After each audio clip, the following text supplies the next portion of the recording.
enough, forever enough, always enough, more than enough, forever enough, more than enough, always enough. I'm already loved, I'm already chosen. I know who I am, I know what you've spoken. I'm already loved more than I could imagine, and that is enough. That is enough. That is enough. That is enough. 'Cause you are Jireh. You are enough. Jireh. You are enough. So I will be contesting in every circumstance. You are Jireh. You are enough.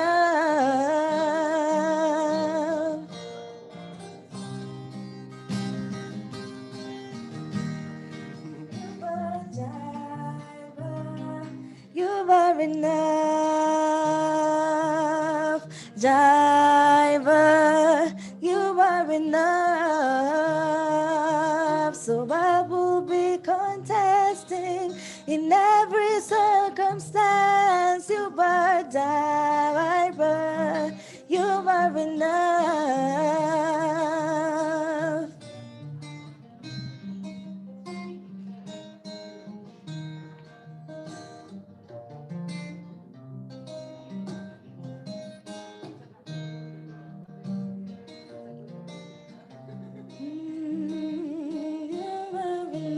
You are enough, more than enough. You are enough. You are enough, more than enough. You are enough. Jireh, you are enough.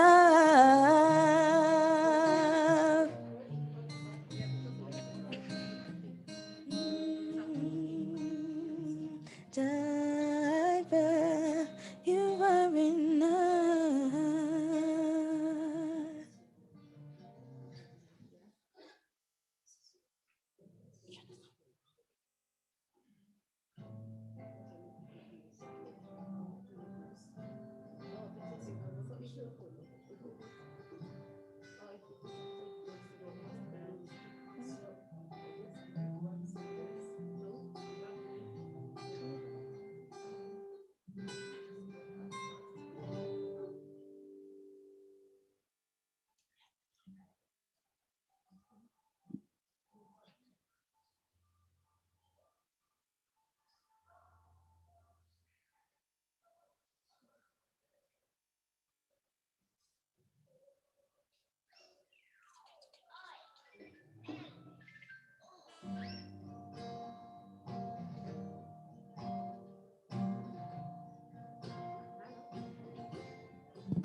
Hafungi milango haufukuzwi, weni mpango wake haufukuzwi.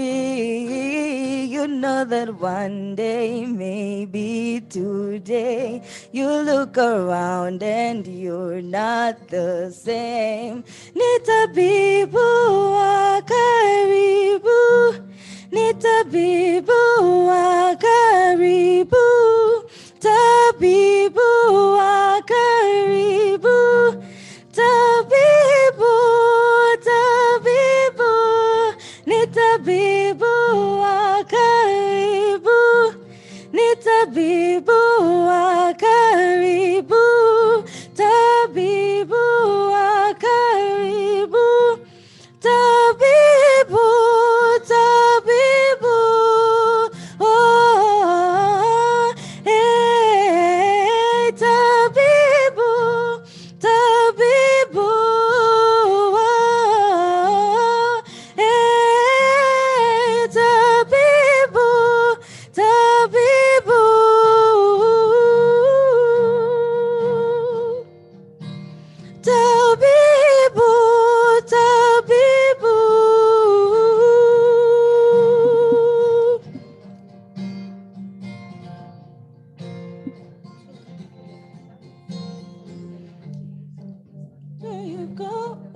nimefika mwisho, how can it be? Nimekata.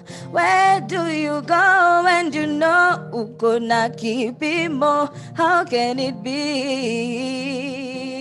Na uje kwake Yesu, anaweza ni wajabu. Ni tabibu wa karibu, ni tabibu wa karibu, tabibu wa karibu, tabibu, tabibu, ni tabibu wa karibu, ni tabibu wa karibu, tabibu wa karibu, tabibu, tabibu, hey, oh, tabibu, tabibu, hey, oh, tabibu,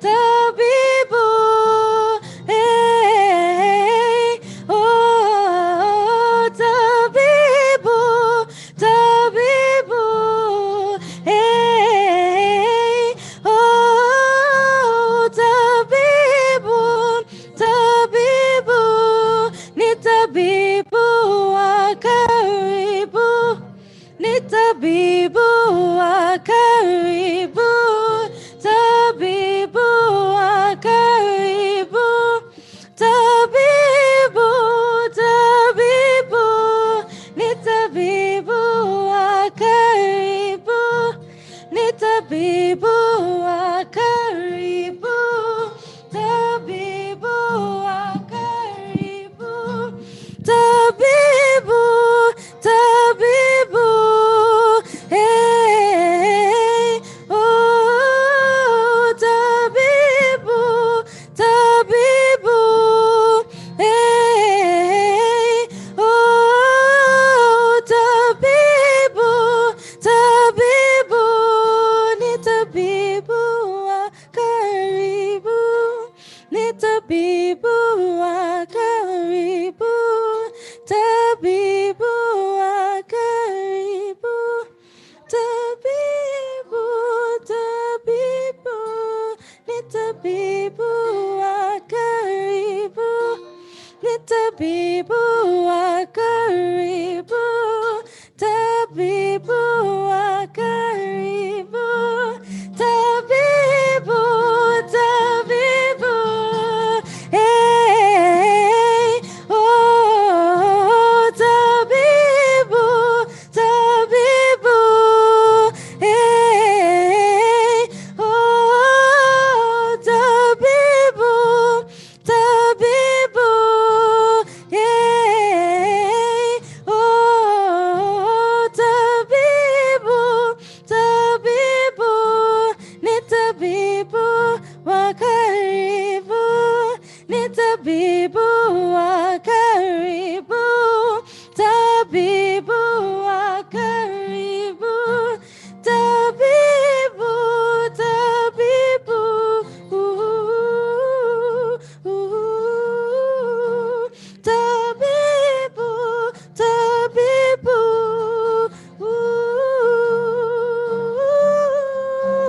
tabibu,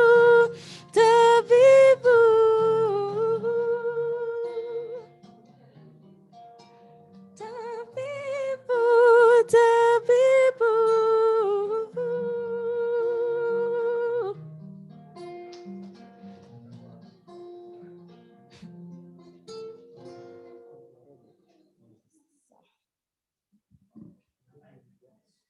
Saucy, saucy, violet, tissue.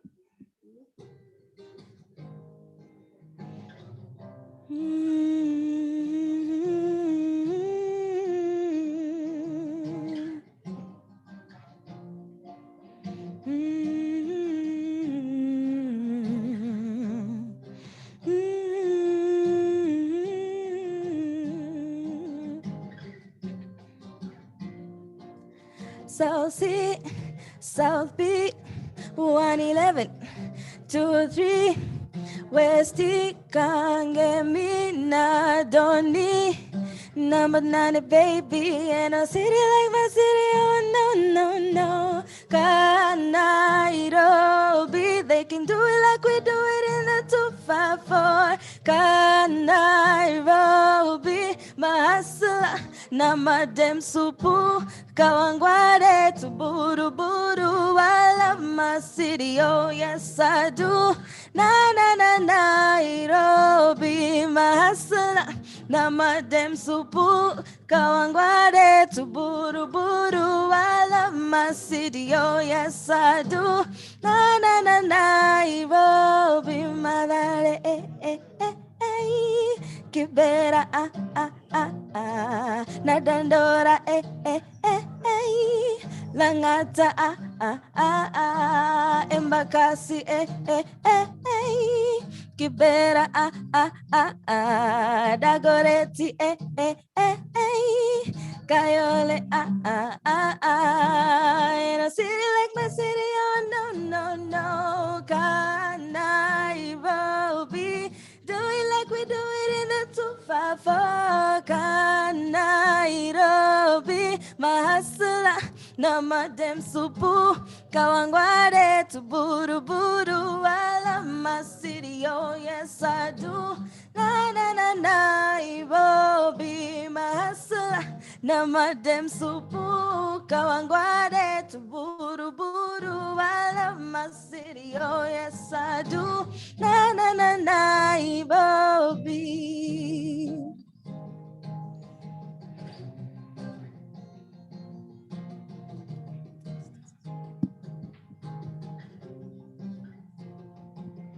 And a city like my city, oh no. Nairobi, they can do it like we do it in the 254. Nairobi, my hustler, na madem supu, kawangware to buru buru. I love my city, oh yes I do.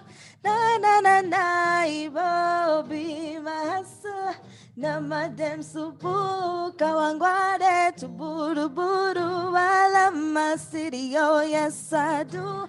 Na na na Nairobi.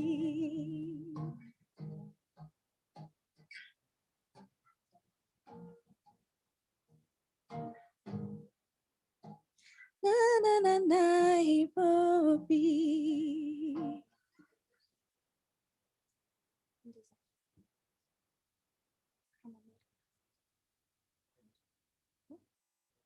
Major?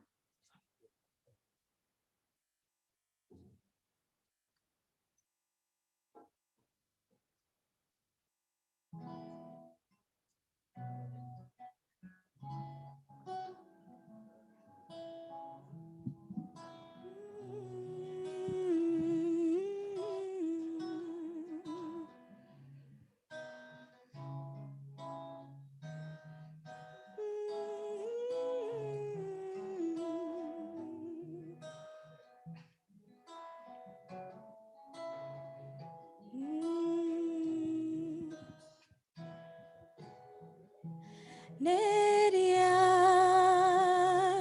Neria, wo, ukane more kaneria, more nebe, usone moyo kaneria, more nebe, kaneria, more nebe, usone moyo kaneria. Moraniwe, usore moyo kaneria, moraniwe.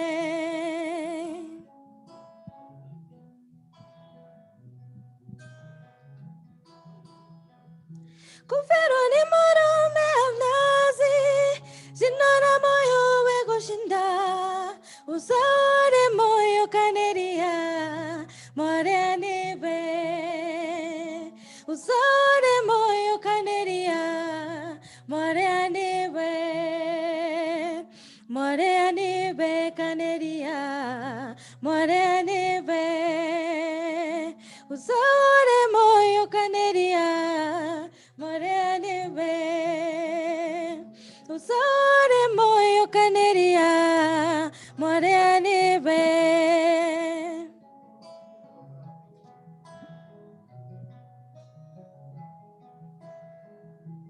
Lydia, Lydia, oh, usore moyo kaneria, more anebe, usore moyo kaneria, more anebe,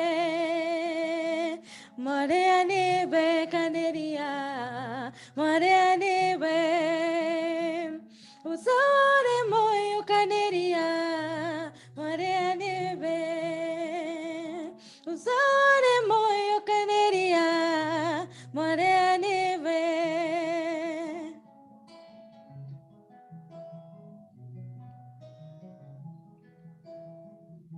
Confero ni moro me amnazi, shinana moyo we kushinda, usore moyo kaneria, more anebe, usore moyo kaneria, more anebe, kaneria, more anebe, usore moyo kaneria, more anebe, usore moyo kaneria, more anebe.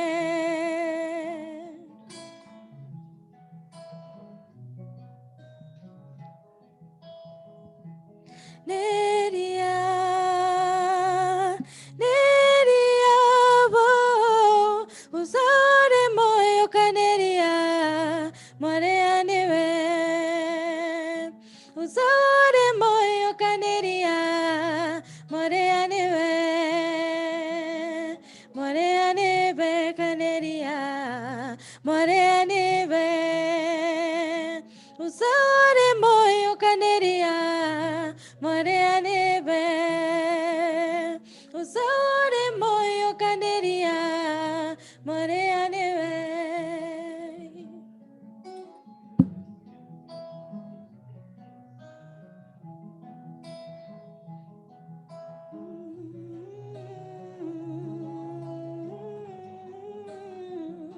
Usore moyo kaneria, more anebe, usore moyo kaneria, more anebe, usore moyo kaneria, more anebe, usore moyo kaneria, more anebe, usore moyo kaneria, more anebe.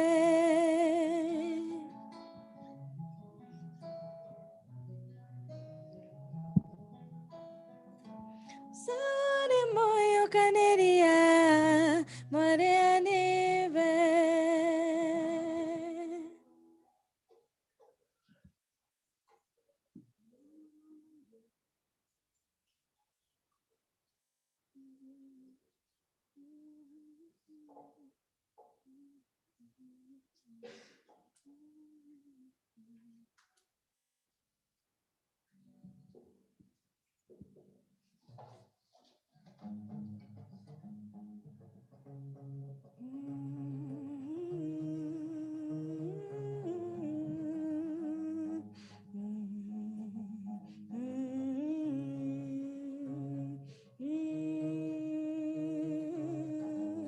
No makanjan we dalivam yeke kuchiye sofas latam. No makanjan we dalivam yeke kuchiye sofas latam.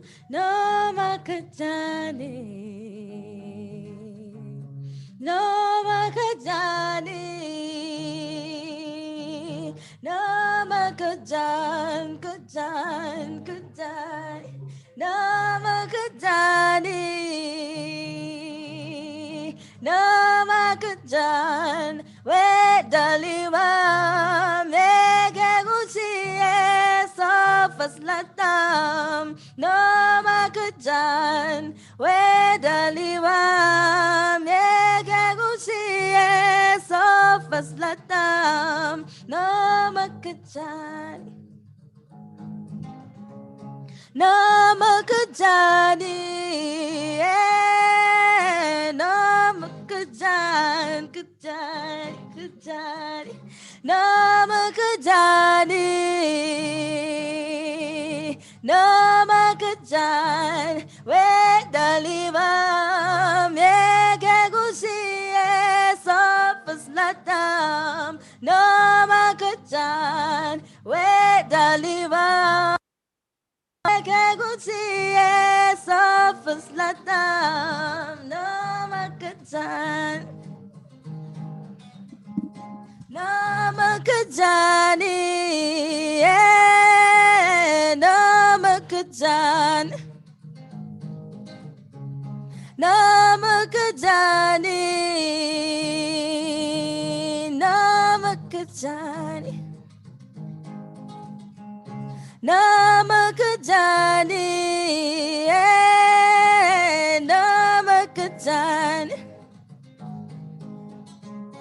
Namakajani,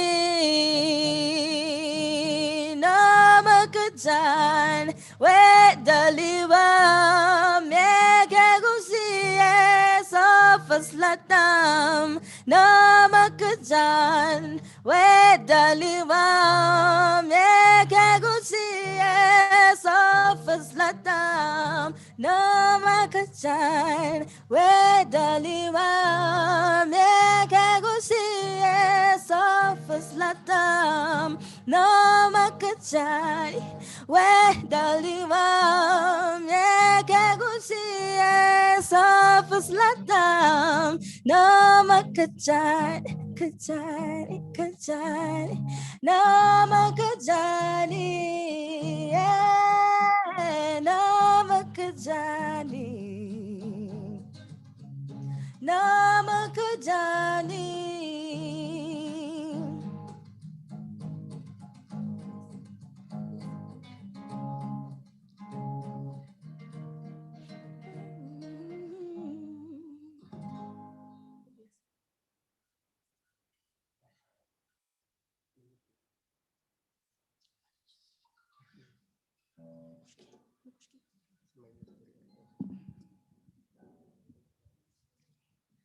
So this one we're going to repeat from yesterday. We got a request from someone to at least breathe today also before we start the day. And it's the blessing.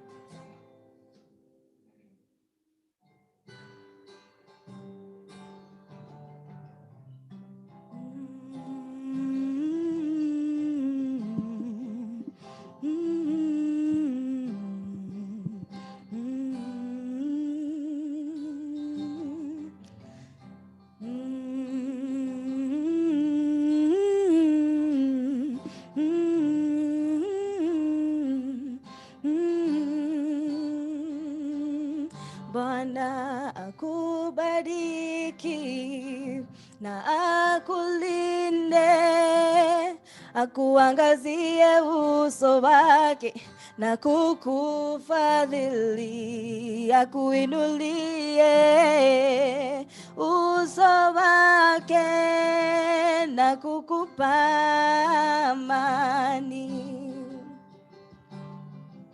The Lord bless you and keep you.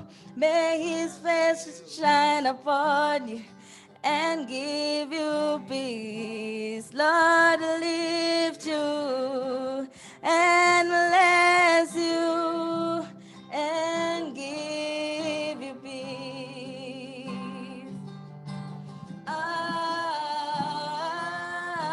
Amen. Amen. Amen.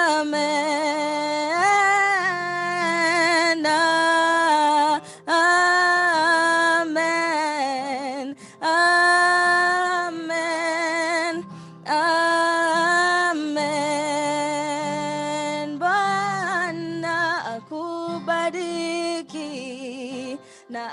akulinde, akuangazie uso wake na kukufadhili, akuinulie uso wake na kukupa amani.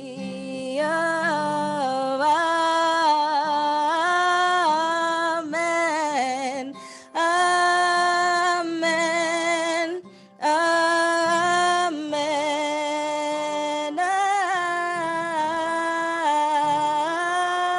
Amen. Amen. Amen. Neema yake iwe kwako hadi vizazi elfu, familia na watoto wako na wao, neema yake iwe kwako hadi vizazi elfu, familia na watoto wako na wao, neema yake iwe kwako hadi vizazi elfu, familia na watoto wako na wao, neema yake iwe kwako hadi vizazi elfu, familia na watoto wako na wao, uwepo wake uende mbele yako, nyuma yako, kando yako, ikuzingire, iwe ndani yako, yuko nawe asubuhi na jioni, ukujapo, uendapo, kwa machozi na furaha, yuko nawe, akujali, akulinda, akuona, akuponya, akuwaza, akupenda, yuko nawe.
All right, good morning, everybody.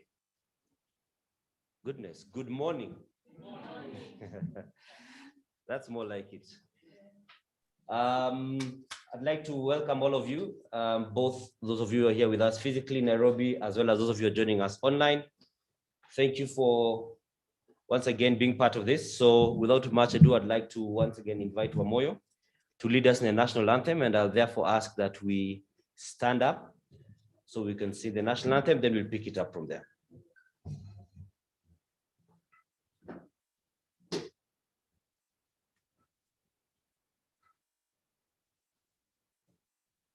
National anthem.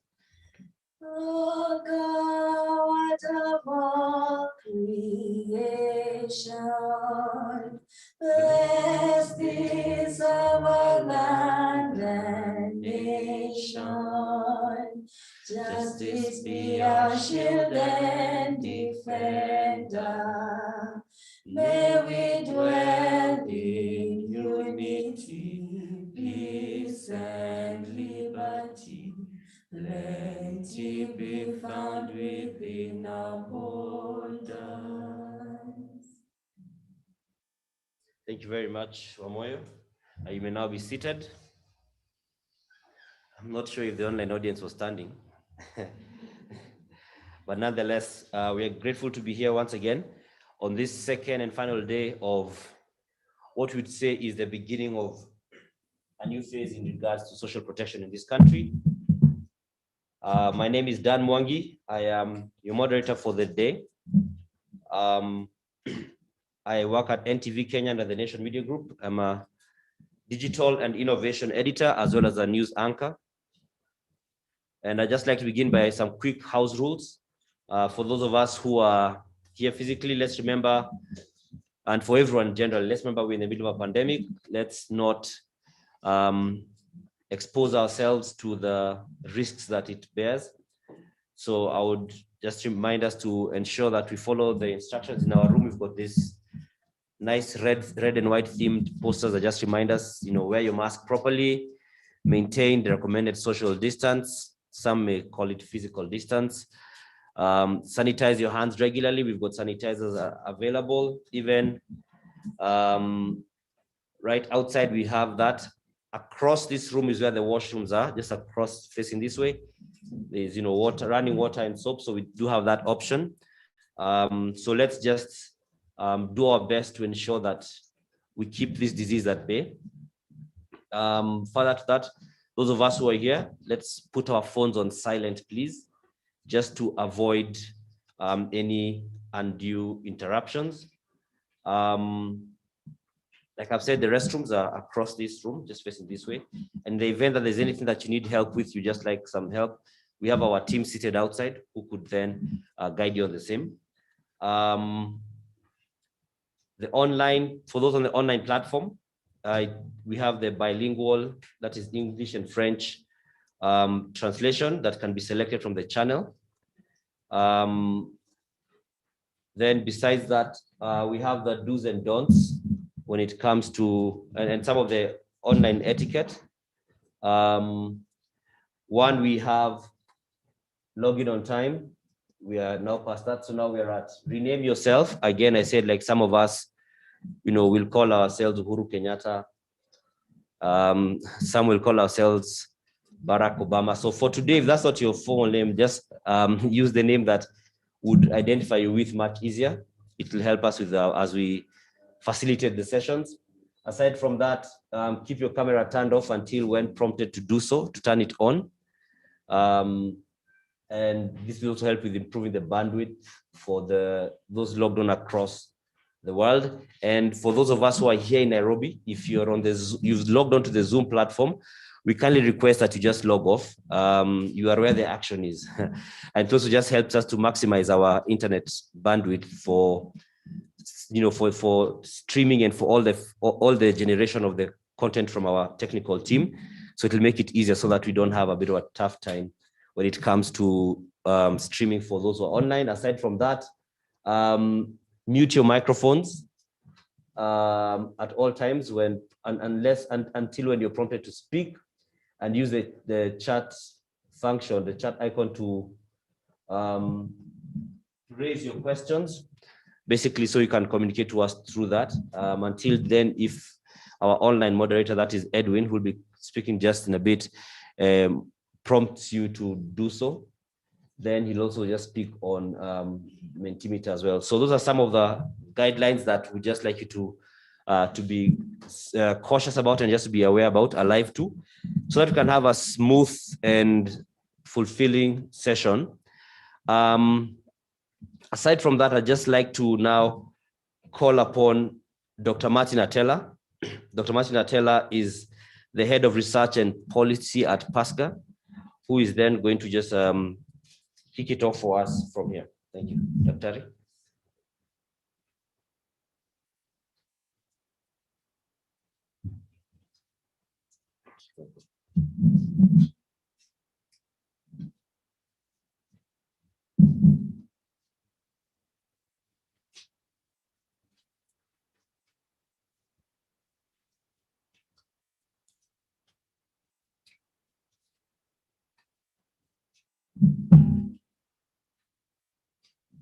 Good morning.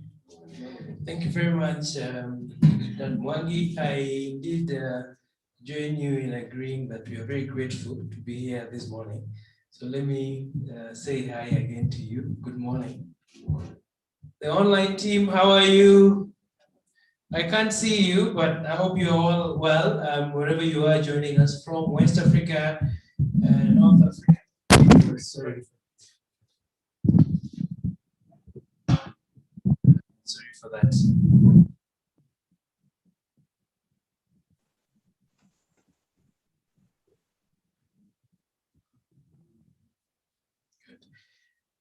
South Africa, Central Africa, East Africa, good morning, good afternoon. I believe it is it's still morning in Africa across the continent. We had a wonderful day yesterday and had a lot of conversations around social protection and the kind of Africa we want to see. And this day we are continuing with those conversations, and I have a very short brief. My role today, this morning, is to challenge you, and I'm going to do exactly that. I'm going to challenge you to think. Let me borrow Helen's words this morning, on your fingers. Okay, I'm going to challenge you to think on your fingers. My colleague Edwin, if you're there online, get ready. We want to get this challenge going very fast so we can save on time. And our challenge this morning is going to be about thinking about the kind of social protection we want to see in the post-COVID-19 era. The kind of social protection we want to see in the post-COVID-19 era. So what we're going to do for the team in the house, you're going to give you 2 to 3 minutes, because we realize you've not been talking to each other and talking with each other, okay? So you're going to have 2 to 3 minutes to discuss in your group the kind of social protection you want to see in Africa in post-COVID era. We're going to collect 2 to 3 key points, and we're going to ask one of you to speak them out to us. Similarly, my colleague Edwin, who is online, will guide us on Mentimeter, and will ask colleagues who are joining us online to make their input online on the Mentimeter platform, okay? Before we do that, I want to provide very quick reflections, and Mwangi and Mary, make sure that I don't do more than 3 minutes of this. Do I have only 10 seconds? Okay, thank you. And these reflections are things I was thinking about last evening after our last conversations. And it might be my way of challenging you about the post-COVID-19 social protection that you want to see. One arose from the presentation by Professor Winnie Mitola yesterday. And after Winnie spoke, I was thinking that one of the key things from our presentation was the fact that we are assuming that inclusive processes always automatically translate into inclusive outcomes. That doesn't happen, okay? So we are talking about inclusive social protection and innovative social protection. This conference is inclusive and just social protection. So we have to think very critically about how we can make inclusive processes translate into inclusive outcomes. It is not enough to get the voices of citizens to input into a process. It's not enough to take numbers in an urban slum and think that that will end up with everybody who should be getting their cash transfers, getting them. The second point that I want to move on to quickly is the fact that in all this conversation, I feel there is something which is missing. And that is the point that politics, particularly the local politics, is absolutely important when we want to talk about expanding and making social protection programs inclusive. Because the MCA, in our case in Kenya, for instance, the governor, the member of parliament, is right at the center of this conversation. So even though development partners play an important role in enhancing or pushing forward social protection programs. The World Bank's, FCDO, Open Society Foundation, for instance. Local politics matters. And we need to think critically about how we engage with that politics without assuming that it will always end up supporting our objectives about making social protections just and inclusive. Number three, arising from that point about local politics is the fact that competitive politics also then provide a good opportunity for defining positions that could help frame how we deal with social protection. So for instance, Kenya next year, we're going into an election. Is it a good time for actors, particularly non-state actors, the civil society organization, to begin engaging in-depthly with the parties, the political parties who are crafting their manifestos and agenda at this stage, to place social protection, particularly just social protection, with dignity into it in their thinking? Okay, so maybe it's a chance for us to think about how we do that, because those political systems, as we all know them, are often very complex. And because they're complex, they end up interacting with the kind of economic systems that we end up with as countries. Finally, I want to ask two questions. Why then do we see some social protection programs being implemented better than others?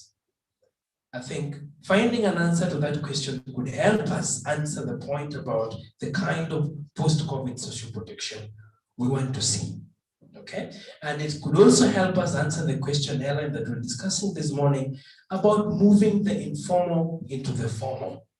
It is an easy conversation to talk about the informal more generally, because that's what we see in terms of work, as well as in terms of our own traditional African systems, okay? But do they want to come into the formal? And what does that mean? So the framing becomes a key point, okay? Dan, do I hand back to you or to Edwin?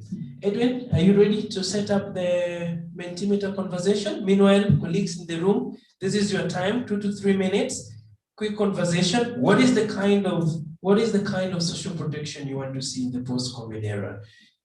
One or two key points within the tables, and then we wrap this up. Edwin, you're ready? Over to you. Hi, everyone. Hi, Martin. I'm super ready. Great to join you virtually. So today I have the great honor of moderating this segment but for the interactive session. Can you hear me all right? I think I can pick up an echo on my end. All right, perfect. So just like yesterday, these instructions are for the most part for the participants joining in online. So I'm going to post a link where you can open a tab to Mentimeter, and from that link, you'll be able to participate in the discussion. So for the audience that is on site, all I'm going to do is project the slide up there, and you're going to see the question as you discuss in your groups and tables. So without further ado, let me share this.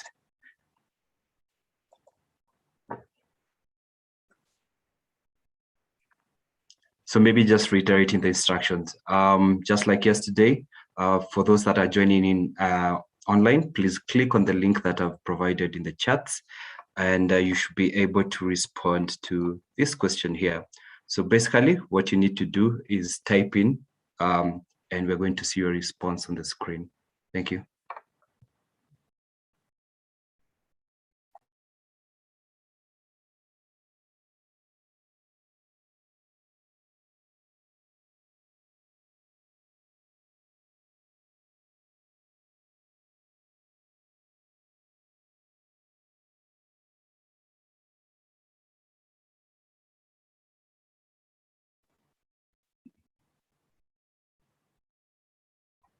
Perhaps for more clarification, just type in your answer and click on the blue button that says submit, and your response will be posted on Mentimeter. Thanks.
You know why the volume is low like this?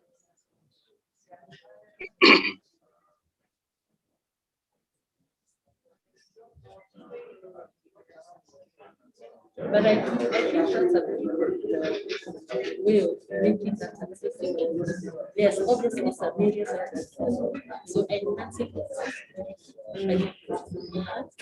But I think I also think the management the treasury is making applications. They should increase how much they get. I think they get. Right signal. One stop will be direct.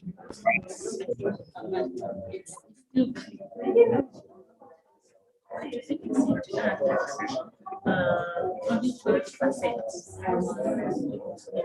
qualify for the cash transfers. That's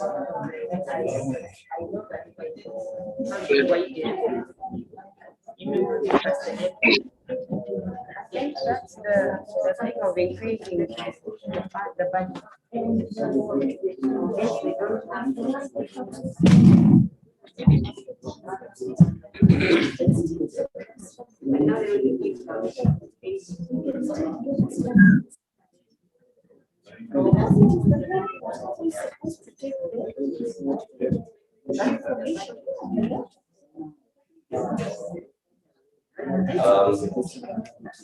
I hope you're busy crafting the future of social protection at your tables and within your groups.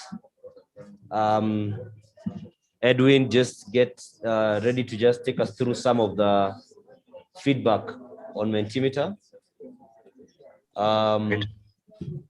And then I will get some of the feedback from the team in Nairobi, in the room that is in the conference hall.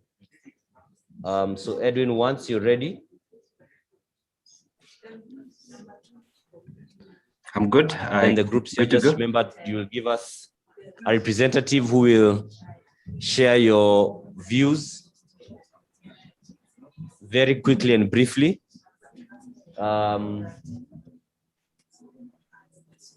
Just to remind you, we are helping create the solution ourselves. We got guidance from the professors yesterday, from the government side, from PASGA, from the high-level experts. Now we also want to give the homegrown solutions to this. So Edwin. All right, thanks, Dan. So I'm just going to sample a couple of responses. Okay. Can you hear me all right? You can hear me? Yeah, I think he can. I can hear you. Okay, he can begin to do the feedback. Okay, perfect. So I'm going to just highlight some comments here. So maybe I could read.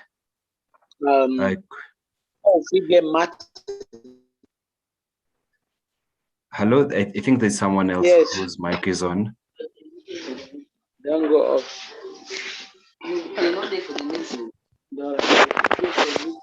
Maybe the host could mute the other microphone.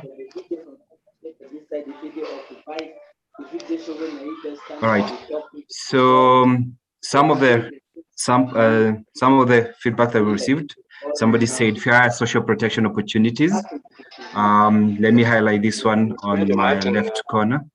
After COVID-19, the social protection I want to see, I want to see is to set up institutions to analyze and track up other disaster pandemic that lost thousands of people as the COVID-19. So my attitude point is not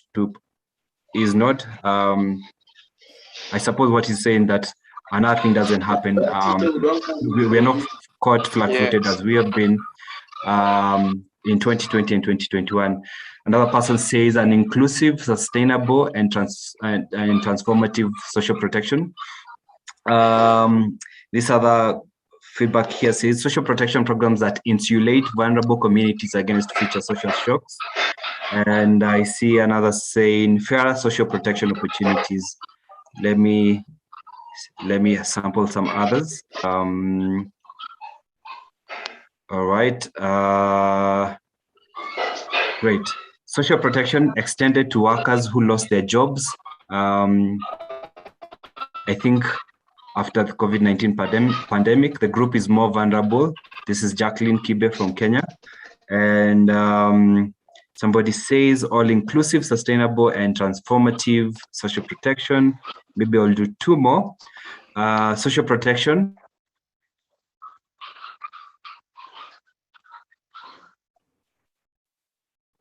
Social protection dedicated to the vulnerable groups that have been hit most by COVID-19 and building on an African fund for social protection. I think that's a good idea. Two more. Context-specific, inclusive, achievable, incorruptible. Very interesting. One that meets basic human needs. I'll do a last one. Social protection that includes all children, women, and all vulnerable groups, and also leaving no one behind. I guess I'll sample those ones and turn it back to you, Dan.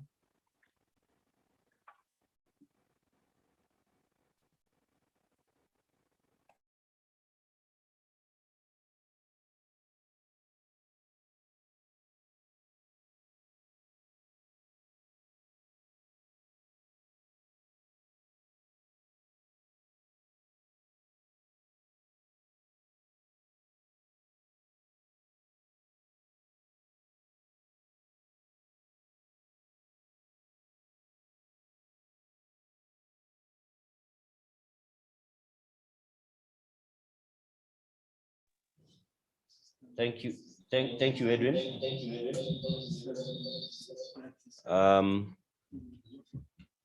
So from the different groups in the room, I'm going to come with the microphones so that you can, I'll just come to you.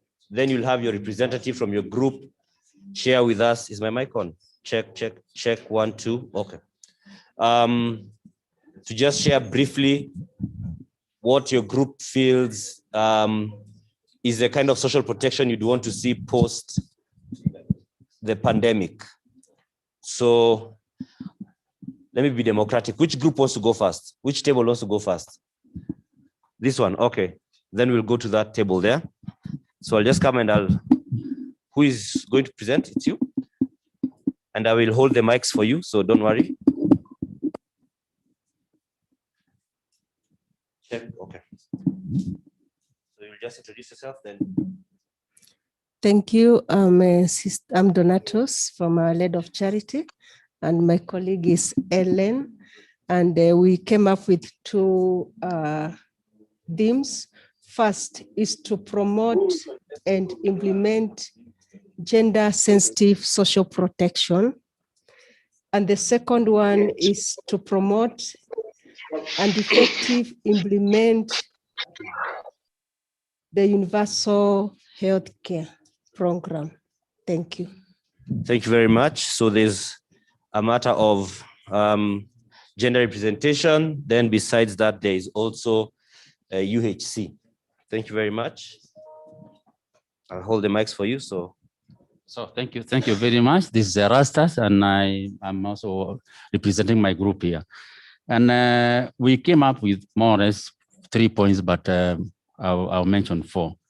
Number one is what is coming out very clearly from the theme of this conference, that inclusivity is key. So a post-COVID-19 framework, social protection framework that talks about inclusivity, but also practices inclusivity. The issue, I think my colleague has also mentioned that the key challenges about COVID-19 is about the issues of health. So a COVID-19 social protection framework then that integrates universal health coverage. In Kenya, we are talking about the National Hospital Insurance Fund, so that all the vulnerable populations need to have that. And then a social protection framework that provides adequate civic education, awareness, name it, knowledge, education, and information. Why?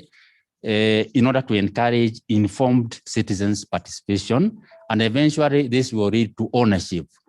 When people know and they are aware of what is happening, they are happy to say that I am part of this. Even if I'm paying the taxes, I know exactly what the taxes are doing to our social protection programs.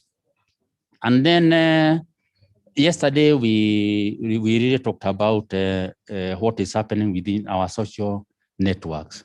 We have the shamas, people are coming together in terms of whatever they are, and they are able to come out of their poverty. So a post-COVID social protection framework that will actually talk to government so that they can invest and encourage and strengthen the social concepts, the social protection concepts that are within the social networks. Talk of the shamas, talk of when people are helping each other during hard times, for example, barrios, or even when they are celebrating, of which we know that our governments are not investing a lot. So these are the 4 points that we have from our group. Yeah. Thank you very much. He's also mentioned something that the CS yesterday alluded to, and he talked about the government plans to put 600 million shillings through NHIF. So I'll come to this group. Who is your representative? I will come to you.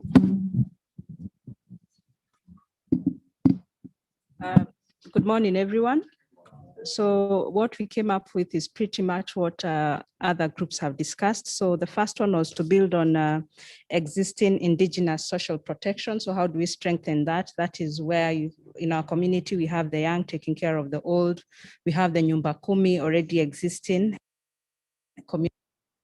The second was to increase maybe budget allocation for the formal cash transfers, because you find for the elderly, once they have many needs, the money they get, once it buys chicken feed, vaccinates the homestead, the animals at home, there's barely any money left for other needs, including medicine. The third was to increase access to funds. Already what is existing is that they have to either go to an M-Pesa agent or they have to go to the bank. Can we make it easy that they can just access this money from their homestead through the M-Pesa? And the fourth was to widen the spectrum of the vulnerable, because the focus is on the elderly. Yet we have quite a number of vulnerable groups. We have the orphans and we have the homeless. Thank you. Thank you very much. Thank you very much for that. I will come to this table, then I will come to the center and finish at the guys right next to the podium. Who is going to be speaking for you guys? Okay, I'll just hold them for you. Thank you. In this table, and on behalf of this table, it was the opinion of the informal economy members represented here that before we came to this, this meeting should have listened to the kind of social protection the members of the informal economy have been managing and running by themselves, apart from the universal social protection services that are being offered by various governments in Africa.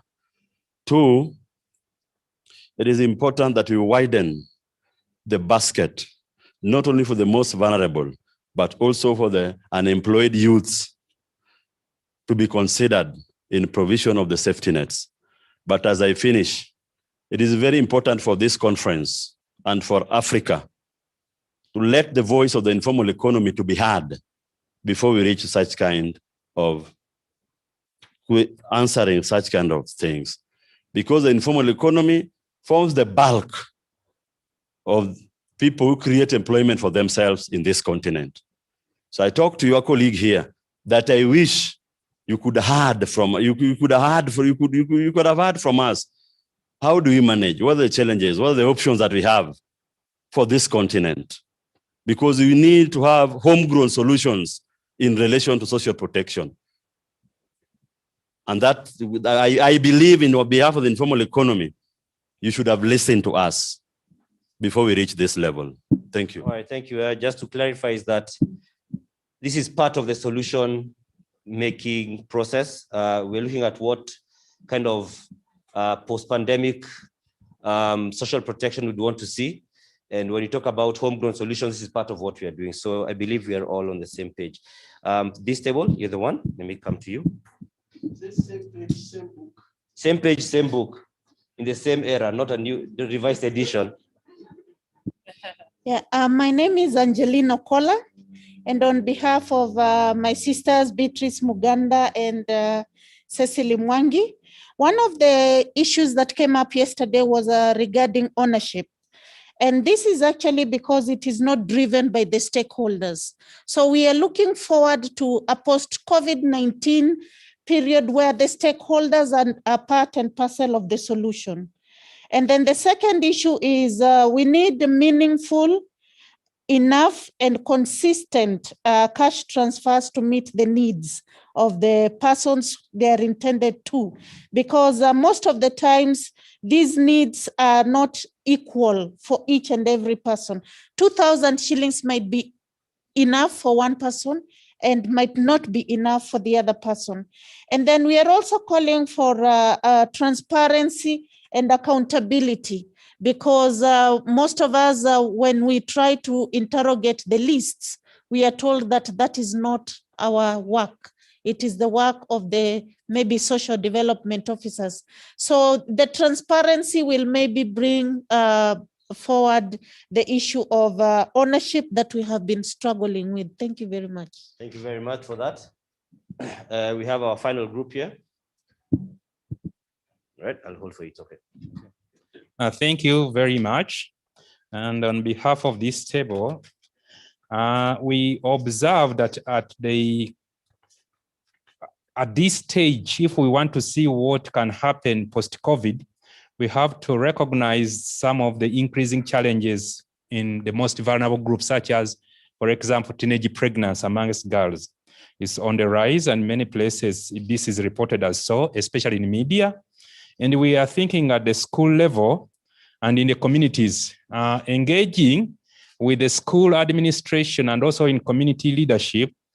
Social protection can, first of all, recognize there's a big problem of increasing vulnerability. So we then want to see more engaging at that level of realizing the rising problem. But this also has to be in depressed economies, because social protection is about investing resources when you want solutions. And on that, what we want to see is we should intensify engagement with the resilience, the community resilience. As has been reported, the social protection, form of social protection covers just less than 20%, or most of the people are not included. So how do we intensify our engagement with the local entities such as Muno Mukabi and the common man, like Professor talked about yesterday here, so that we increase these community discussions. And within the increase of these community discussions, we can augment the strengths that exists in these groups. Notably, one of them that has been noted that many people, they were Wanjiku, wananchi at this level don't even realize how much they really stabilize nations by their own coming together harmoniously and create their own solutions. So a recognition of this important element that they are playing, and also trying to augment either by identifying and engaging with these local people to articulate what they can do best and how we can build that with them, is one of the things that we would want to see post-COVID.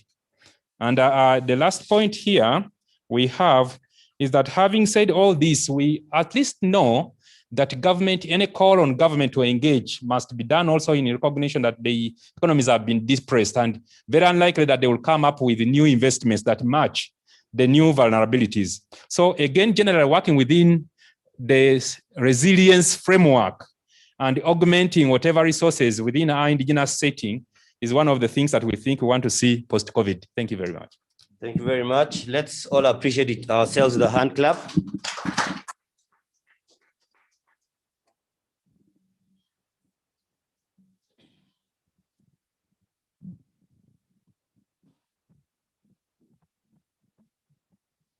Okay, that was quite insightful. You can hear a lot of the need for sustainability, for accountability. You can hear the need for the solution coming from the participation of the very people who are meant to benefit from these protection programs right at the beginning of it all. And so that's, you could see some consistent themes, both from the groups here and those who are sharing their ideas online and their views online. We are pretty much on the same page. It's pretty clear that everyone wants us to begin from there. So now, I believe the participation of the people who are benefiting from this project.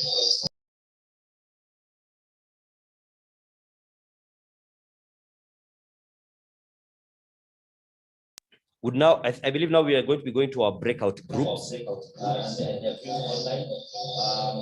much on the same.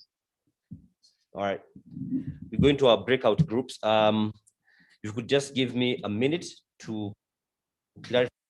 Give me a minute.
All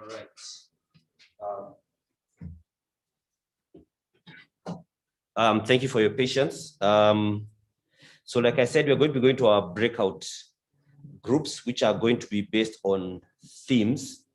They're themed differently. We have a theme of inclusion, we have scalability, digital opportunity, fiscal sustainability, voices and representation, as well as Afrocentric design. Now, the groups are going to be, for those of us who are following online, who are participating online, you're going to be guided on how you're going to have your groups divided. Edwin, I believe, should be guiding us through that. For those of us who are here in this room, we are going to be meeting in different rooms based on the theme or the topic that you're going to be attending to.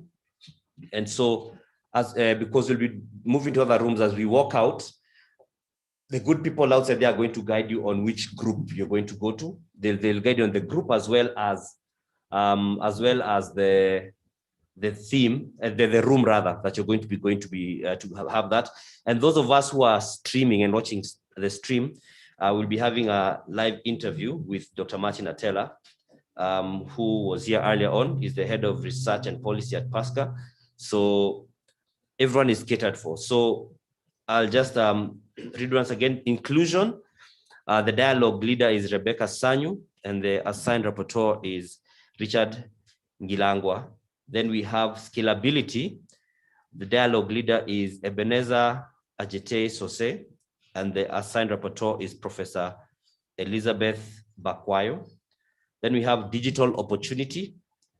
Dr. Boniface Diagbo is the dialogue leader, and the assigned rapporteur is Rachel Makoha. Then we have the other topic being fiscal sustainability. The dialogue leader is Simon Nhongo, who we actually had share a question yesterday. And the assigned rapporteur is Dr. Emily Comfort. Then we have voices and representation. The dialogue leader is Dr. Pauline Ngimwa, and the assigned rapporteur is Dr. Andrew David Omona. And we have Afrocentric design, which is going to be, the dialogue leader is Oberon Jelil Odum, and the assigned rapporteur is Dr. Mary Mangai. So at this point, I'd just like to invite those of us who, Edwin is going to guide for the online team, the guys who are participating online, on how they'll be divided into the various groups. Those of us who are here, we are then just going to slowly walk out, and we are going to be guided on the different groups and rooms that we are going to be in. So just for the sake of being cautious with the containment rules and social distance, I'm going to release you per table so that we also don't have crowds. So I'll begin with the table closest to the door. You guys can begin walking out, then you'll be guided in terms of the room. And then from there, we'll begin. I'll release another table by table just to ensure that we avoid the crowding and the difficulties that can be presented by social distancing needs.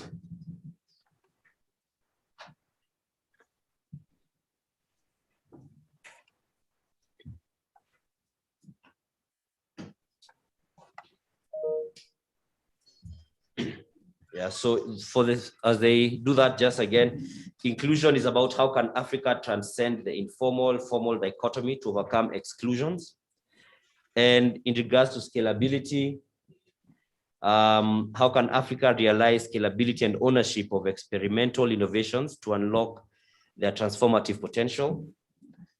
Then digital opportunity is how can Africa optimize the opportunities and mitigate the challenges of leveraging digital technology in the design, delivery, sustainability, and accountability of social protection programs.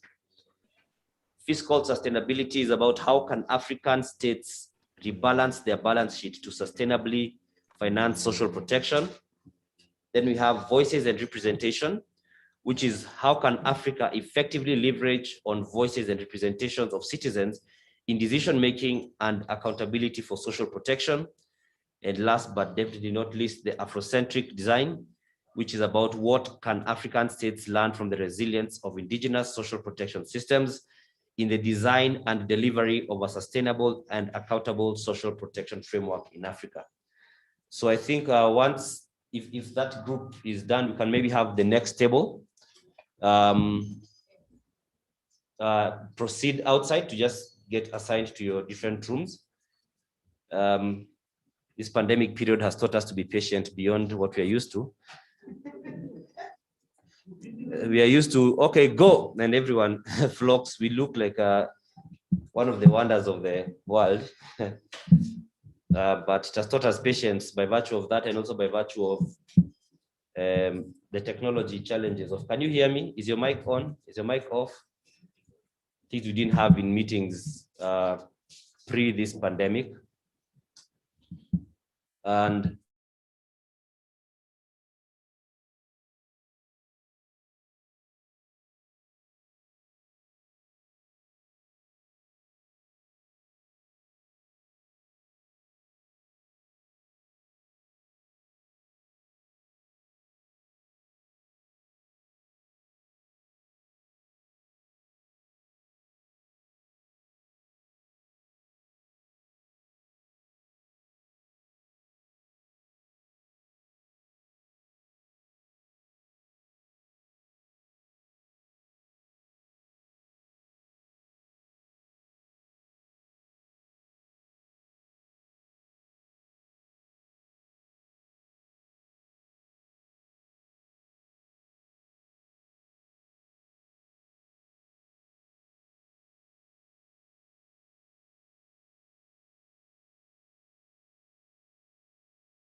I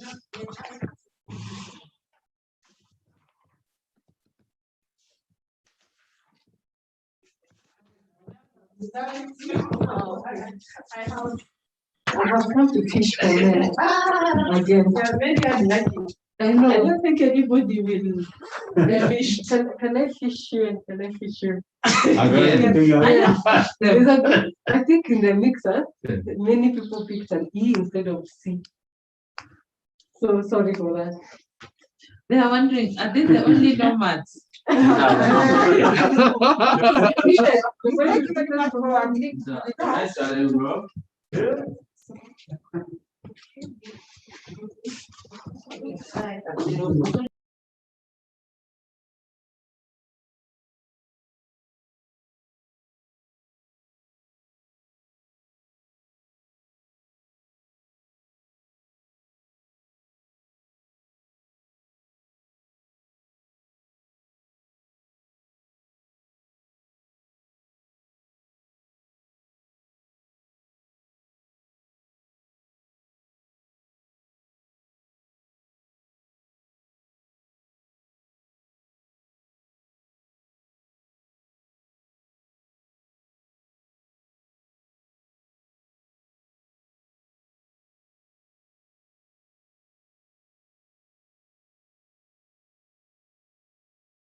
Their thing. Oh, they're doing their thing. You mean the online? Yes. No, we are doing together with them. We're doing with them. Yes. That's what I was told. Like. Hello, Gabriel, Darlene. Can you hear me? Good morning. Yes, this is Gabriel. I can hear you well, loud and clear. Thank you. Hi. Is that Jalene? Okay. Yes. Okay. How are you, Akwaba? Thank you. Thank you. Medase. Okay, so we have other colleagues here face to face, and we want to go ahead with our ideas for an Afrocentric design. Obviously,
Yes, yes. Coming toward, you're good to go. As we come toward the election, there'll be a lot of discussion about governance,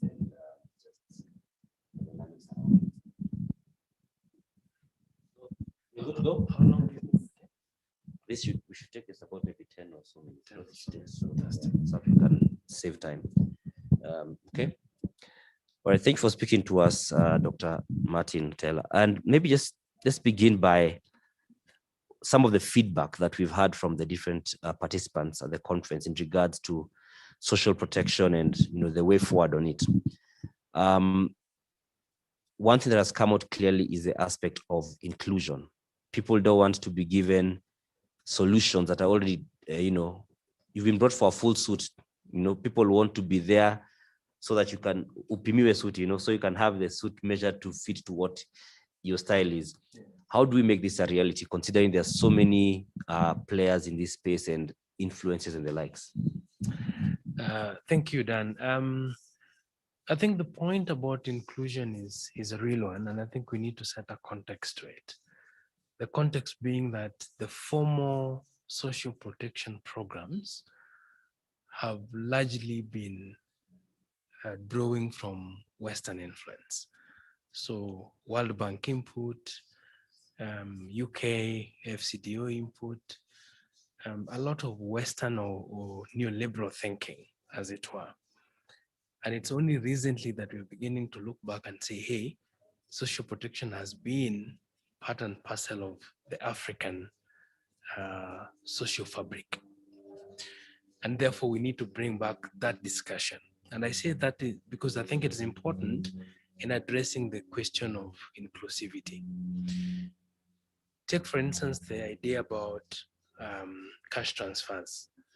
Just yesterday, the CS was talking about people who dropped out of the registry and they were not informed about dropping out because the government was moving from the manual system to the integrated system. That creates an element of exclusivity. How was I left out, yet I was a beneficiary?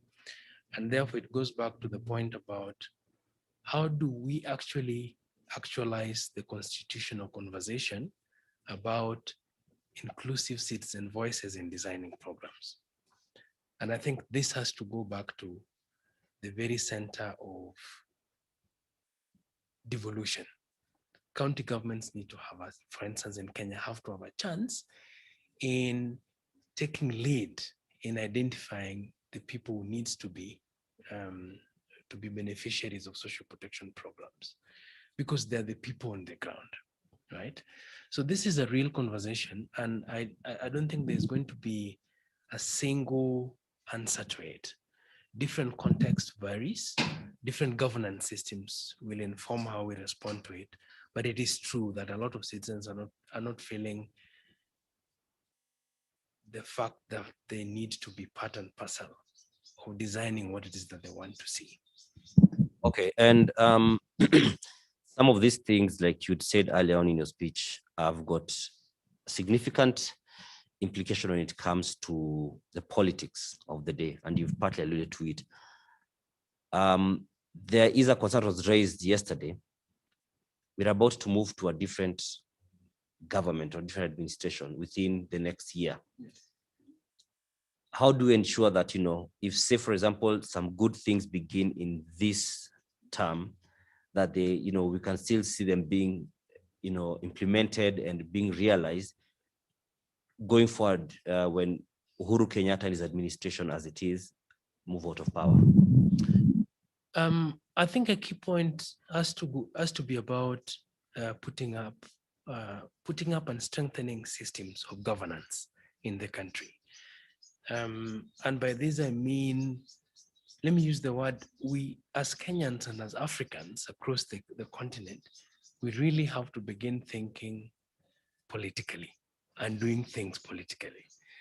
I know a lot of people will be surprised by this, but it is the reality that politics defines and shapes the narratives and how we do things in the continent. And if we have to ensure continuity for good programs that one government has put in place, then we have to begin revising or revamping our political structures in such a way that it supports the continuity of government programs, so that it is not about short-term 5-year programs So for instance, in year one, I mean, in the first term of the Uhuru Kenyatta government, there were about 8 to 13-point agenda. Railway, infrastructure, they were all crumbled up. When the Jubilee government came back, they revised this into a 4-point the big four agenda. How do we make sure there's continuity? And for me, a key thing is to revise our institutional structures to make sure that programs are embedded in long-term development agendas, such as Vision 2030, rather than small-term 5-year political systems that everyone comes in and they change and they move on. So, you've given the example of Kenyatta moving on, but think about CDF programs that every MP, whenever they come, keep changing. And Kenyans are notorious for changing their MPs. Almost 70% don't come back. So there's a huge risk there because you have projects which have begun and there's no continuity. Everyone wants to run away with their own political agenda. So for me, the answer there lies in thinking politically, revising our political systems to be able to respond to local needs rather than petty political agendas. Okay, and so one thing that I feel that the vulnerable people in society in Kenya and Africa at large, what are some of the needs they have when talk about vulnerability? There's a lot of emphasis on cash, and you'd say food. So you'll find some cases it's relief food being delivered. In other cases, it's cash transfers. But there's the feeling, and maybe you could tell me whether this is a correct position, that there are some of the other, let me call them softer side of life that are not attended to, but are pertinent. For instance, by the time someone is going into, is in that vulnerable bracket, they are quite susceptible to things like depression. So, and the stigma around mental health and the likes, as much as it's been fought. Do you feel enough is being done to attend to these things that may not come up? Because you find a number of guys who are in vulnerable spaces. You hear a lot of bizarre stories about murders, suicide, death by suicide, name it. Is enough being done, and what needs to be done to just make sure that that social protection is not about relief food and cash transfers, just to make it more wholesome and holistic? Right. I think this is a conversation we've been having, and I think for me, one solution lies in transforming or changing the social protection programs to be tools for economic empowerment, rather than purely tools for social safety net, as you may call them. So we have to begin thinking about social protection programs that empower our people in the long term. They are important in providing short-term cushioning to shocks. So for instance, the pandemic just arrived, and so many youths who are in different sectors, gigs, Juakali, with the curfews and the restrictions, people's livelihoods just got shattered. So there you need a buffer, a social protection buffer for short-term programs like this. And I think the emergency or whatever bill that the CS was talking about yesterday is a good response to that.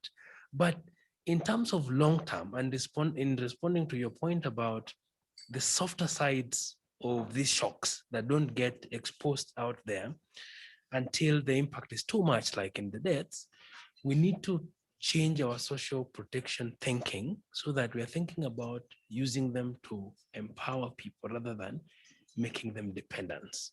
Because the cash transfer programs, the hunger, the hunger programs, orphans and vulnerable, they keep people under dependency. And we want to change that. We want to think about how do we empower our youth to be more resilient when such shocks come, so that even if we are protecting them, it is only a short-term government intervention, but the long term is that they can be able to come back more stronger in the face of shocks like the pandemic. And just in closing for instance, we have the Kenyan situation where Cabinet Secretary said that they're going to put 600 million shillings through the National Hospital Insurance Fund. Do you feel it's a good move for government to then now have those kind of platforms, sort of as a rejoinder to the question we just spoken about?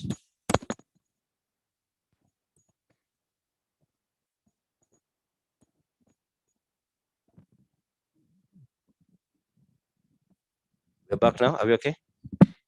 Right. Yeah. So maybe just tell us. Yeah. The money that is going into the health insurance fund, I think, is a good move. But there's a challenge with the health insurance fund, and you probably already have captured it in your previous coverages within the media. That is one of the most corrupt funds we have in this country and needs total overhaul and revamping. One, there's the issue of targeting. Okay. When we talk about health insurance, a key issue that has to be addressed is the people who are not able to pay, but are in need of the healthcare.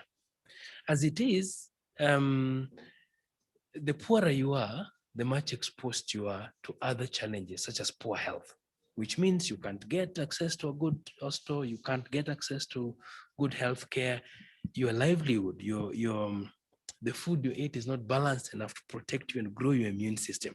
So it's a full circle.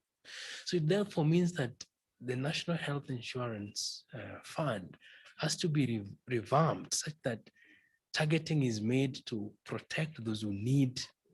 Let me use this mantra. You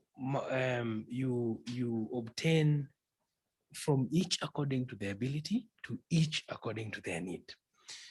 Just as a quick example, if you're earning 100,000 and above in this country, you pay 1,700. If you're earning nothing, or you're earning 10,000 and below, you pay 500 shillings. The proportion of your money that you're paying to NHIF as person who is earning 10,000 and below is much higher than the person earning 100,000 and more. So those are the people we need to target, because by allowing them to keep a little bit more of their income, you're giving them a little bit more space to live a dignified life. But before I forget, you asked a question about, whether there is a better way of ensuring that those funds are utilized. And I think one of the issues that the government is doing, which is fantastic, and we could learn across the continent, is direct money to recipients. So you ineffectively eliminating the middlemen who often benefit from that processes. But it also means the chief, the village elder, who is collecting the names and bringing these people to the register, has to be, we have to ensure that they're doing the right thing, that they're not using it for their own political purpose, that the person who doesn't agree with them in the village and is poor gets into the registry, because they have the power to decide who gets into the registry or not, because they are the arm of government. So that system has to be looked into. And so, sorry, something that has come to mind is we have the lists, like you mentioned, of the people who qualify to be beneficiaries of these programs. Is there enough of a framework or infrastructure or human resource to follow up and know that, okay, Dan was a beneficiary, but now I have moved out of the vulnerable bracket so that I can be removed from the list? Or is it a case where I moved out of the vulnerable space and I am still enjoying the benefits of vulnerable persons? So this is a challenge, and I think the government has recognized it. The CS talked about it yesterday. I heard the PS talk about it as well. There are globally that do this, but there are systems in economies that are fairly well advanced.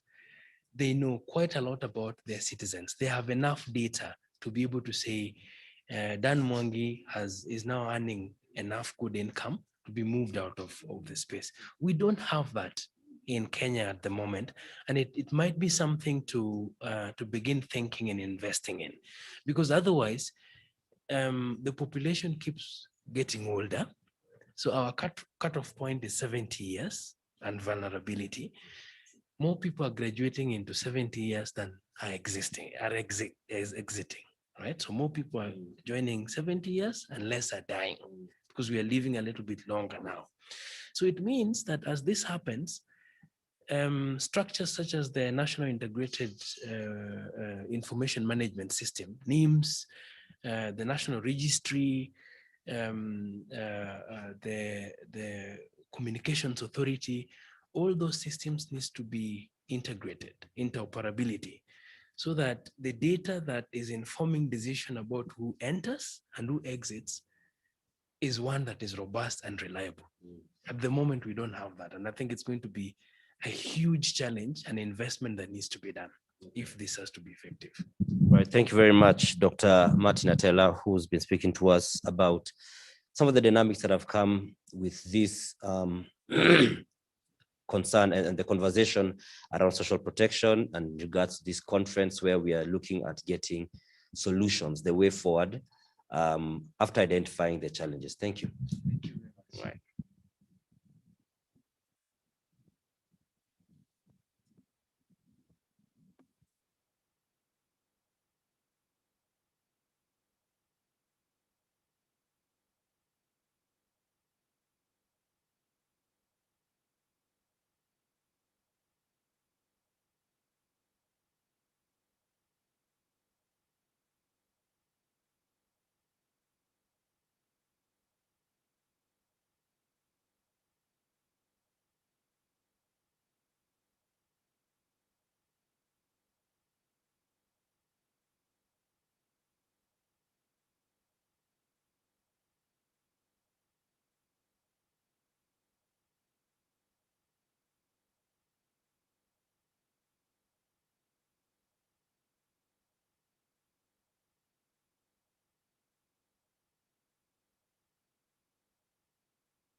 exactly what we are talking about here. Because when we're talking about social protection, we're talking about a broad framework that caters for the extreme poor and those not really poor or not extreme poor, but are vulnerable to poverty, in terms of helping with equity, helping with opportunities, and making sure that they are resilient to whatever shocks they face on a daily basis. And we all know that there are increasing economic downturns, there are quite a lot of risk and uncertainties, and the group that feels this most are the poor and those who are very close to the poverty line, which we also always say that they are vulnerable.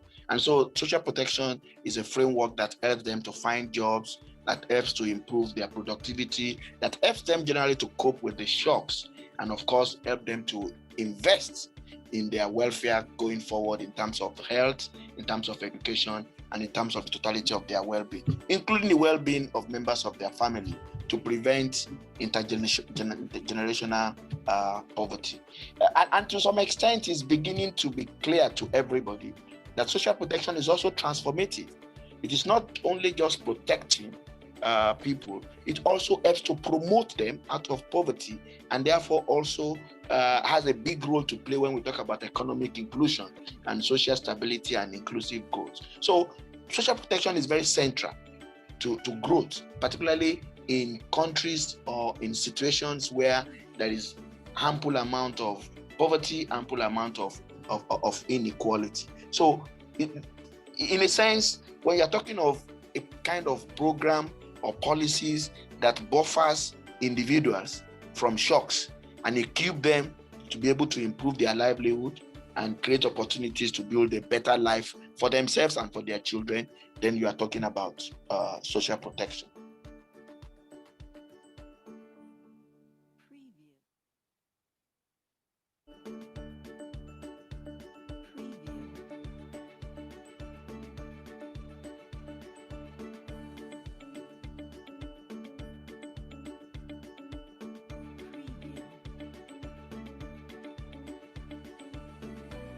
In the African region, 82% of the population, particularly of sub-Saharan Africa, do not have access to social protection.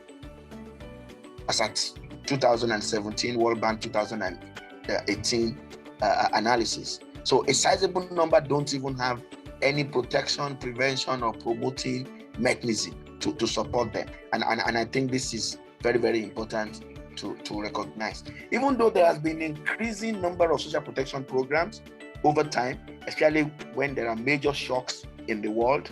When we had the financial crisis, that was when a sizable number of social protection programs moved into the African region, and there was a myriad of them. But the coverage has remained very small, very, very small, even though there are now more programs that are available. And that is something that will need to be looked at in terms of the dynamics of social protection.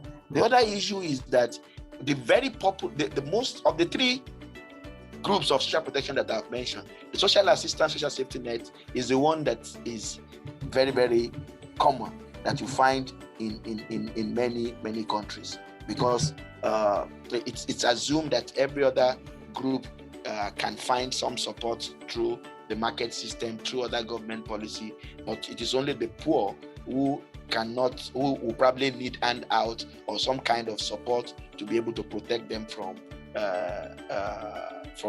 the shocks, are the kind of programs that you see most of the time. So it's usual in Africa that when you're talking about social protection, the discussion quickly moves into social assistance.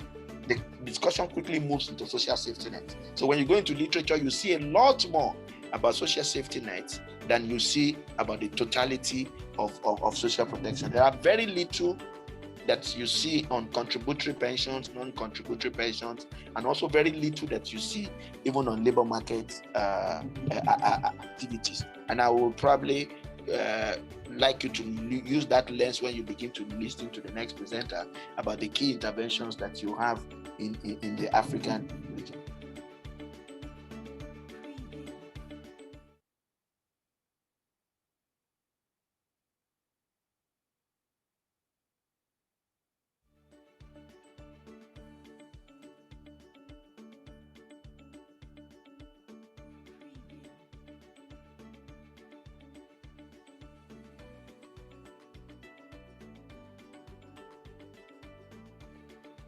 programs that we have all recognized as social protection programs. We're talking of 3 classes. So we're talking of social assistance, or what we call social safety nets, which includes the very popular cash transfer plus, the school feeding, targeted food assistance, fee waivers, public works, cash for works. Those are social assistance programs. And then we talk about the insurance, which is always a way to prevent people from falling into poverty. And then we talk about old age, disability pensions, unemployment insurance, community health insurance, community-based services for the poor that helps to promote the access and utilization of education services, health services, water services, nutrition services, sanitation services. These are things that prevent people from falling into poverty, or at least serves as a shock absorber in terms of an insurance. And then we have the labor and job market programs that build the skills of the poor, that helps them to search for jobs and improve their opportunities, and of course that improve their when we talk about improving labor regulations programs, and that allows the poor, and this is looking essentially most of the time at the informal sector. So depending on the nature and the complexity of shocks that a country or a context face, the combinations of this set of programs will decide what constitutes a social protection agenda for a particular country.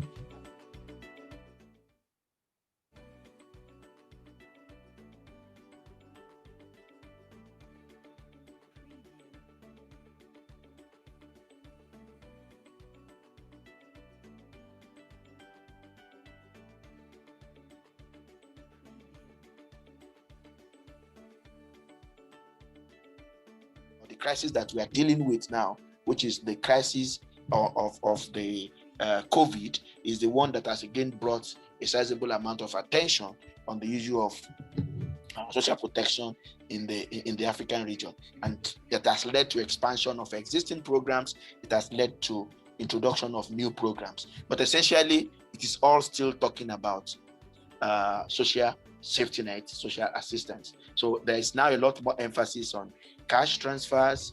There are a lot more emphasis on public works.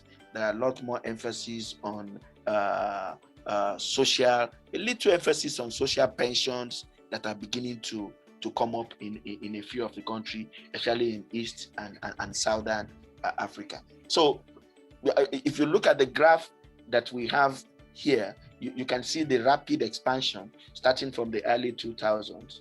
And now in the last few years, it has actually grown substantially, given the fact that many countries are looking for how to support a sizable number of people that are now affected by the COVID-19 crisis, which brought along with it some economic shocks for many of the countries.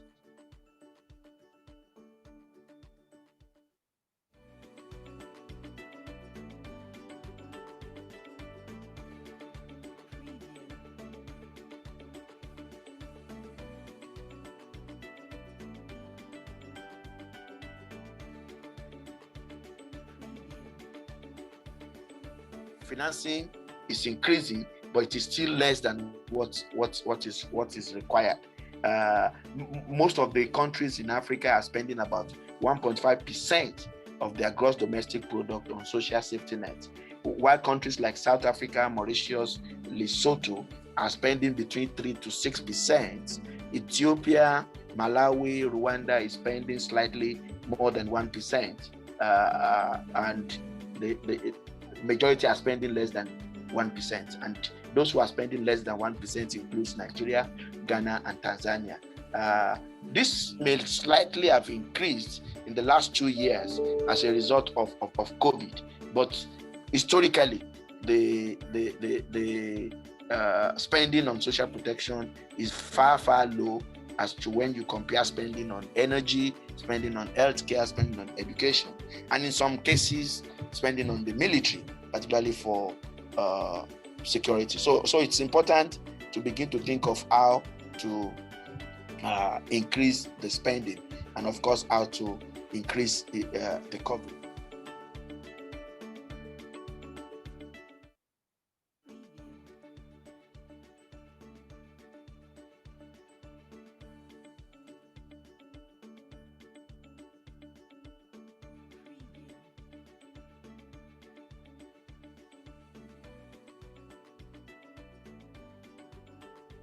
few suggestions in terms of moving forward. Okay, the first is that there's the need to stimulate political appetite for social protection, because fiscal space for social protection will always require a political space. If the political actors, the policymakers do not see and recognize and own and be ready to champion the issue of social protection, hardly will it get the kind of resources it's needed, hardly will it get the kind of institutional stability that it needs, and hardly will you be talking of being sustainable. The second is that for social protection to be able to be able to promote people out of poverty and to build resilience and increase human capital, certain design parameters needed to be clearly worked out. And those are the kind of things that I said earlier on are beginning to emerge in terms of how to be more effective and how to be more efficient with the social protection programs, whether it is social assistance, whether it is social insurance or labor market interventions. The last point is there's a need to spend more. There's a need to increase the fiscal space for social protection. But then there's a need to spend it more efficiently.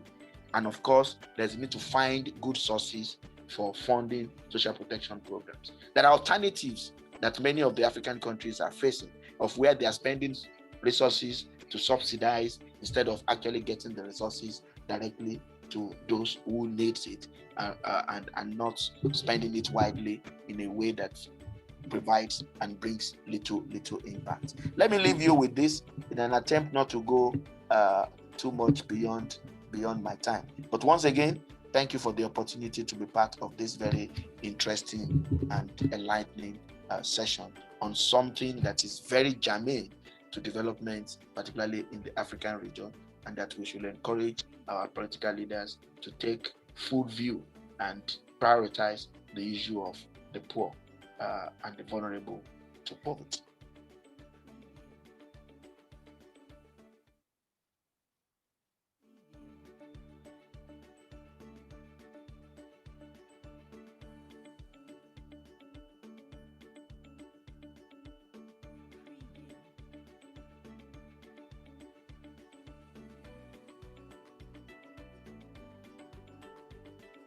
What are the lessons that are beginning to emerge on social protection as it responds to shocks? And I see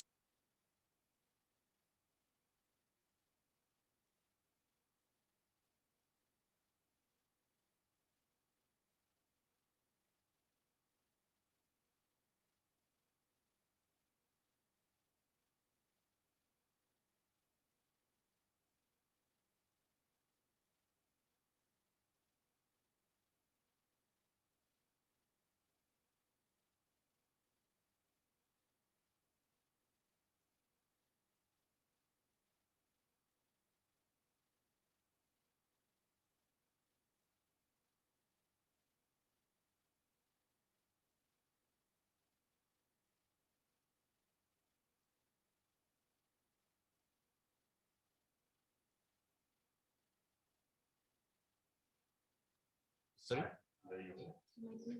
Yes, I'll give you just now. Yeah.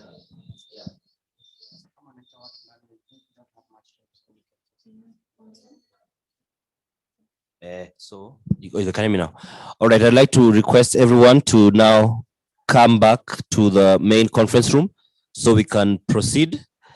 For those who are not yet back, so kindly make your way here. Thank you.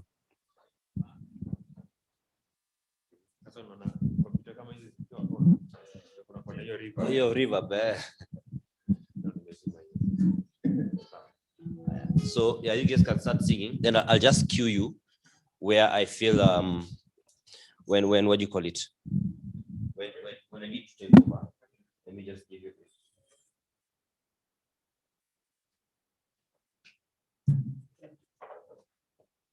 Your mic.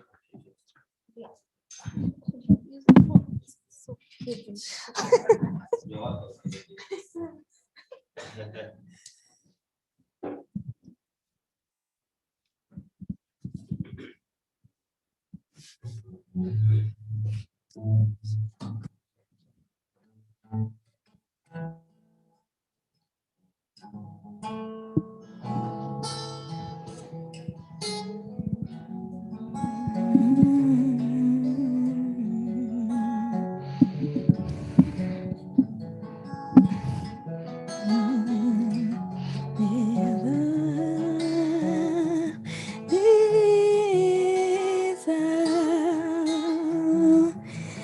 niambile, nibondile, banzi kelele, bandinikile, ndingafunanga, ndingabuzanga.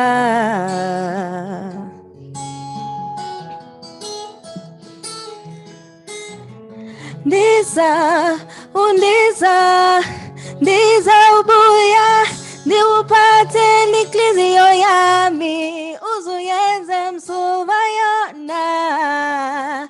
Ndiza, ndiza, ndiza, ndiza ubuya, niupate niklizio yami.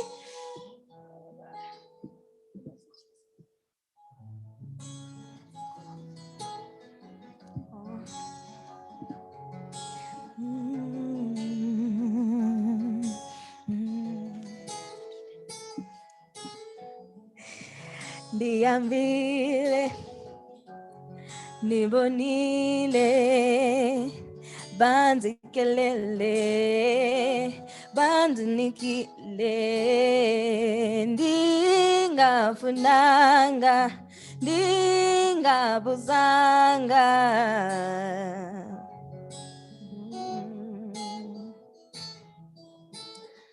Ndiza, undiza, ndiza ubuya, niupate liklizio yami, usuyeze msuva yona. Ndiza, ndiza, ndiza, ndiza ubuya, niupate liklizio yami, usuyeze msuva yona. Ndiza, ndiza, ndiza, ndiza ubuya, niupate liklizio yami, usuyeze msuva yona.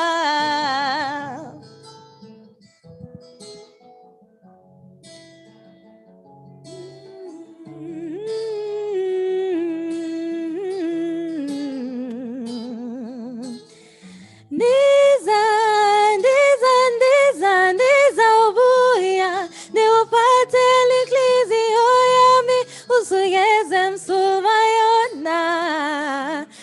Ndiza, ndiza, ndiza, ndiza ubuya, niupate liklizio yami, usuyeze msuva yona. Ndiza, ndiza, ndiza, ndiza ubuya, niupate liklizio yami, usuyeze msuva yona. Niambile, nibonile, banzi kelele, bandinikile, ndingafunanga, ndingabuzanga.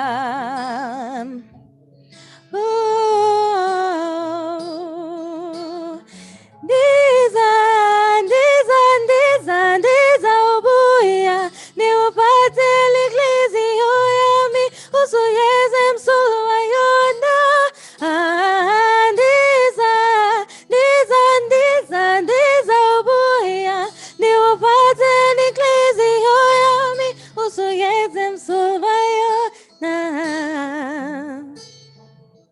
Ndiza.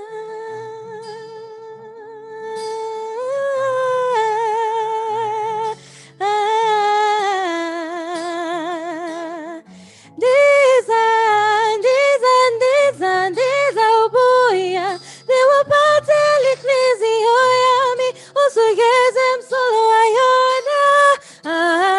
Ndiza, ndiza, ndiza, ndiza ubuya, niupate liklizio yami, usuyeze msuva yona.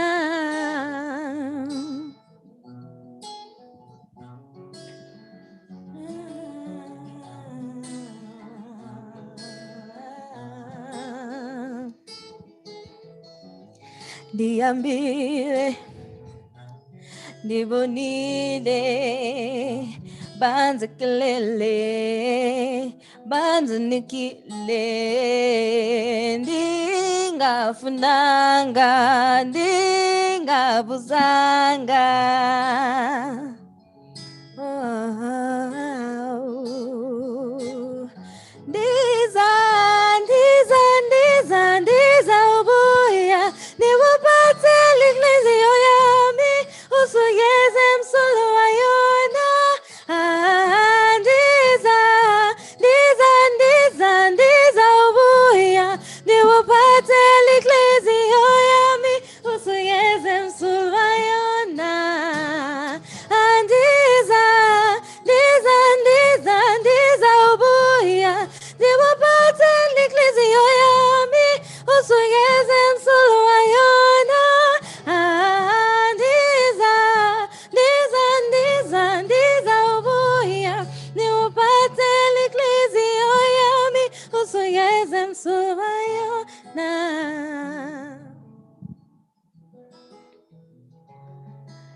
emsulwa yona.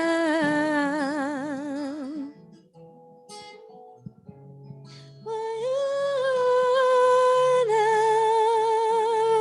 usuyenza emsulwa yona.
Usugeze msulwa yona.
God of Abraham, you're the God of covenant and faithful and true.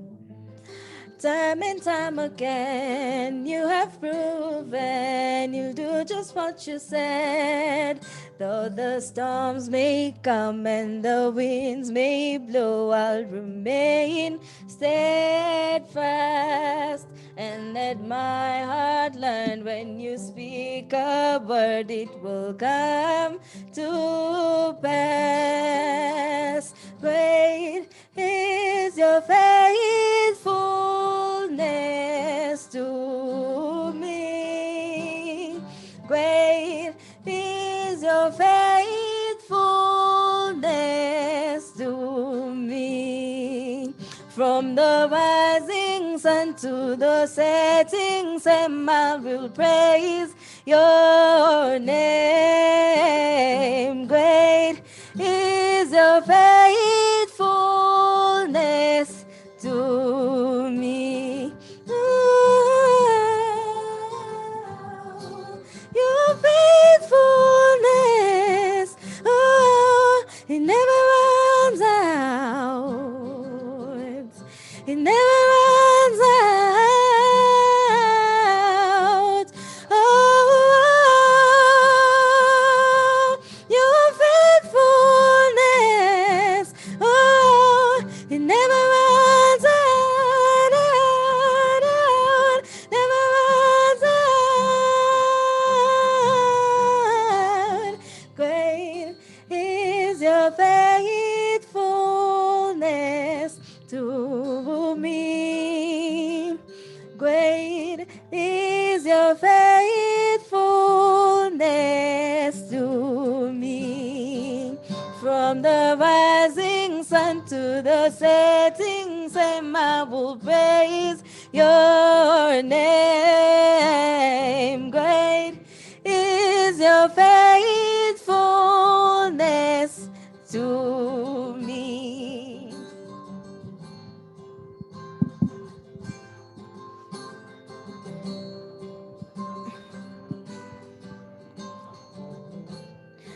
God from age to age, though the earth may pass away, your word remains the same, yeah. Your history can prove there's nothing you can do. You're faithful and true. Though the storms may come and the winds may blow, I'll remain steadfast and let my heart learn when you speak a word, it will come to pass. Great is your faithfulness to me. Great is your faithfulness to me. From the rising sun to the setting sun, I will praise your name. Great is your faithfulness to me. Your faithfulness, oh, it never runs out. It never runs out. Oh, your faithfulness, oh, it never runs out, never runs out. Great is your faithfulness to me. Great is your faithfulness to me. From the rising sun to the setting sun, I will praise your name. Great is your faithfulness to me.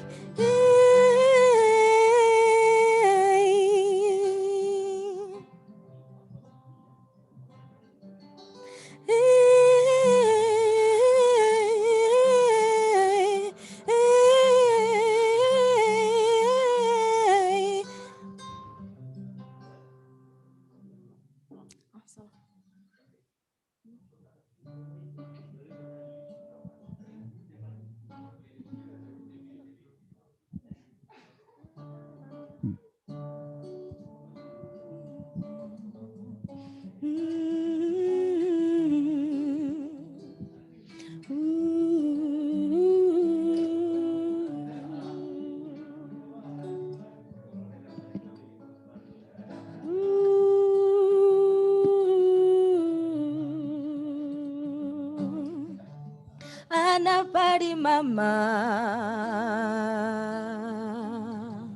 anapari baba,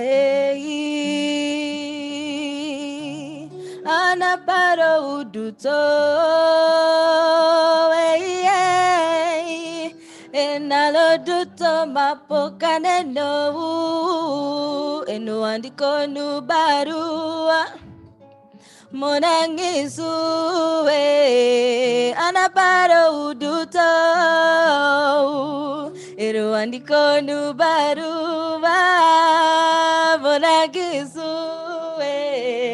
anaparo uduto limna uruyae limna uruyae Limna uruya ye Limna uruya ye Anapari mama Anapari baba baba na Anaparo uduto Oh, anapari mama, anapari baba, baba na, anaparo uduto, anaparo uduto.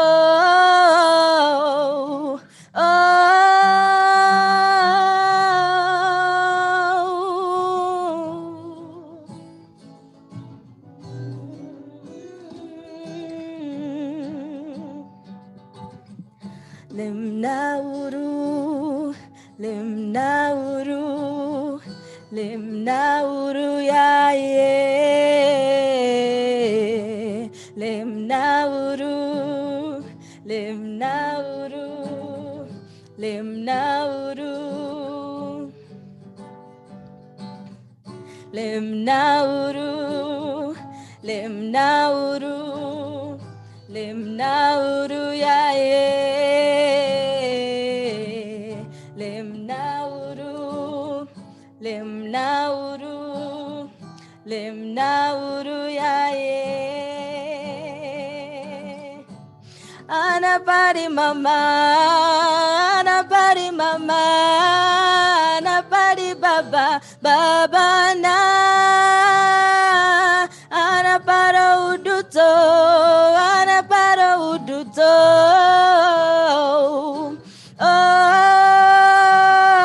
Oh, anapari mama, anapari mama, anapari baba, baba na. Anapara uduto, anapara uduto. Oh, anapari mama, anapari mama, anapari baba, baba na. Anapara uduto, anapara uduto. Oh, anapari mama, anapari baba, anapara uduto, anapara uduto. Oh, limnauru, limnauru, limnauru ya ye. Limnauru, limnauru, limnauru ya ye.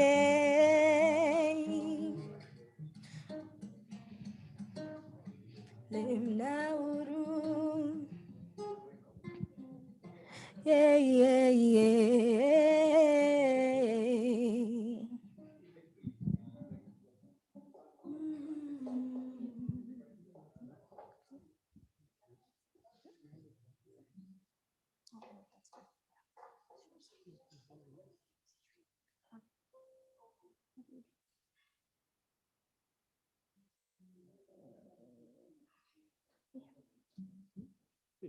Dengar, dengar.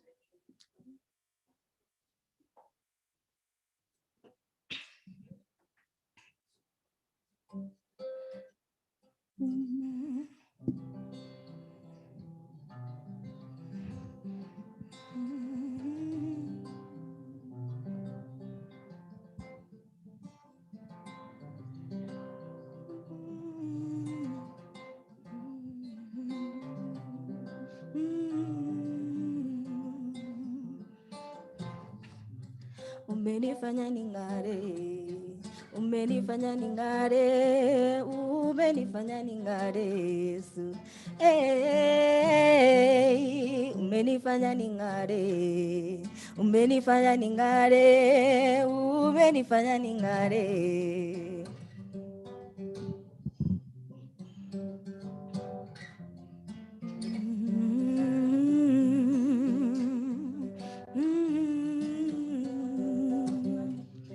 Wewe waitwa nuru, eti nuru ya watu, ukiingia kwangu minang'ara.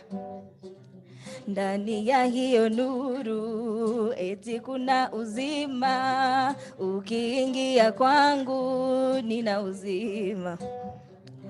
Uso wake Yesu, sura yake Mungu, umeingia kwangu minang'ara. Yeah. njia ya Injili, utukufu wake Kristo umeingia kwangu, minang'ara, umenifanya ning'are, umenifanya ning'are, umenifanya ning'are. Hey, umenifanya ning'are, umenifanya ning'are, umenifanya ning'are.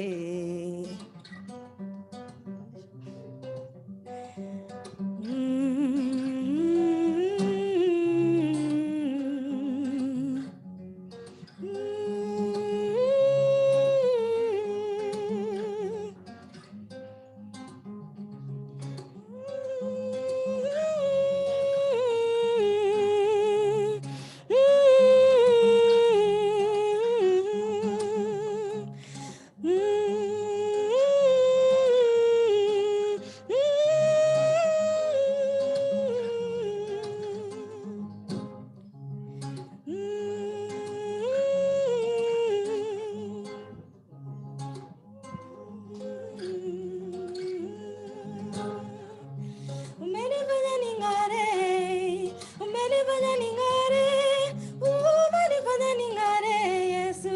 Hey, umenifanya ning'are, umenifanya ning'are, umenifanya ning'are, Yesu. Hey.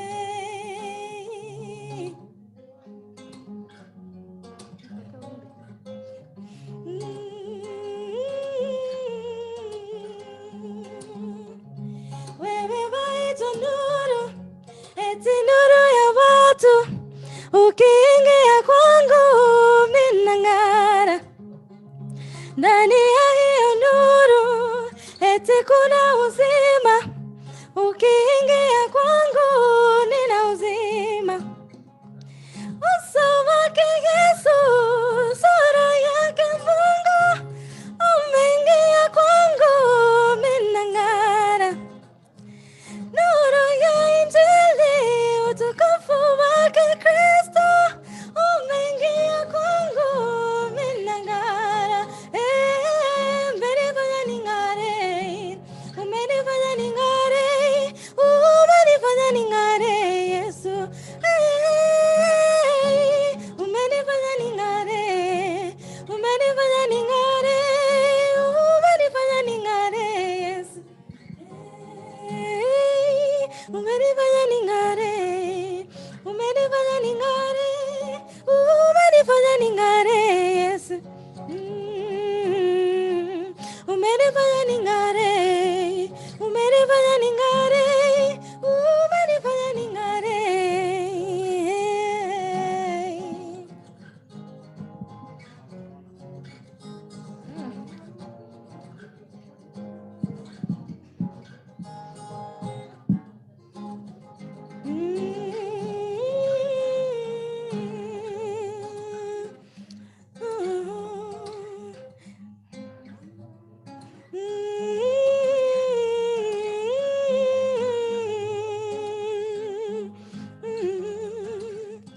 Kwako mwana ukamtuma duniani kisa na maana nipate uzima, jamani. Wako mwana ukamtuma duniani kisa na maana nipate uzima, jamani. Ishara kwamba umenipenda zaidi, hivyo nishaelewa, sifa nitakupa zaidi.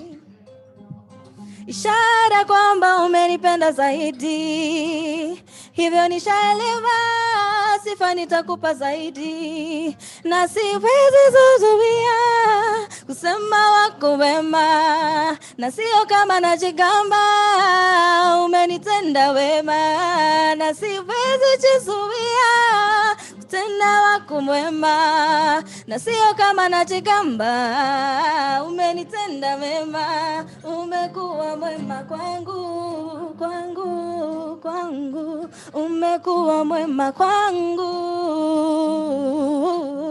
umekuwa mwema kwangu.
Thank you very much. And for everyone else, welcome back. Thank you for your patience as well as taking part in the discussions that were. I have it here. Thank you. Thank you everyone for your patience and just for participating in the different discussions that were being held. Lord Machadu, I would like us now to get into the discussions where we are having the presentations of what has been discussed in the different groups. And to make it more efficient and to relieve your hands of what you have done, I will come with the microphones to you. I will hold them for the persons who will be presenting here physically. We have some of the people doing presentations doing it virtually. So I will come to you and then you can tell us what you discussed as a group. So for group A, the person presenting is Donatus Lily, who's the representative of the congregation of Our Lady of Charity of the Good Shepherd. So I will move to her with the microphones, then she can tell us what they discussed, and there she'll introduce the question or the topic they discussed, as well as what they discussed, the content of it. I'll hold for you so you can be. Thank you. So it's the congregation of Our Lady of Charity. Our topic was on inclusion. So it's reflecting on the implication on the evidence for inclusion. And so we came up with 4 points.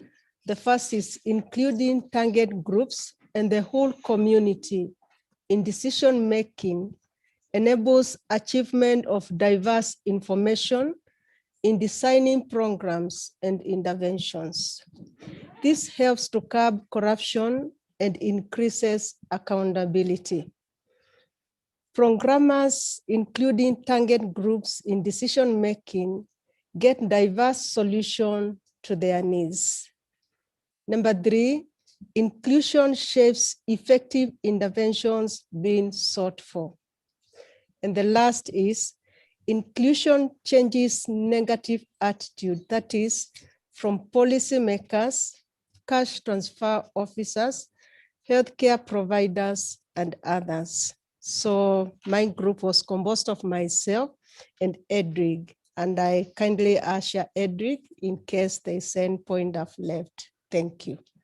Thank you very much. Good. All right. Thank you very much for that. That was the presentation by Group A. That was Group A. Sorry.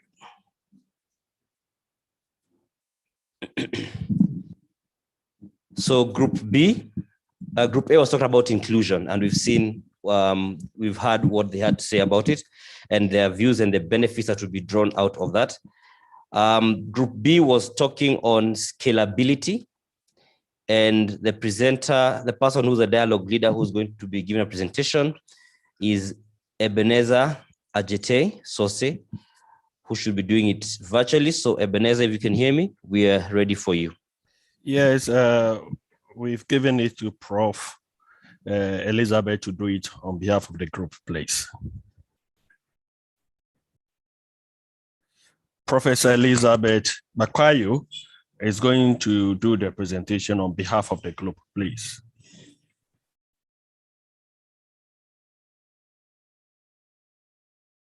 Are you hearing me, please?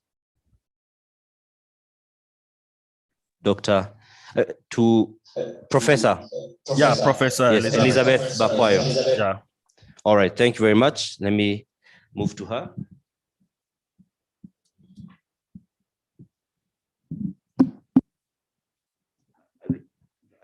I'll hold them for you over here.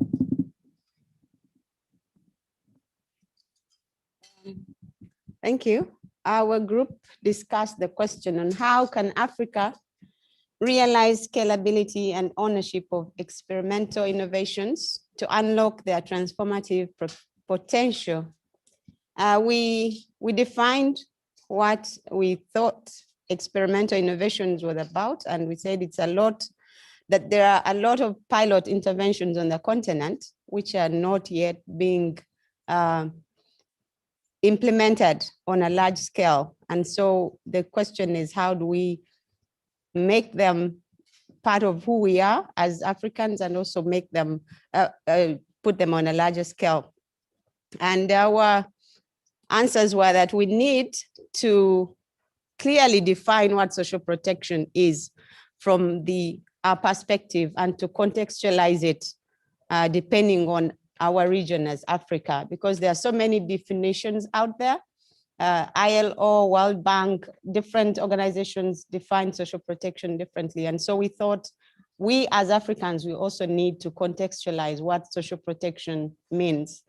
Then the other issue, we said that we think that governments do not seem to understand what social protection is, because most of it has come in from outside. The ideas are coming from outside. And we argued that there is need to ensure that there is advocacy and lobbying to the African governments to help them to understand what social protection is, what it means, to get them to budget to give enough income, to put enough money in the budget to address the social protection. Because at the moment, there are when there is money that is there, most of it goes into infrastructure and it doesn't get to the people that need it. And so there is a role for civil society to bring out what social protection is. Then the other thing that we said is that we need to link social protection to economic development. It's not just an add-on, it is something that should be prioritized as an important issue, as an important tool for economic development. We also said that we need to ensure community participation in the policy-making process for social protection. At the moment, it's a more top-down approach. People are not involved in the design of the policy, in the implementation, in its evaluation, in its monitoring. And so we need to get the views of the community before we scale up. Because if we scale up what we have now, it will not be sustainable, and we need sustainability. And community participation is one of the ways to get sustainability. And we also said that social protection should not just be targeted, but it should be for all that are vulnerable, not just a few. And also we suggested that it should be made a right rather than just to be seen as charity, because most of the time, at the moment, many of the recipients of social protection, they are seen as charitable cases. It's not seen as something that you have a right to receive. And so the government can decide this month, we don't have the money, we won't give it to you, but it needs to be seen as a right. We also talked about the need to put it as in the national and country development plans, social protection, for those where they are not in the development plans. But we also talked about the fact that the leadership, it has been captured by politicians so that it gets put in their manifestos, and when they get out of the place, it doesn't continue. And so if we want social protection to be scaled up, to be owned, it needs to become part of the nation's development plans. Thank you. If there are any other additions, my colleagues, we were 12 people, and 3 of us were here, and the others are online. Thank you. Thank you very much for that. Let's appreciate. Thank you very much. That was the presentation by Group B, who are speaking to the issue of scalability. Group C, the question, or rather the topic they are meant to address, is digital opportunity. And the dialogue leader who is meant to be doing the presentation is Dr. Boniface Diagbo. I believe, or have they made any change? Dr. Boniface, if you can hear me. Thank be you. virtual. So I will ask to Madam Rachel Makoka to represent our. Oh, sorry. Okay. So Rachel Makoha. Thank you. Right. Let me come to Rachel. Thank you for that's the digital opportunity. We had an opportunity to do it digitally, but but for African Digital, not a problem.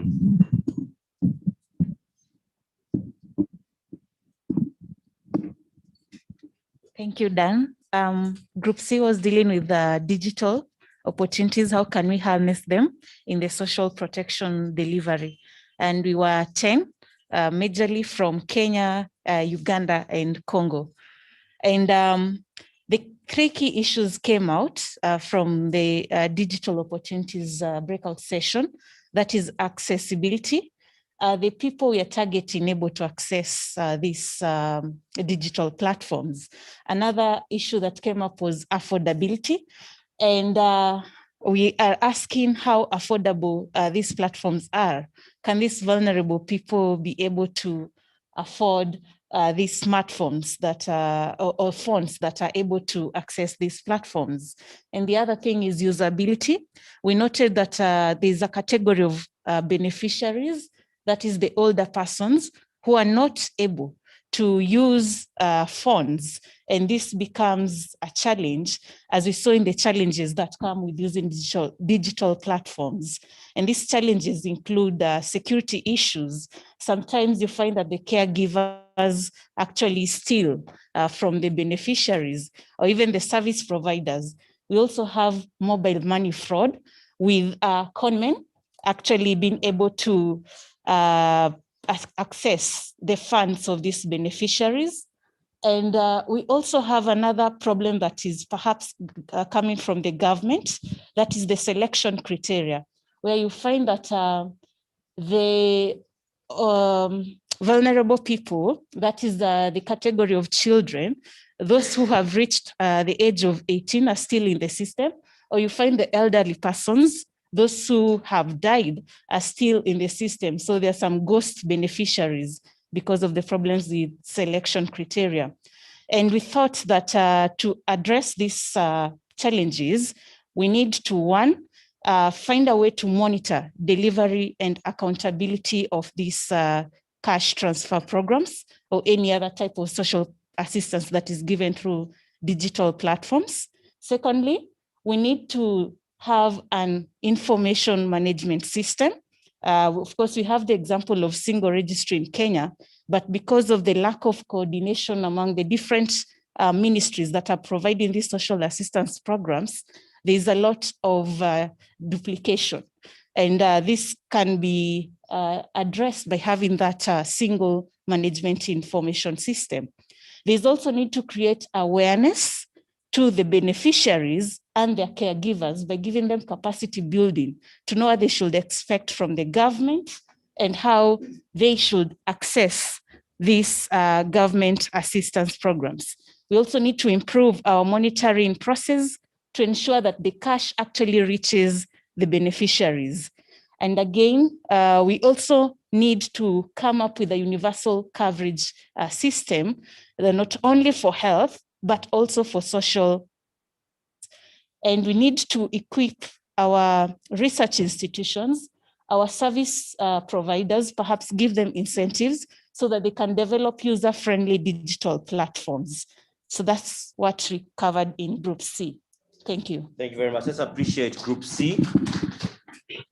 Group C was, once again, just to be clear, was tackling the topic of digital opportunity. And I can tell you for sure, some of those issues are very real. For me as a digital editor at Nation Media Group at NTV, there's a lot of those disparities that will present challenges across the board. You may find a few thousand people who are very vocal on Twitter, but they do not necessarily represent, those who are the views and the sentiments of those who are, let's say, on the ground. You know, you'll even find a difference between the feedback for the same thing on Twitter, on Facebook, on Instagram. It's like 3 different worlds sometimes. So the digital dynamic is a very pertinent issue. Group D was on the topic of fiscal sustainability. Group D is meant to be represented, the presentation should be Simon Nhongo, unless they have opted to go with Dr. Emily Comfort.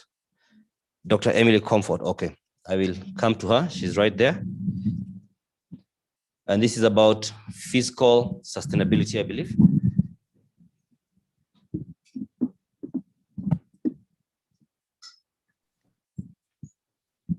I'm still here. Thank you very much. Our group was looking at fiscal sustainability, and our question is, how can Africa effectively leverage the voices and representation of citizens in decision-making and accountability for social protection? And we discussed a number of issues, and we thought the overarching issue is countries have to entrench mechanisms that promote constitutionalism, accountability, democracy, and good governance, because it is through those mechanisms that the various things that will lead to sustainability will be achieved.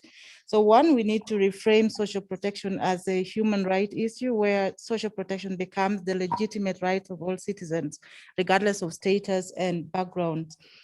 And then 2, we need to have a situation where the state is obliged to look after the welfare of citizens, especially in cases of health and education. And that we think will ensure sustainability, fiscal sustainability. The third one is to widen the tax base and also use taxation to alleviate the burden for those who are in the informal sector, as well as release some money for them to be able to save for the rainy day. The other issue is the involvement of stakeholders if accountability and civic engagement is to be sustained. That is a real issue of voice and representation. We think that we discussed that involvement of those specific stakeholders is key. And earlier on, I think we had some groups who are saying that they should have been involved more before this conference as well. Then the other issue is effective participation of all actors, and that includes civil society, government, labor, and business, the business community. All of these actors should be effectively participating in the policy process and also implementation of such policies. That's going to be key for sustainability. We looked also at, we looked more broadly at the issue of socioeconomic challenges. We think that for sustainability to happen, there has to be a key interest in socioeconomic challenges, addressing those socioeconomic challenges that our societies face from a more broad perspective than just looking at social protection. Then we also tasked civil society to engage the government and the actors more to ensure that there's a creation of a conducive environment for social protection. In some countries, there might not be a very conducive environment for civil society to play a key role, especially where the space for civil society is shrinking. And the other thing is that these processes have to be institutionalized. If we are talking about social protection, we must see institutions around social protection actually growing and strengthened, and also to make social protection more universally adopted, that institutionalization is key. The other thing is we need to build capacity of beneficiaries. I think Group C has talked about that. If we want to ensure sustainability, then citizens have to be more active. They have to hold governments accountable, and they have to engage those who are responsible in order for them to be supported. The other important thing we felt could help the whole continent is the issue of having compelling data. We learned that during this COVID season, there were many countries struggling with who is vulnerable, who deserves support, who is qualifying, and so on. And we think that having compelling data across the continent is very key to enable comparability, so that if we are doing case studies and we want to compare which country is doing what, we can use data that has a similar kind of baseline indicators. So that's very key for us. We also connect that to having a very clear monitoring and evaluation framework. If sustainability is to happen, we need to make sure that whatever policies are in place are being monitored, the implementation is being monitored, and those programs are being evaluated from time to time and engaging all the actors, as we've already noted. And lastly, dealing with diversion of resources, we think is very key for sustainability through corruption, especially. We noted that in most of Africa, corruption is a very big problem. And most times what is supposed to go to the beneficiaries do not reach them, or identification of those who are supposed to be receiving support is flawed at various levels. So this needs to be put as a priority, and it cuts across Africa. All these, we believe, will enable us to accommodate an inclusive and transformative social protection in Africa. Thank you. Thank you very much. Or should you like to add something? I just wanted clarity on what you said about the informal sector. Clarity on just your point on the informal sector. You said tax, and then I wasn't sure I got it for the notes. Let me come to you. Sorry. We thought that the inclusion of the informal sector has to be embedded within the tax system, first of all, to widen the tax base and ensure that we know who is in the informal sector, who's in the small and medium term enterprise, and so on, but also to use taxation to support them. So if you know they're already struggling in their business, their small bases, then you can exempt them from some taxes, and that will be a form of protection for them. Thank you very much. Let's appreciate them as well.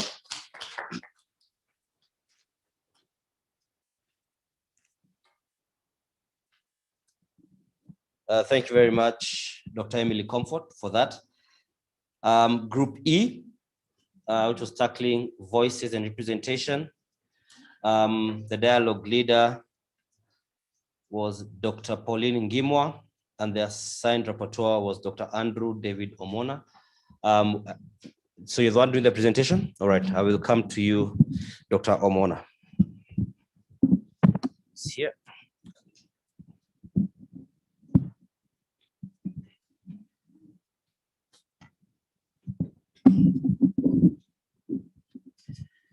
Yeah, thank you, members, both here and online. Our group had attracted the majority. We had the room filled up, not until some people had to be taken to another group.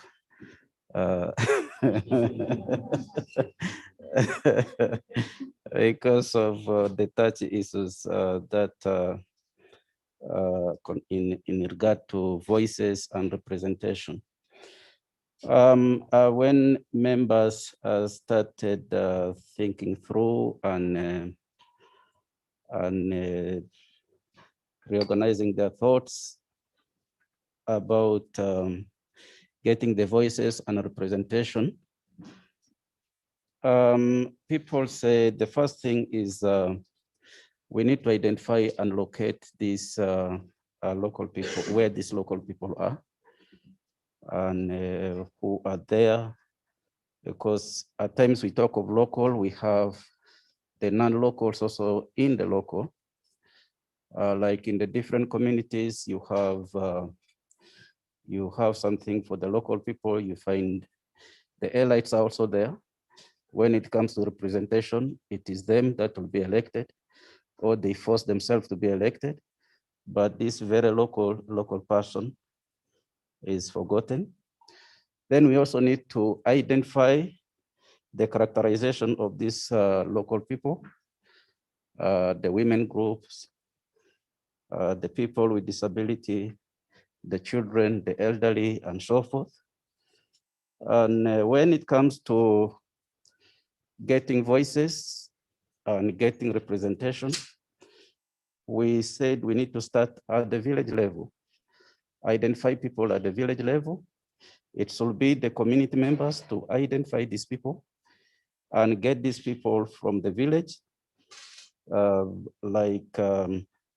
In most African countries, you have the village, you have the sub-county, you have the county, you have the national levels.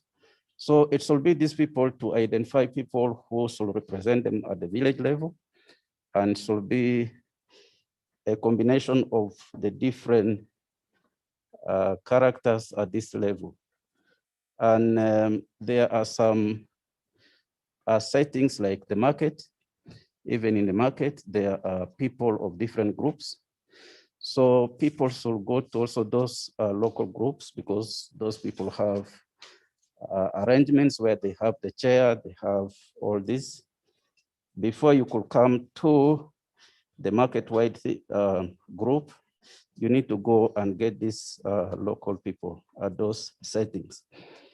And then as we identify these people, we need to know or ask ourselves questions and answer these questions.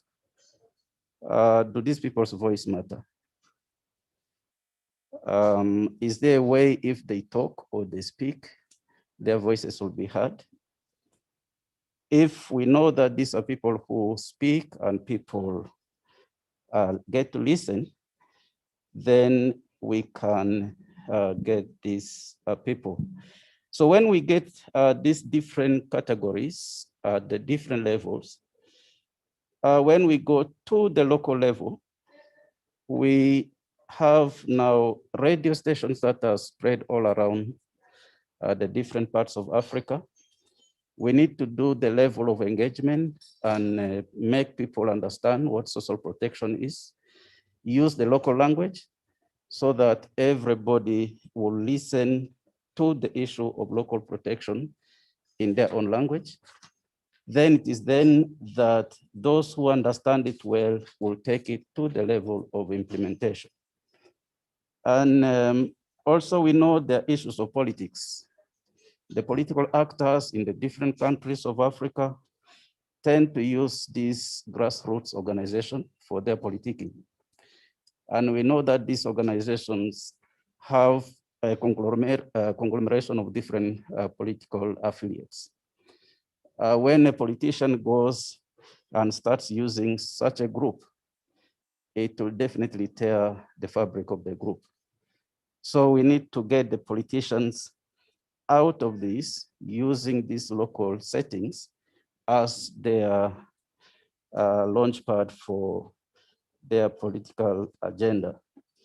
Then also members say there are many non-governmental actors working at the community level.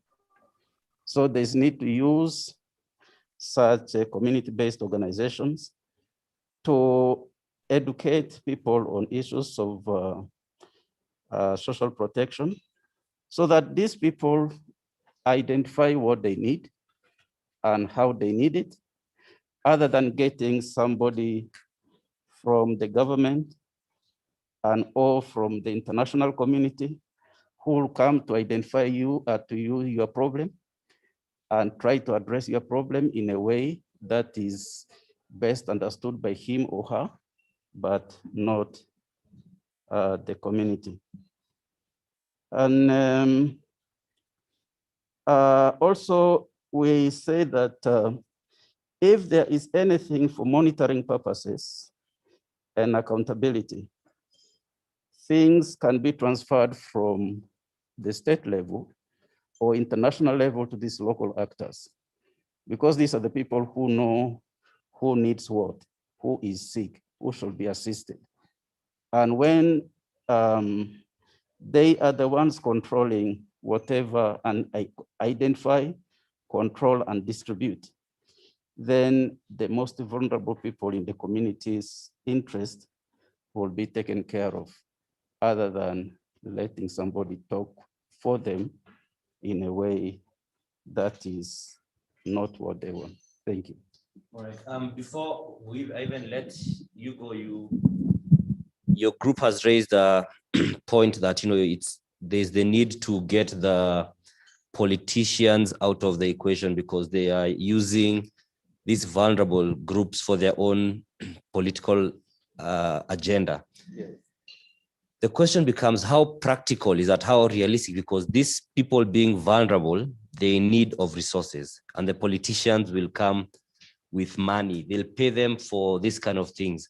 So how do we realistically achieve that? When you pull the politicians out of this, it's a source of resource. We've seen even the rallies that happen. It's been in the news that some of these young guys, if it's in Kenya, you paid 1,000 bob to go and attend a certain rally, there's mobilization. So how do we, because these guys, they see that 1,000 bob they don't even have that, especially in the pandemic time. So how do we, realistically get them out of the equation and still meet this need that is there? Yeah, we know the politicians are a part of the community, but our point is avoid politicians using these local settings. They can come to the community, but they don't come to you as the chairperson of our association to cause you callers to come for his rally and pay money to you. Then you use that money to buy our votes. They can come to the community, yes, they can engage the community, but not the community as these local arrangement settings. Do not, Pauline has some points to make. Not using the formal arrangements at the local level as political capital base for their own politicking. Okay, thank you very much. Let me just move to Pauline. She has a burning point.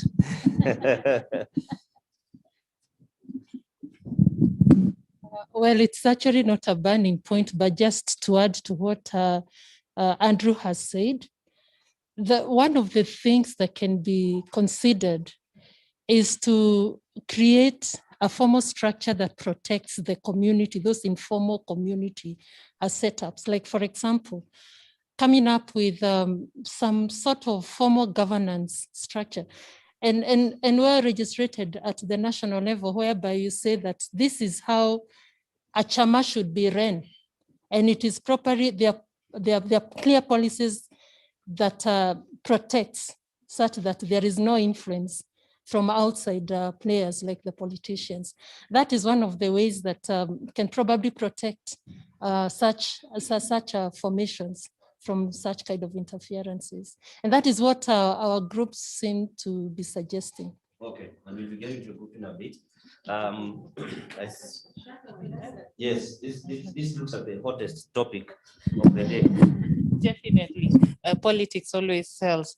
Yeah, so another issue is about empowerment, civic education about the rights and responsibilities of members of the community, and also just using people who mean well and who are role models and key informants to talk to them and empower them.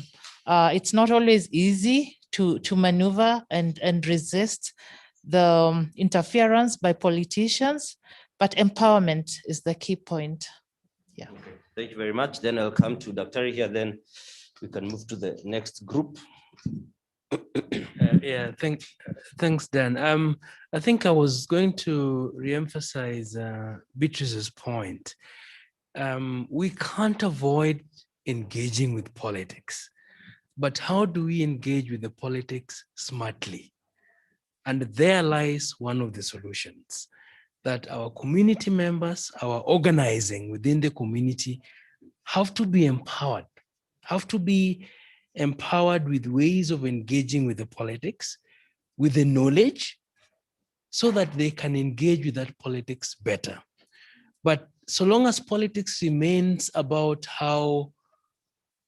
who gets what and when, and so long as the state remains the state as the formal institutional structure for community and societal advancement, we cannot afford to engage with politics. We have to engage with politics, and we have to find a way of engaging with that politics smartly. So the local politician has to be part and parcel of the conversation about how we make our social protection programs more effective. He has to be part and parcel of the conversation about how to uplift the widows, the orphans in our community. If we say we avoid that, we will be back to the same point where we are today. You know, a group of elites sitting somewhere deciding who is going to get what at the table. Thank you very much. Have what you wanted to add something? Okay. Okay, thank you very much. On the issue of politicians, I want to give an example of Kenya. When the disability grants started, the design was in such a way that we look at the census of people with disabilities and know where to take the money. So for example, if there's a high incidence of people with severe disabilities in a certain area, then that area needs more money than, look at the distribution of that situation. But our politicians, because they want to gain mileage, they actually changed that and it became geographical targeting. That now you do, if it's about 100,000 people with disabilities going to receive the grant, divide by 210 constituencies, and eventually you have a constituency getting only 2 people with disabilities. And now what happens to that constituency that had a higher incident of what you are targeting? So sometimes politicians want to use it as their mileage. You know how this grant, like the Women Fund, the Constituency Development Fund, and now Social Protection Funds, when they come down, they say, this is my money as a politician, rather than it's a government program for everyone and everyone deserves to be on it. So sometimes we need to be aware of when politicians want to ride on government programs, government rights programs, as if it is their making or their own personal program. And we've seen a lot of that. And I think the media should, educate the public that government services are government services. Even if it's Constituency Development Fund, you are getting it as a right of being a citizen, not necessarily that it is the politician who is paying fees for you. Therefore, you have to really do what the politician wants to do, So they're also using these grants for their own mileage. And we need to be aware of that, and the citizens need to be aware of that. Dan, on the issue about vote buying, a politician gives you 50 shillings or a packet of salt, and then he goes into parliament for 5 years. If you divide that 50 shillings with 5 years, surely what is your value? That is what the citizens need to know. Thank you very much. I would like to go to the next question then, because it feels like that political one would need a whole conference of its own. Oh, sorry? There were 2 parallels in our group about the issue of politicians. Okay, let me come to you so the online audience can hear you. Then we can go to the next group is the Afrocentric design.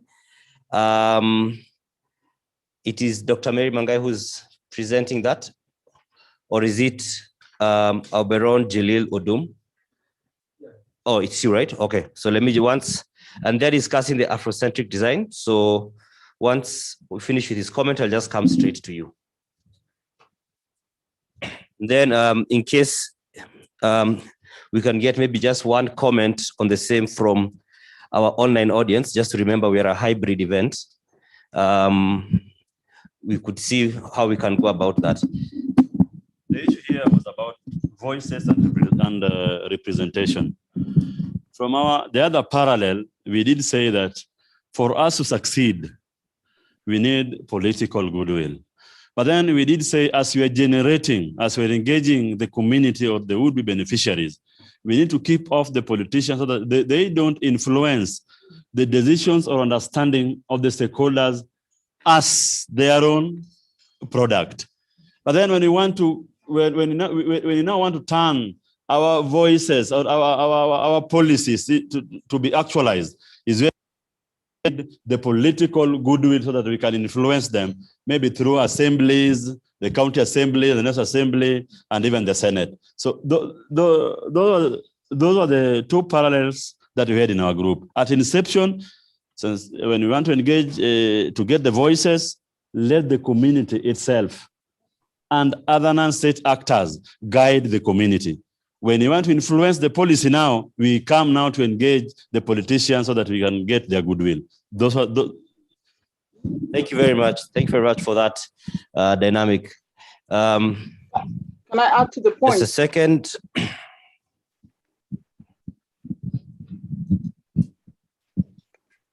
Can I add to the point? For the Afrocentric design, is it yourself or Dr. Mary Mangai? Sorry? Dr. Mary Mangai. No, because I was the rapporteur for. Oh, she's online. Yes. Can you hear me?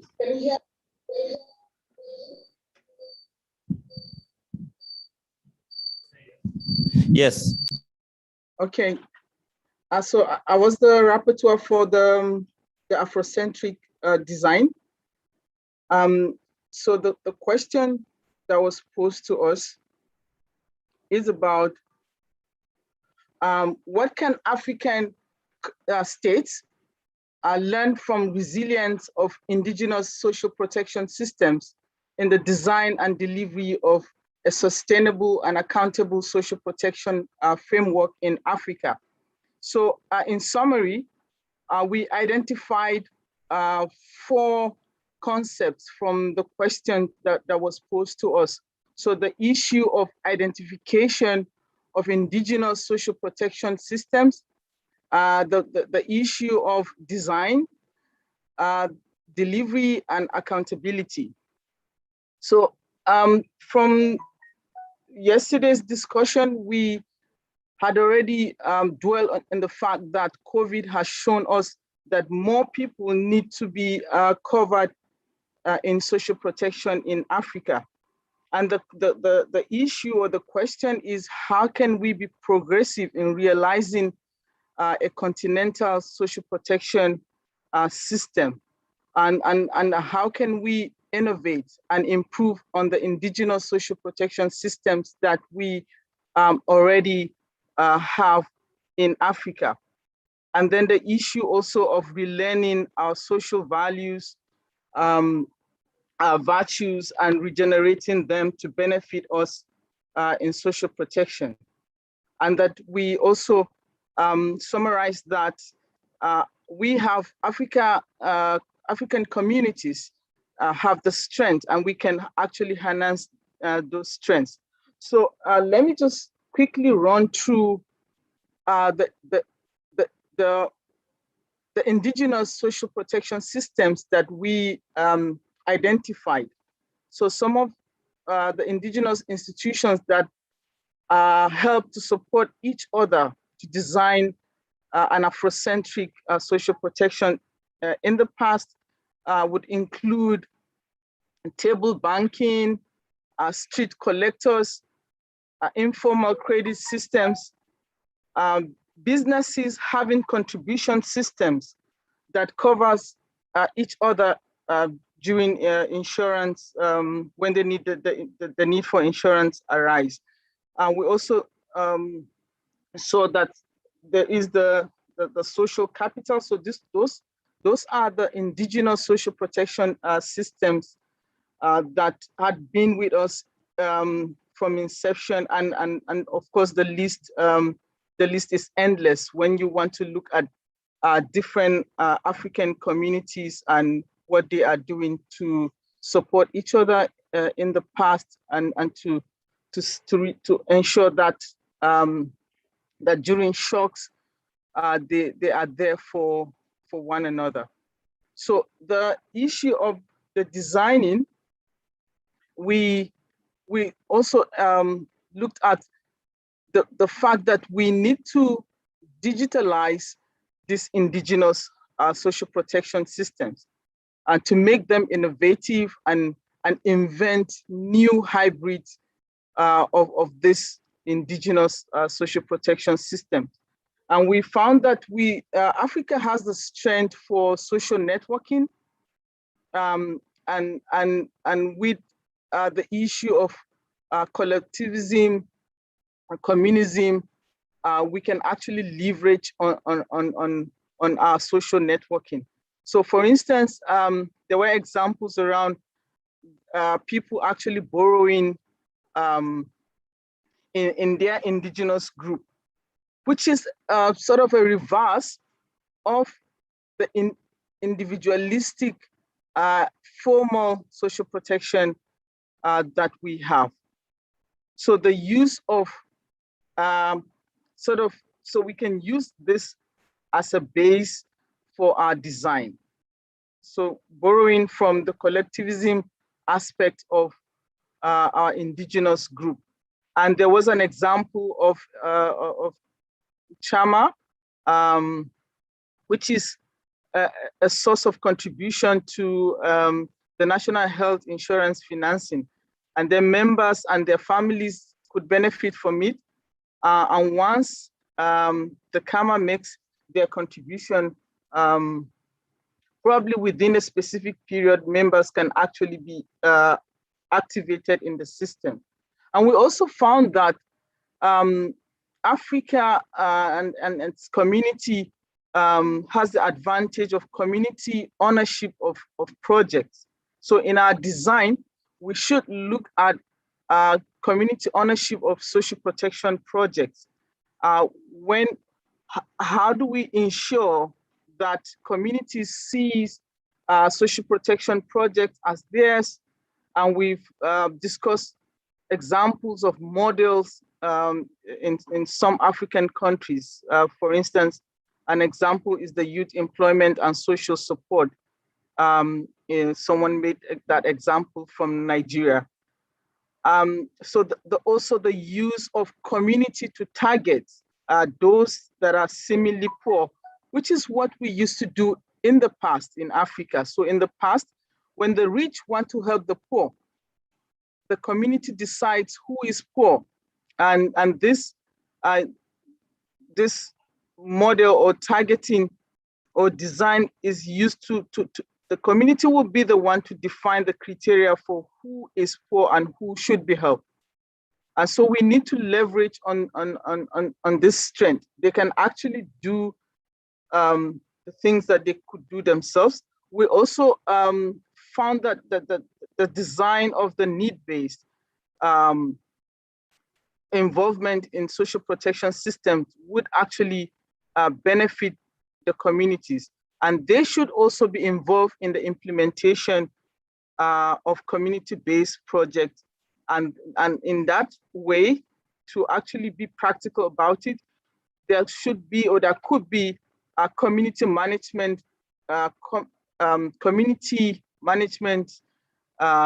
group who would actually be involved in the implementation, the monitoring, and the evaluation. So in terms of delivery, we also note that our social networking can be an avenue for the delivery of social protection in Africa.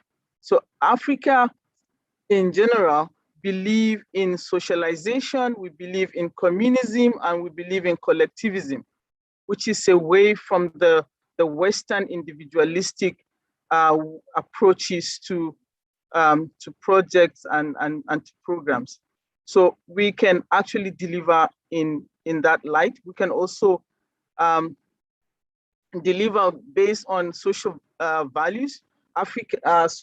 Solidarity is the African way, and we can actually take advantage of that to deliver social protection projects. And the last is accountability.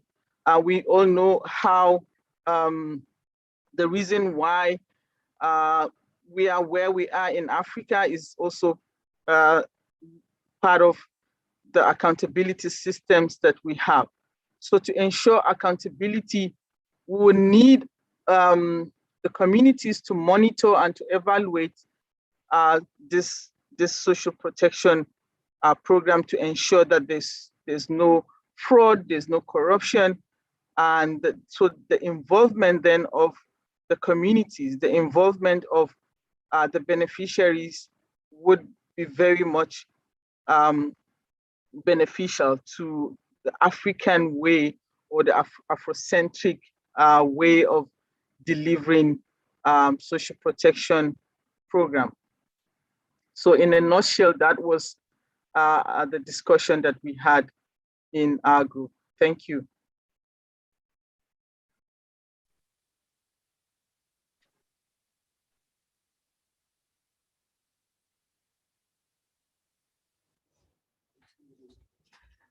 All right. I just wanted to add something. Okay, let me just bring the mics to you.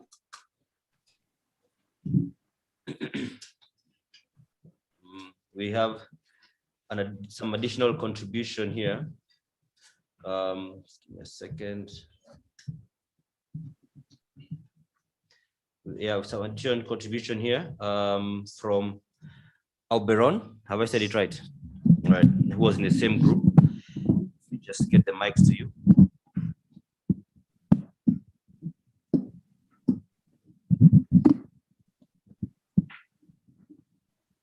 Okay, so just so you know, there was a little bit of controversy over the terminology, whether it should be people-centered, it should be Afrocentric.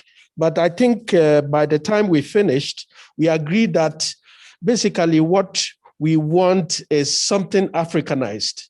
And so whatever we want to call it, we want to make sure that even if we say it's people-centered, what kind of people?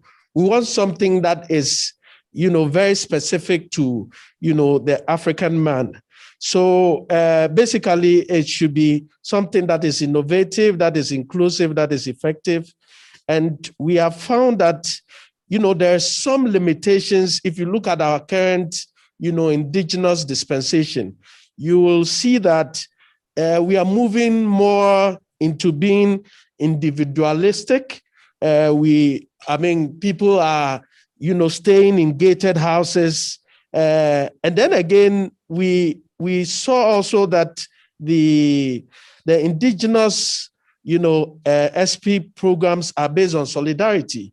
And so obviously the right issue component is not there. And so we need to learn from, all of these things. And then we mentioned that if you look at, how government implement SP programs, they can't do it without communities, which is why then the indigenous, SP that we do will be a very crucial thing. So in terms of even design, if you have, people in the community that can help you in identification, they can show you exactly where you can find the people. And then even in terms of graduation, people can tell that people's lives have improved. And so they can actually help in the graduation. And then in terms of monitoring and evaluation, talking about accountability, the same social networks, in the community can actually help you do this very well. Thank you very much. Thank you very much for that. Let's appreciate that group as well for their contribution. And now, as we are, heading towards, we may call it the climax of this discussion, of this conference, we're going to be heading into a panel discussion. And again, it's going to be a hybrid one, where we'll have some of our panelists here in the conference hall, and others will be joining us virtually. And so this is going to be just reflection on what next for each actor in social protection, given the evidence that has been presented. The context here being COVID-19 was pretty much a natural experiment that allowed us to stress the social protection systems at all levels by, in quotes, dumping a huge demand in a short time period. So what happened is that we've established that it widened the cracks in an existing in a system that was already frail. And so this has given us some sort of shock therapy of how to handle this kind of a situation. So what we're going to get some seats here, some chairs here to the front for the panelists who will be joining us here. And we shall also be, as we also allow the tech team, whether we can check with all the virtual panelists, just to make sure we're good to go. Physically, Mary.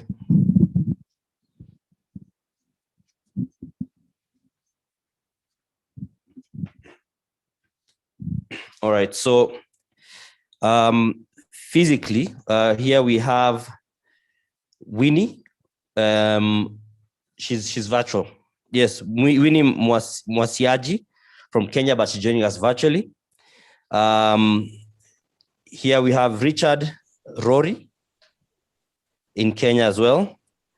Professor Julian May in South Africa. Dr. Mary Mangai, South Africa. We saw her speaking just a short while ago. And we also have Professor Omoboale Oni from Nigeria. So those are the virtual panelists that we have. Then in-house, I don't know whether they're the analog ones, but our panelists in the conference room are Pauline Makwaka. Is she here? Yes. Have I said your name right? The name right? It's right? Thank you. Then we have Angela Okola. Angela Okola. We also should be having Joel Maingi Mwangi. All right. Then we should also be having,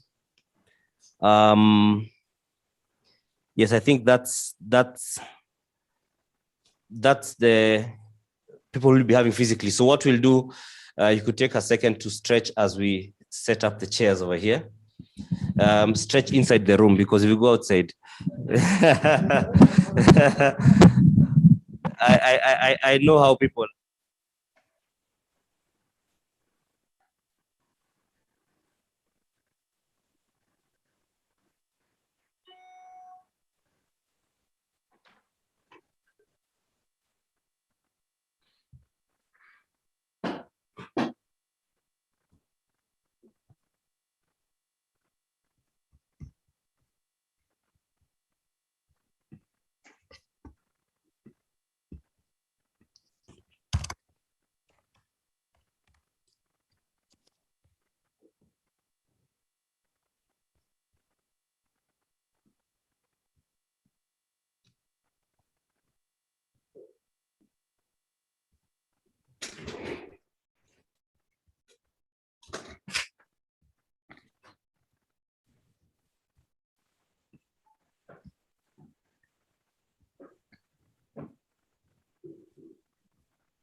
Okay.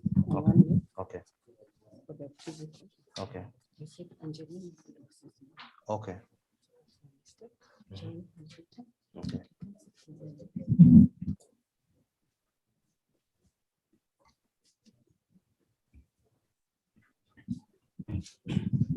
So maybe the tech team can pin the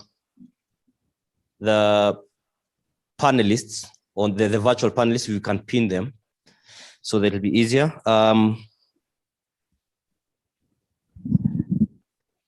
We have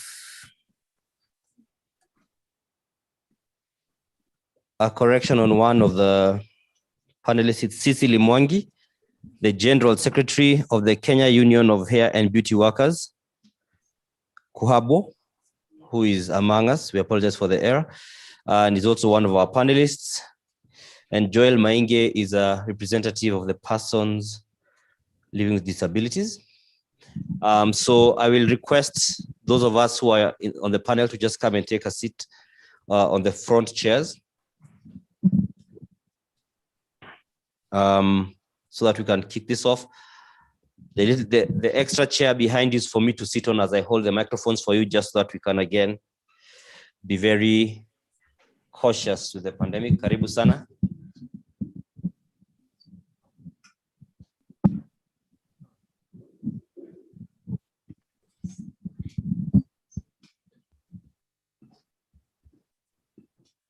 Karibu.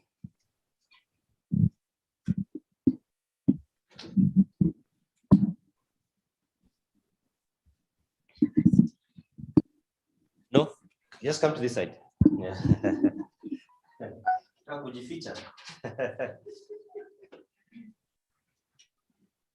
Pauline Makwaka, Senior Women Citizen for Change. Karibu sana. Mary? So these are some of them are actually beneficiaries. So for the concern that has been raised and about the actual people who are ground, it's covered.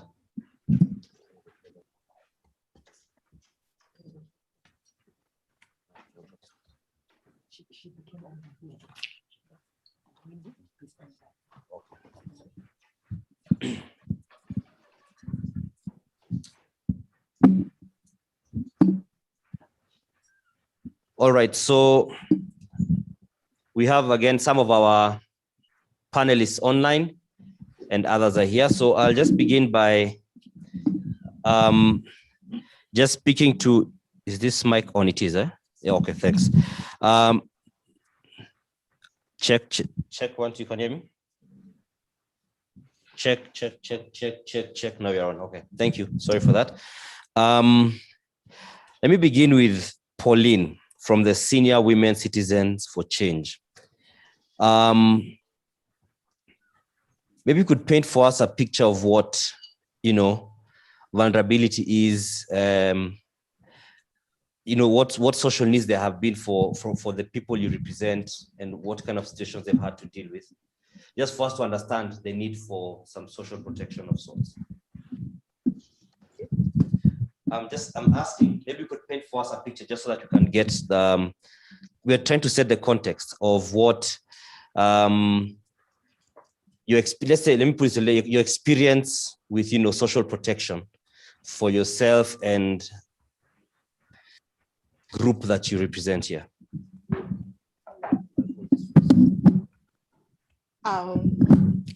Senior Women Citizens for Change has done a lot of work on the sensitization on the rights of the senior members in the community. We have also helped them to know their rights and come forward and say, this is where we want to move to. And then we have also encouraged them in economic empowerment. The cash transfer, we have pushed to make sure that the elderly people are getting their money through the systems that the government has put forward. In fact, yesterday, there was a lot of problem because the seniors are not really getting their money because people are stealing from them. And we still encourage that the government should make sure they follow so that these old people, like yesterday, I saw the old people just moving, very old, they are looking for their money and the money has been stolen from them. Who steals this money? Pardon? Who steals the money? The caregivers and even the children. I mean, when an old person gets the money, the son or the grandchild comes and takes the money from the old person. So the old person is not able to get the money. So what we are saying is, which is the best way to make sure that this old person or this old woman and man is getting the money?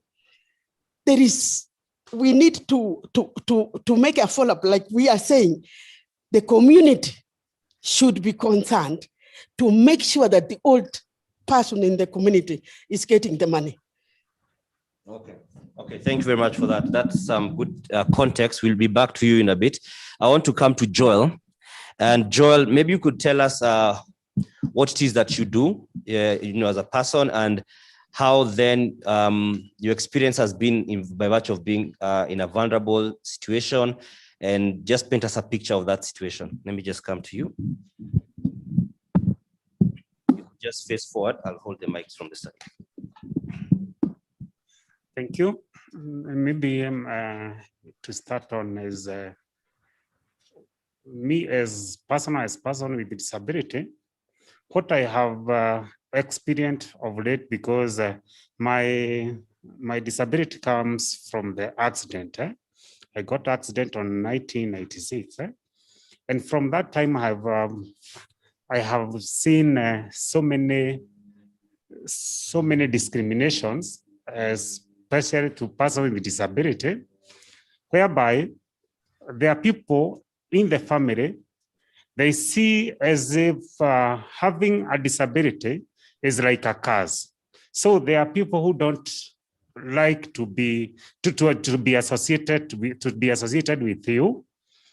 Then when it comes to the government policies, there are no policies that touches the needs of persons with disability. And when there is, the implementation of it goes very slow because the persons with disability are not represented, or they are not, their views were not taken when these policy were made. So there is that gap whereby most of persons with disability are not represented in many occasions, even from maybe from here, this side, this conference. I think members, we can see these premises is not friendly to persons with disability. Suppose somebody is using a wheelchair. To reach here, it could be difficult. And we are coming up whereby we don't want those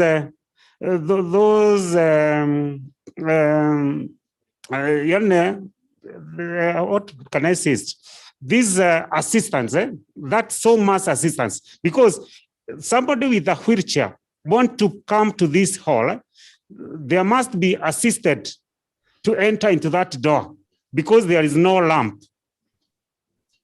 There is no lamp.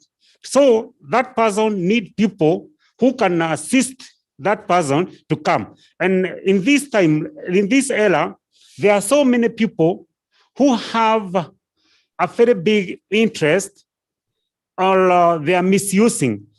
For example, when we are using like, let's say like Matatu or like this one, there are people who want to assist. Maybe there is a lady who is coming.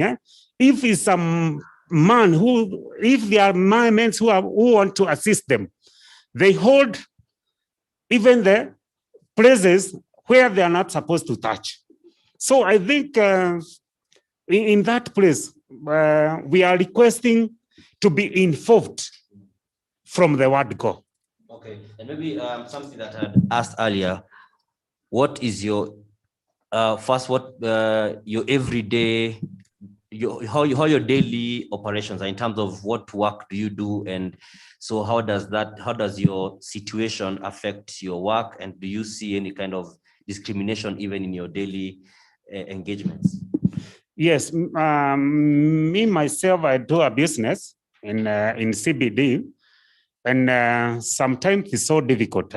One, I leave at my place very early before the rush hour because of using the matatus and whatever.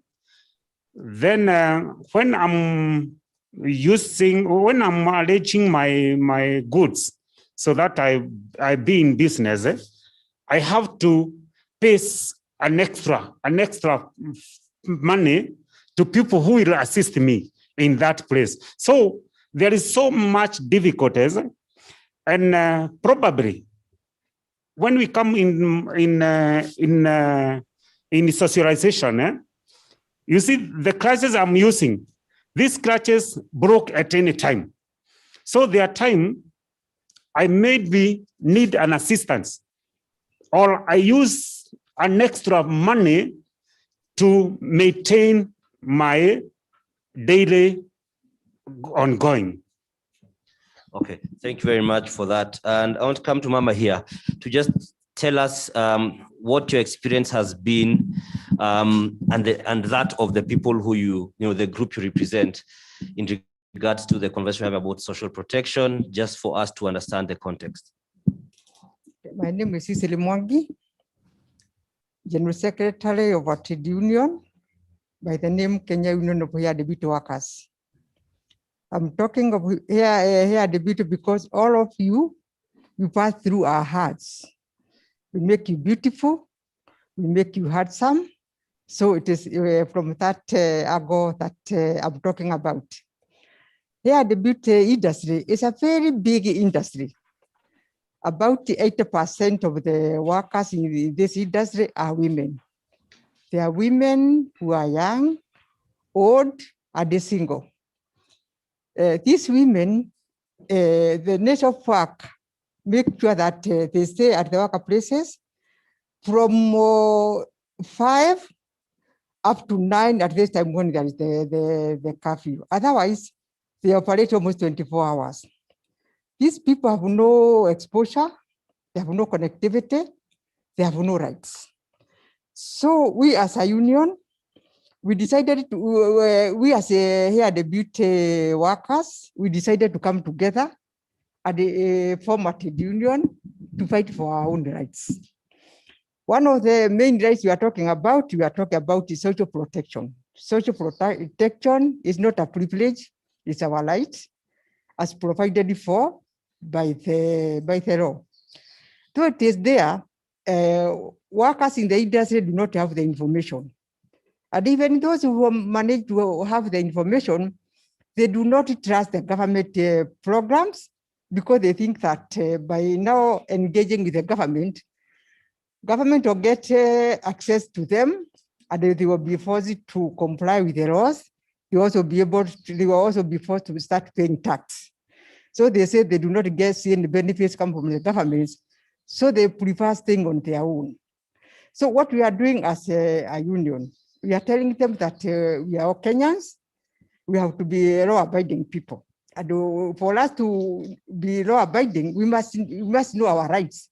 We must know what does the Constitution have for us as workers in hair debut. What are the benefits that is there for us? Before we get the information, what are we doing as social protection is concerned? So we are saying, first of all, we need to address our social welfare issues. That is, when one of us is sick, we come together, we contribute money, we pay for the medical bills. When one of us dies, we also contribute. When one of us, the student is not at school, at least we make sure that we contribute. So at the ground level, there is social welfare issues. So now that we are talking about social protection, what we are doing, because we now want to move from welfare issues to social protection. So what we are doing as a trade union, we are now creating awareness on social protection at the workplaces where the saloons and barbers are. We are also talking about social protection through the churches because our members go to church. We are also talking even about social protection through the media, talking about the benefits and the rights. We say that we want to tell the government that we have to address our problems as far as social protections are concerned, because we are taxpayers. So our needs have to be addressed. They have no choice. So before the government implements or provides the service we are demanding, we have now come up with the circles. We have already started reforming circles for here the beauty workers, where they are saving and also borrowing. Through that one, it's giving them economic empowerment issue because they have started buying plots. They have started taking their children to school. Even if they have the dignity that in the case of anything, at least I'll be able to go to my circle and then borrow money. And that way it's giving them dignity. So we as a union, we are trying to say that at least welfare issues on the ground, at least they're in place. But now we are saying that now that the union has come, is talking about elevating us from social welfare to social protection. Now we are engaging the government. That's why in our meetings, we invite all the stakeholders from the government. If it is the local authority people, we invite them for the meetings to talk about the bylaws. We tell them that we need you to give us our rights as bylaws. The labor laws, we are also working the means of labor to make sure that the workers know their rights, because whether you are informal or formal, you are a worker. International Labour Convention define a worker as a worker, regardless whether you are informal or formal. So as the government is saying, and the world is saying that we need to move from informal to formal. You cannot move from informal to formal unless you make sure that at least you put systems which are working. We empower people. So that why, because once they are formal, there are a lot of benefits. The government will be able now to offer services which they offer to other formal workers. Okay. And so, excuse me, just to clarify, are we saying that for example, the group you represent, that you're open to being formalized, but you said at a point they don't feel the value that they get from the taxes they pay, so they would rather stay outside the tax bracket? Yes. Is that the situation? And doesn't that mean that you sort of, to some extent, lose the right to complain when things don't go right? At least we are right because we are citizens and we are taxpayers. But all we are saying that to move from informal to formal, it means that at least you have to make them economically able. You also to provide the working environment, a better working environment. You also have to provide the services which the formal workers are getting. For example, last month, I saw the government coming up with a program on health scheme, health insurance. If you see the benefit the civil servants are getting as far as hospital bills are concerned, I got surprised because the informal workers are the most people who are paying the taxes in this country at a higher rate. We are the service providers. We are the ones who are steering the economy. So if the civil servant could get those services, and we are the people who are on the steering wheel, moving the economy of this country, I do not understand why informal workers should not also be a beneficiary. Okay, thank you very much for that. And again, quite some insightful thoughts, and we'll be coming back to our physical panelists. In not long, I want us to cross over, to our virtual panelists. And let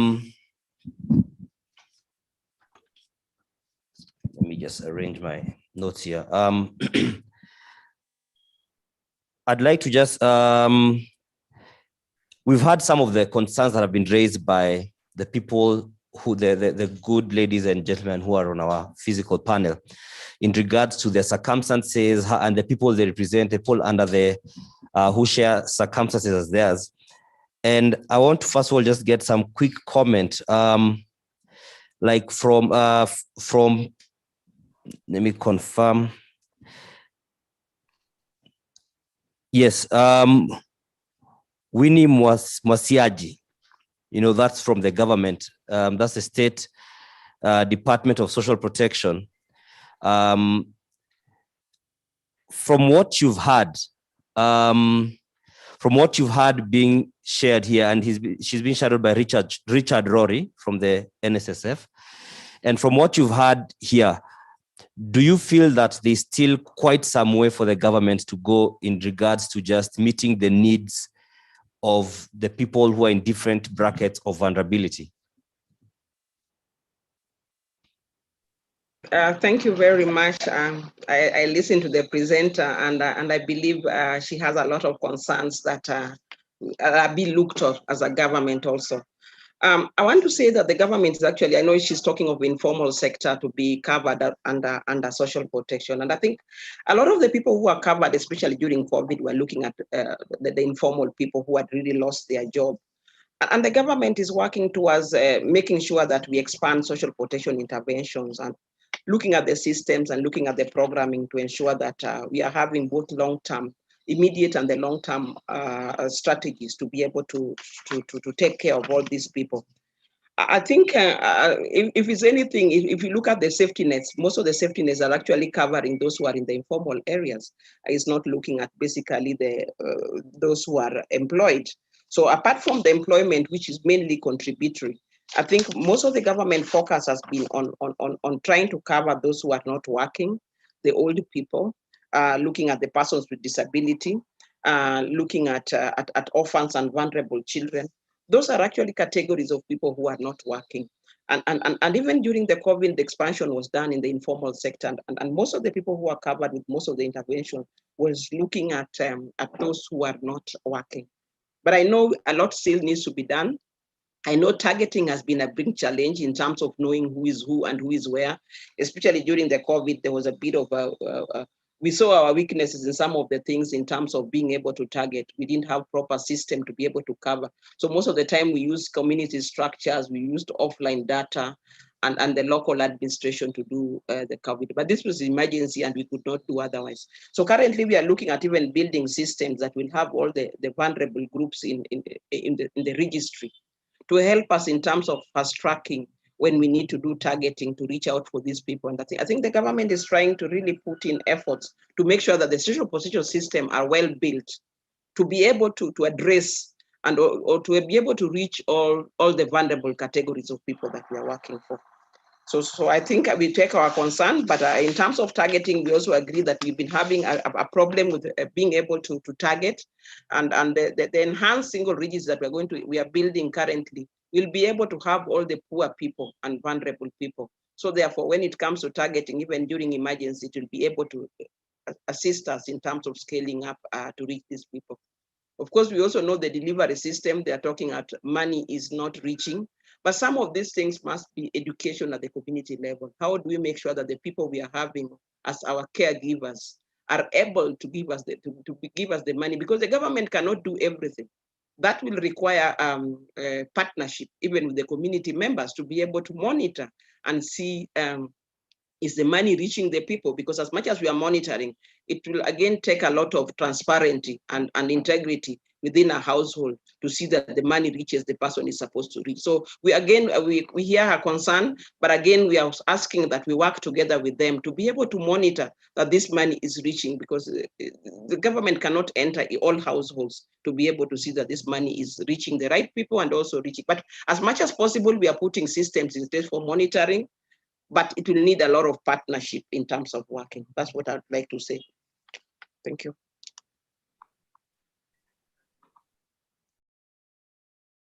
Over to you, unless you have something else. We'll get back to you. Thank you very much. I'd like to bring in, interestingly, you noted that when the three first panelists spoke, you hardly would hear, I want money. It was more of the conditions around their vulnerability, you know. It was not so much that. And that's, I want to bring in Professor Julian May from UNESCO, the chair of Africa Food Systems. And Prof, when you listen to the gentleman and the two ladies here, like I've said, you are not hearing so much of I want money, but it's more of, yes, the money issue is there, but we want some of the other benefits around it. But our social protection systems largely are big on cash transfers and maybe relief food. How, you know, what different thinking should governments have around this to just make sure that the support they give to the vulnerable is more holistic and impactful, meeting the needs that are sometimes not necessarily about giving them the $2 a month, $20 a month kind of arrangement? Yeah, thank you for the question. Thank you for the invitation. I'm very sad not to be able to visit Kenya again. You've raised a very interesting question. We think of social protection, as you say, very often simply in terms of money that is paid to people, and particularly to highly vulnerable people in circumstances when they can't earn an income. But there are a number of other very important interventions that can take place, which we often don't think of as social protection. In South Africa, the one that we are really focusing on right now is the question of our school feeding programs. So we don't often think that school feeding is social protection, but in fact it is. In giving children nutritious food, you really are making a vital contribution. A number of other countries in Africa also have school feeding schemes. Now this is both a form of social protection and a way of supporting children, but also it's a way of supporting local economies. In countries in South America, they've linked their school feeding schemes to purchases from smallholder agriculture. So you grow your local economy. You don't simply make transfers of money or transfers of food, but you also are building people's livelihoods.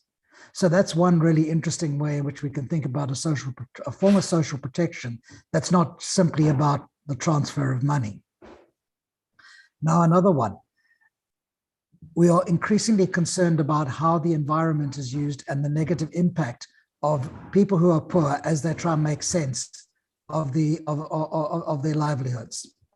Again, in a number of countries now, there's something called payment for environmental services. It's also social protection.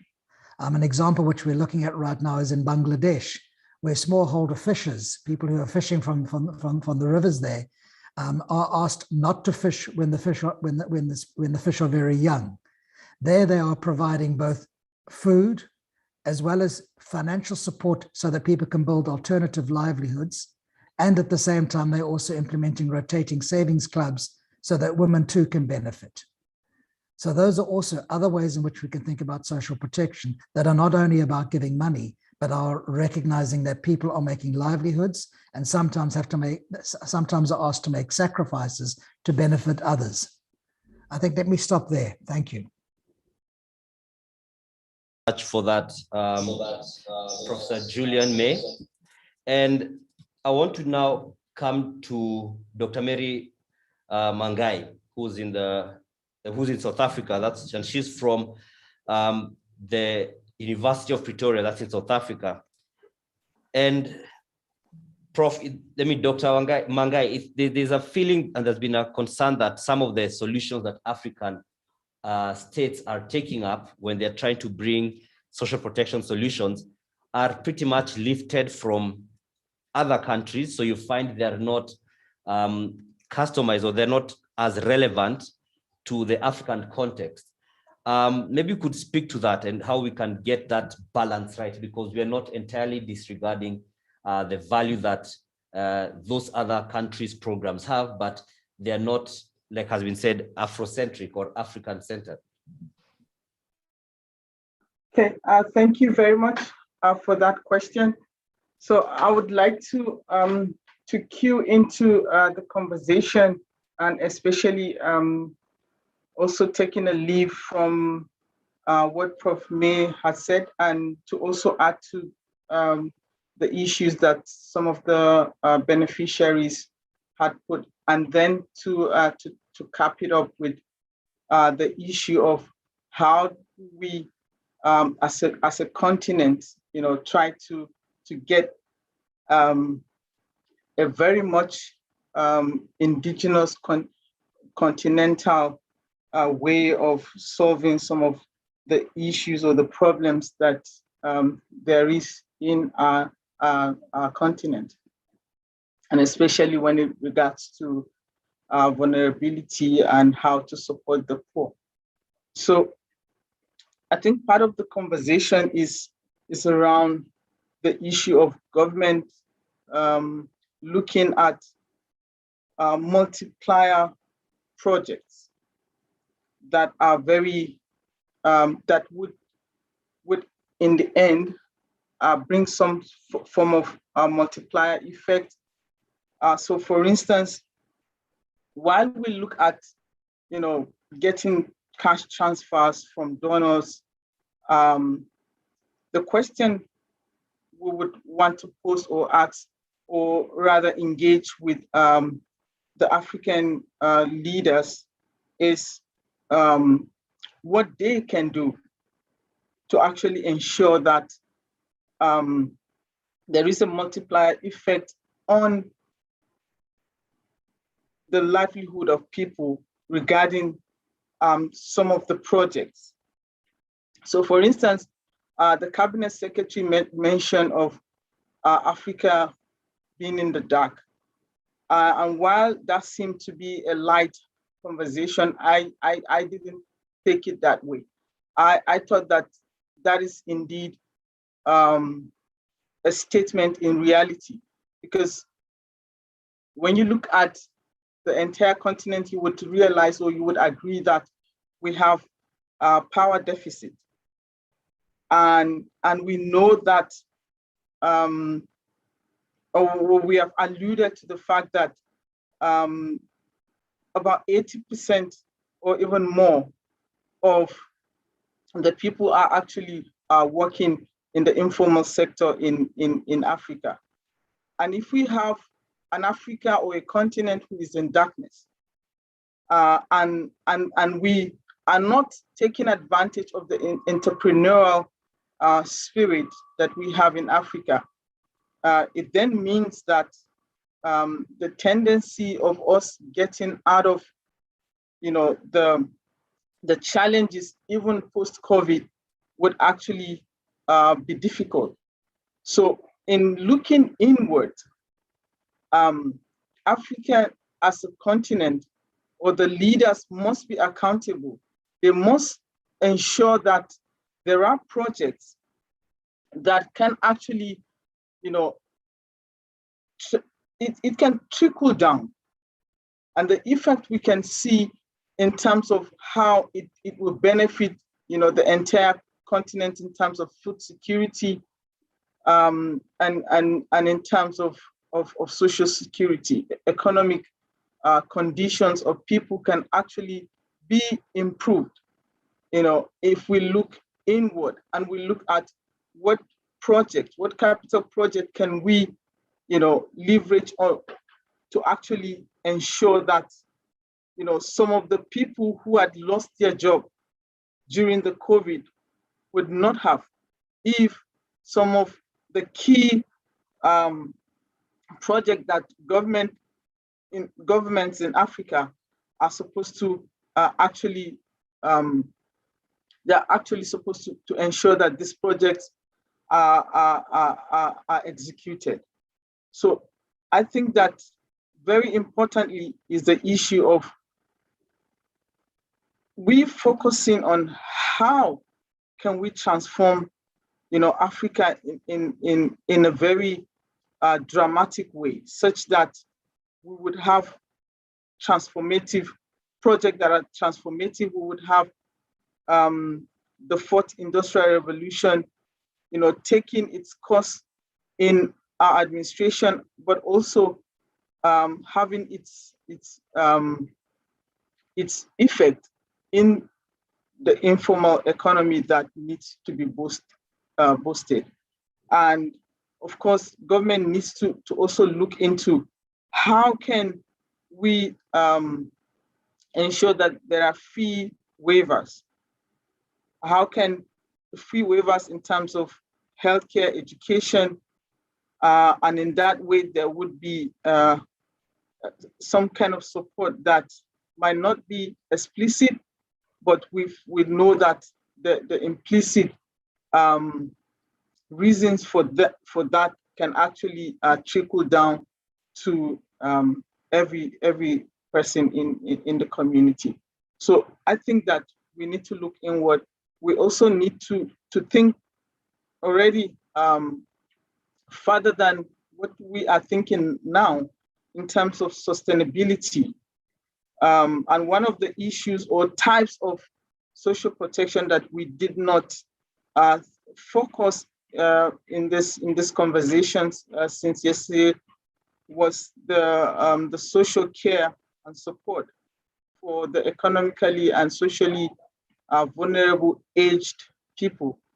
While we think about the strength of the youths in Africa, and we're not actually leveraging on that, we also must think about what kind of support are we putting in place where we have family support and family-based support for the elderly. So looking inwards, I think that government should have its focus or its eyes on some of the deficit that we have in terms of capital projects, and one of it is the issue of power, and also some of the areas or types of social protection that we are not already paying attention to that could actually be transformative. Thank you. I would like to stop here. Thank you very much, Dr. Mangai, for that. And I want to come to Professor Wole Oni from the University of Ibadan, that's in Nigeria. And researchers, and there are many here who would bear witness, will usually do the research and listen to, they'll tell us that they've listened to the people on the ground. They have come up with data that can actually help in policy making. But we are still seeing a lot of that data and that research, that wealth of knowledge and wealth of solutions remains good in the books. It does not translate, it does not translate to the lives of those it's meant to be helping, such as the concerns we've had this morning and many others. So what, Professor, do you feel that researchers need to do differently, or is it now beyond them? Because if a government refuses to take your advice, that is now on the government, or is there something that also researchers need to do different so that these solutions can actually be turned from paper to concrete reality? Thank you very much, Mr. Moderator. Thank you for inviting me to this session. Interestingly, though I'm an academic, but I have been involved in so many projects. So what I can tell you is that I have mixed town with gown on several locations. And you're right, there is a big gap between the town and the gown. Most of the things we do are things that says on the shelf because they are not driven demand. They are not, it's not research, they are not research that maybe we were paid to do. And when we are paid to do it, sometimes it depends on the focus of government.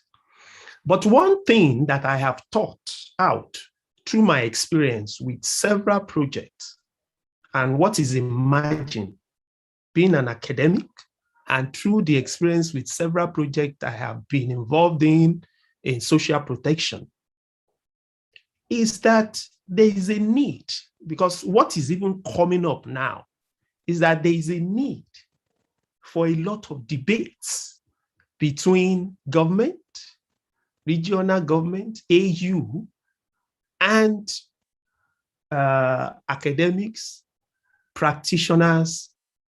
And then I feel that we should be thinking about an innovative research lab for social protection. Now, this innovative research lab will basically have the term of reference.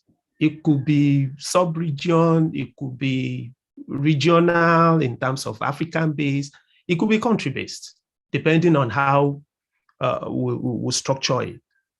This lab will help to come up more with evidences that are of felt need in the area of social protection.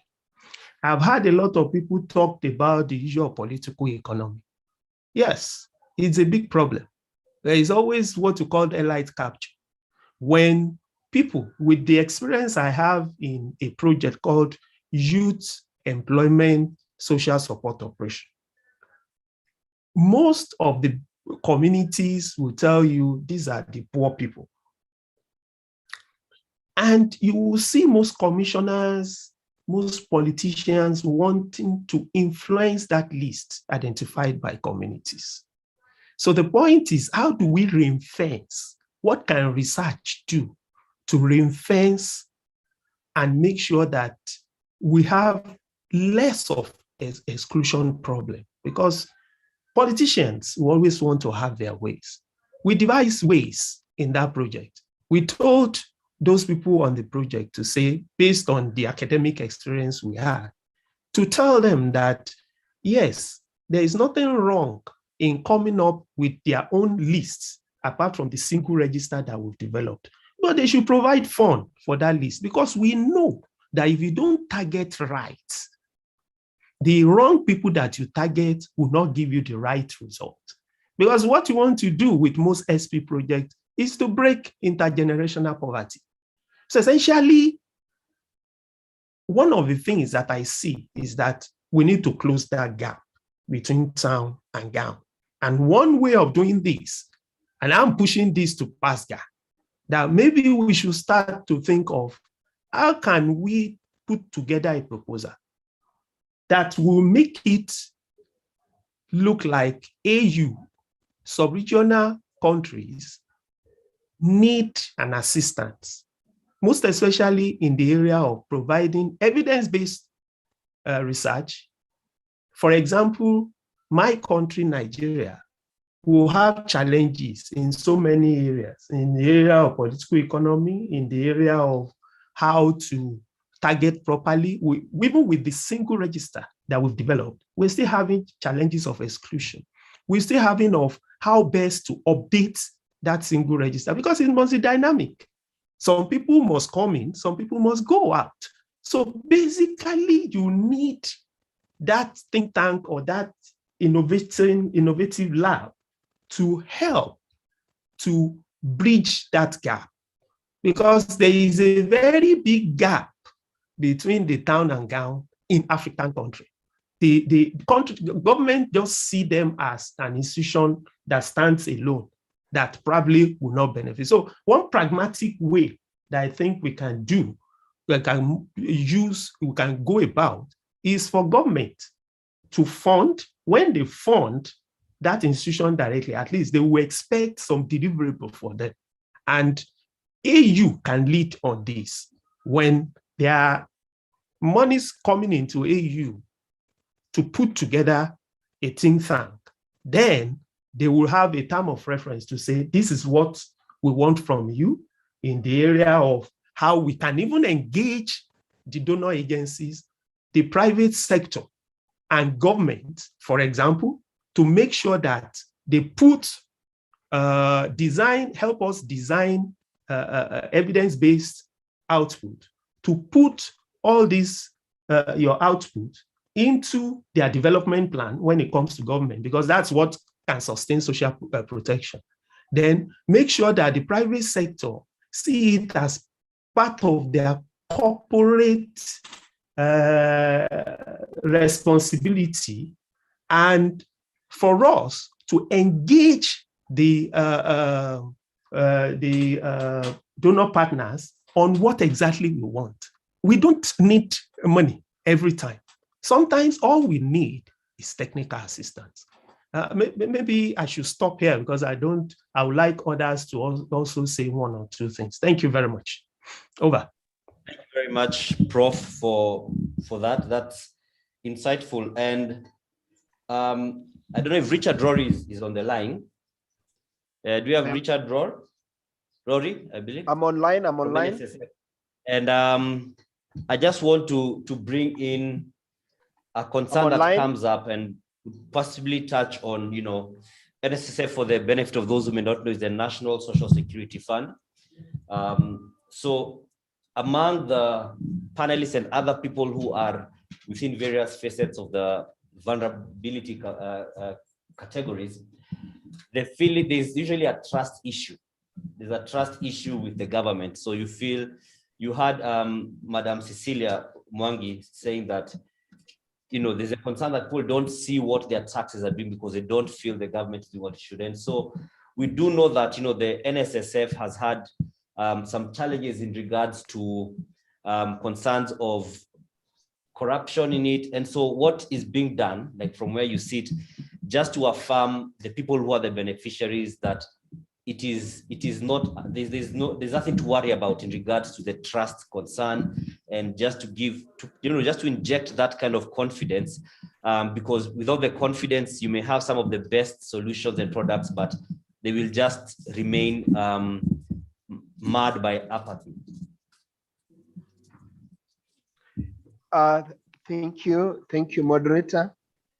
This allow me first, before I respond to your question, to say this is one conference that I would have liked to participate physically, but it has not been possible. But I'm glad that through this platform, I'm able to make my contribution. And again, as I answer to your question, I'm reminded of the theme of this conference: innovative, inclusive, and Afrocentric. You'll note that, and this is one of issues of money are very sensitive issues.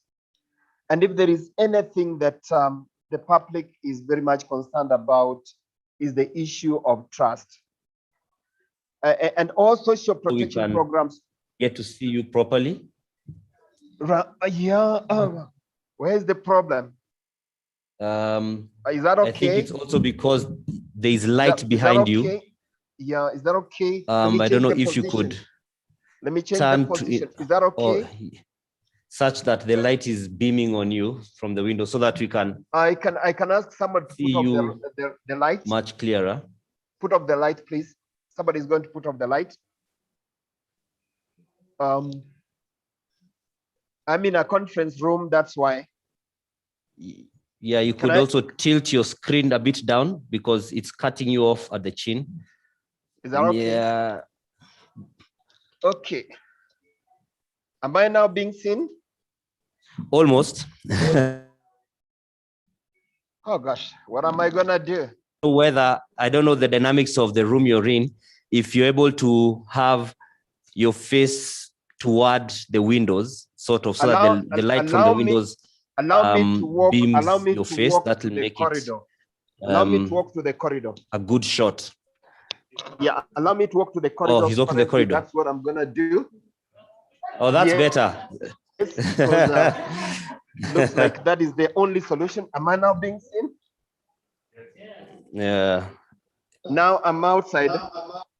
Okay, I'll respond to your question, and I'll start by saying thank you to all the panelists. I've listened to all the panelists, and their responses have been quite good. Now, I was also happy about the comments that came from Cecilia.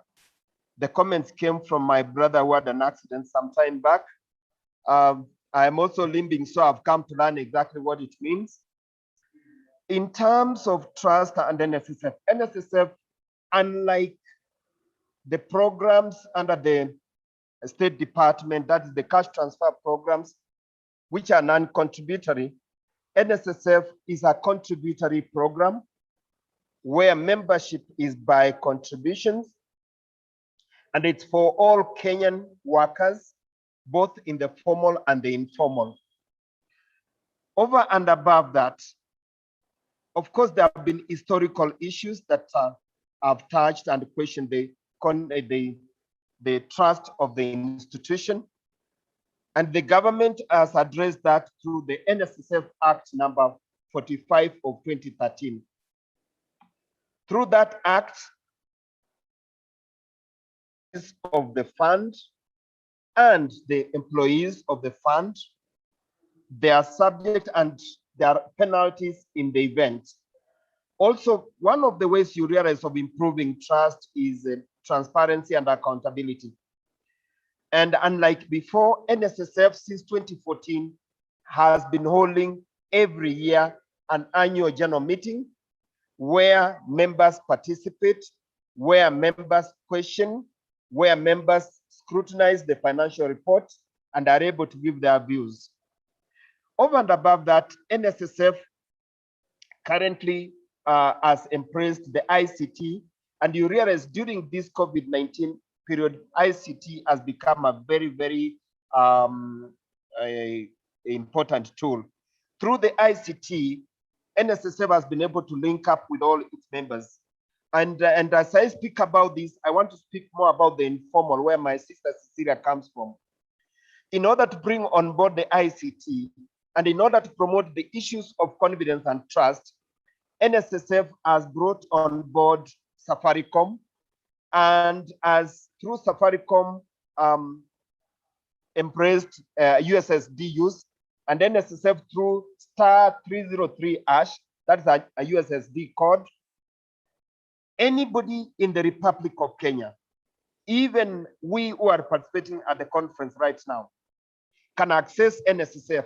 One doesn't have to go to NSSF office. You can access NSSF from even there. Moderator, I want to invite everybody in the room who has a phone, a Safaricom phone, to dial *303#, so that what I'm talking about in terms of confidence and in terms of trust, so that we can work together. Moderator, am I allowed? Moderator, am I allowed? It can take us a maximum of 2 minutes. We can do it. Yeah, it will take us almost 2 minutes. It will not take us long. Are we there? Hello? Can you hear me? Yes, I'm hearing you. Yeah, I'm just saying that if it can take not more than 2 minutes, we can accommodate it. Absolutely, it's not going to take us more than 2 minutes. If members in the room can take their phones and dial *303#, and now I'm addressing the ones from Kenya, *303#, I mean *303*, sorry, *303*, 55#, *303*, 55#. It will ask for your ID number. Kindly enter your ID number. If you have entered your ID number, it will show whether you are registered with NSSF or not. If you are, it will give you your NSSF number plus your full names. Now, this is very, very important. And again, for the informal and particularly the people working with the Cecilia and the others, again, using that *303#, one can register as a member of NSSF, one can contribute as a member of NSSF, one can check his statement in NSSF without going to any NSSF office. That's what I wanted to say. Now, allow me to say one thing that is very, very important as we discuss the issue of innovation, inclusivity, and Afrocentric. Yesterday, during Professor Nyambetha's presentation, he said that social protection has been with us from time immemorial. But with the changes in time, and you heard it when my sister talked about our children taking away the money of the older persons, the caregivers taking away the money of the older persons, that now calls for a challenge that if we want to be innovative, then we need to encourage everybody to begin and to start saving. Our saving culture is very, very low. And that's why through NSSF and through the USSD, TAR 303 ASH, anybody, including us here, we can start saving and therefore increase. The other thing that is very, very important is that for us to be really realize the achievements and the contributions of social protection, it is important that it is inclusive. And in NSSF, both the informal and the formal can participate. And through this USSD number, it is now flexible, it's accessible, and it's available anybody at any time. And finally, it is important that whatever system we put in place, and especially for the contribution social protection, that the contributions are affordable to the members, that the contributions are also flexible, and that at the end of the day, we are able to guarantee the members an adequate benefit, because it makes what causes issues of trust is when what members take home cannot sustain them. So in my view, whatever system, and this is what we have done as government and as NSSF, is that under the NSSF and through the NSSF Act, NSSF is able to provide adequate, affordable, and indeed sustainable benefits for the members, for those who are contributing at the contribution rate of 6% rather than the 200 shillings. Thank you.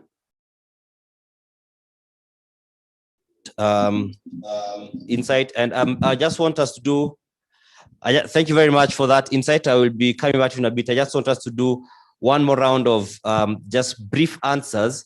I'll come back to the room just so that as we come to a conclusion.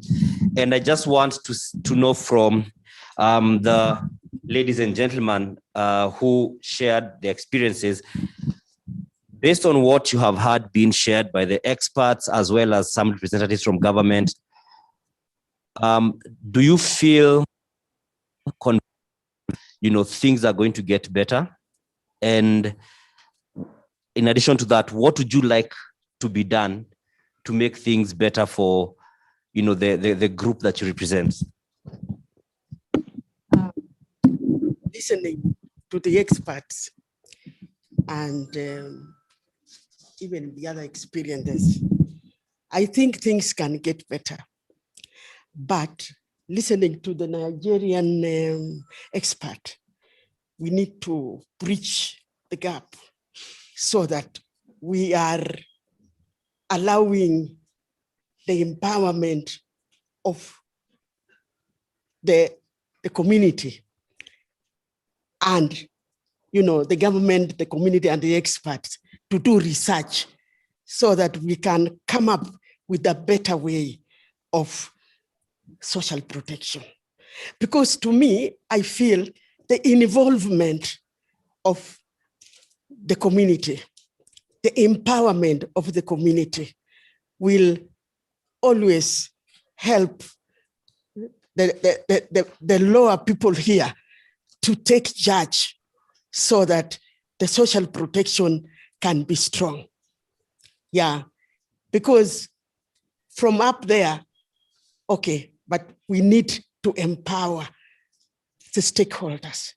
We need to monitor and see what is happening. We need to have proper systems so that the social protection can now say in Africa, there we are really African country, and we are innovative, and we are addressing the challenges. Okay. Yes. Thank you very much for that. I want to come to Joel with the same question, really. Based on what you have heard and been shared by the experts as well as the representatives from government, do you feel some sense of hope that things are going to get better? And just linked to that, what exactly would you want to be done to ensure that, you know, the vulnerable group that you represent is catered for appropriately? Yeah, thank you. I think they are giving us hope as there is light at the end, but maybe for this to light to come to pass, two things: inclusivity. We need to be included from the word go, and when we are included from the beginning, automatically representation come in, because there is no, it's us who we wear the shoes, that is, we can tell where it pinches. So there is nobody who can talk on our behalf without our issues. So if we are included from the word go, then automatically the representation comes in. And when we are represented, then we can give our issues so that it can be taken care of from the word go. Right. Yeah. Thank you very much for that. And Madam Cecilia, there was even some feedback on your comments. So maybe we could just quickly touch on that and just tell us what you think needs to be done, though you had mentioned that. So I'm a bit keener on what your feedback is on the concerns raised from your comments. Thank you very much. My response to what has been said, to me, I would say it is easier said than done. If this was going to happen, and for the social protection to be effective, first of all of us, we must own it. We needed to carry out awareness campaign on the issue so that all the citizens of this country, because they are beneficiaries to social protection today or tomorrow, all of us, we own it right from day one. We also needed to see, we are talking about social protection. Social protection means that it is a way of getting money out of the government kit. So if we create awareness on social protection, we'll be able to bake the cake by all the system being put in place. People will be taxed, there will be a lot of money, and then social protection issues, social protection systems and the benefits will be reviewed and increased. The way to do it, I'm saying that we need integrated approach. All of us, even in schools, let's talk about social protection, because even the children are also beneficiaries to the social protection benefits. So they will grow knowing that social protection is a benefit to each one of us. And then lastly, we need to talk about corruption and accountability. We need to say that out of our little money we are having, we are saving, we are putting it in this kit. So whoever is mandatory to sit on that desk should be able to make sure that corruption and accountability are not in place. Thank you. Thank you very much for that, Madam Cecilia. And I just want to get, I'd just like to get a quick, brief closing remark. But before I do so, I am told we have an elderly person in Uganda who's online and would like to just share their plight and just to add their voice, lend their voice to this discussion. So I would open the floor to them now.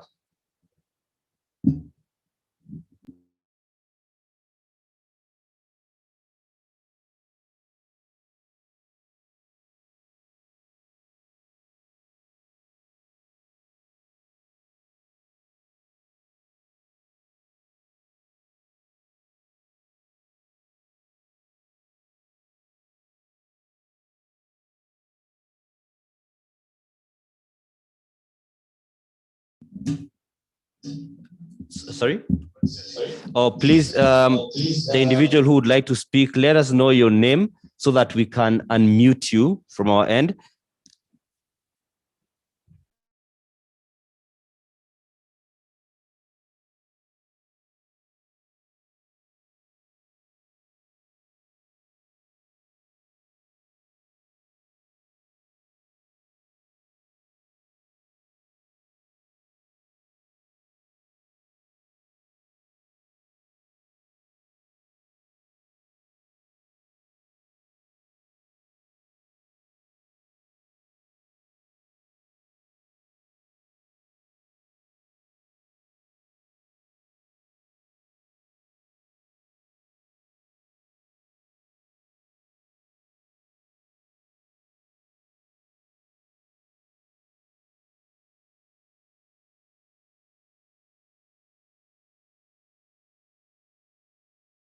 Those of you who've battled with patience, right?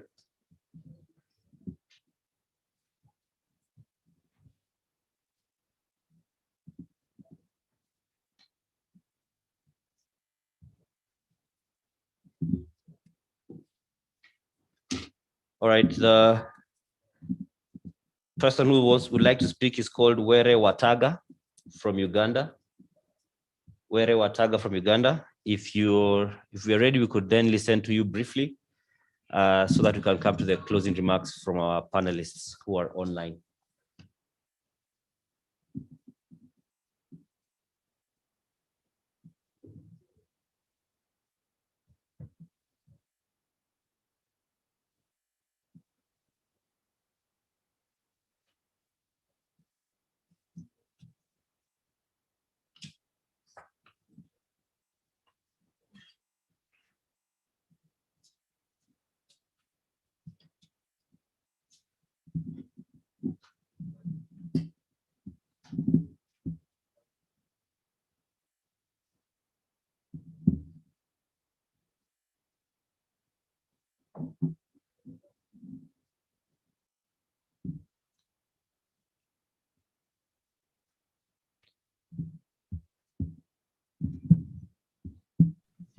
Yes, hello.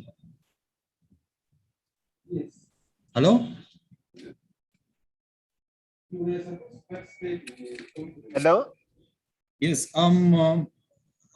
dear listeners, I want to connect you to the right person. He's in the community, he's in the village, and that's why he had just jumped off. But he's on the list called Mpande. He has just jumped off. Just a minute, he's connecting. Hello? We can hear you. Will that take? Yeah, just give him a minute. He's joining. He was a bit, he had gone off.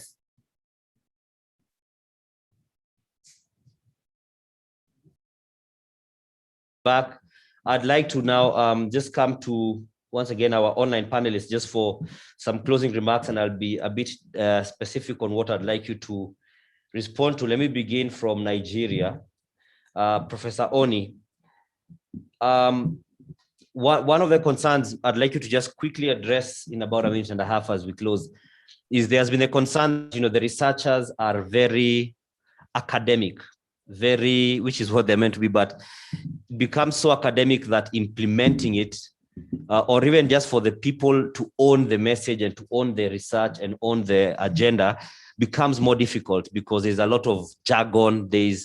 The communication around it is a bit too high level for the vulnerable people. So they will not even see the value in what you're presenting, yet it could be the solution for all our problems, all our problems. Maybe you could quickly just speak to that so that they can actually understand, because after all is said and done, you'll do a whole research paper, a whole book, you might do a whole documentary, but someone doesn't understand, will that add food to my table in my time of need? Prof. Okay, Mr. Moderator, thank you very much. I hope you can hear me. Yes. Very good. Yes, you touch the point that most people have been raising about the role of academics in development. I would also like to leverage on my experience as an academic and also as a consultant with the World Bank, who has worked with a lot of projects. And one of the things I've learned is that when you communicate, even when you come up with research, it must come out with simple language. Simple, straightforward language.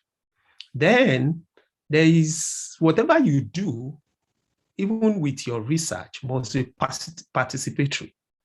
And also the output or the policy notes that will come from that research must be something that the Director General, the Commissioner, the Governor can relate to very easily. A very simple example is when you send a 200-page report to a governor to read or minister to read, you can be sure that that thing will end up on the shelf. So the language and the simplicity of the communication of your output matters, going by the experience I have had in this business. And also, you must also understand the language of the operators. In most projects, what they want is that for you to help them. For example, almost all projects have what you call a project implementation manual that will help in, telling people how the project will be run.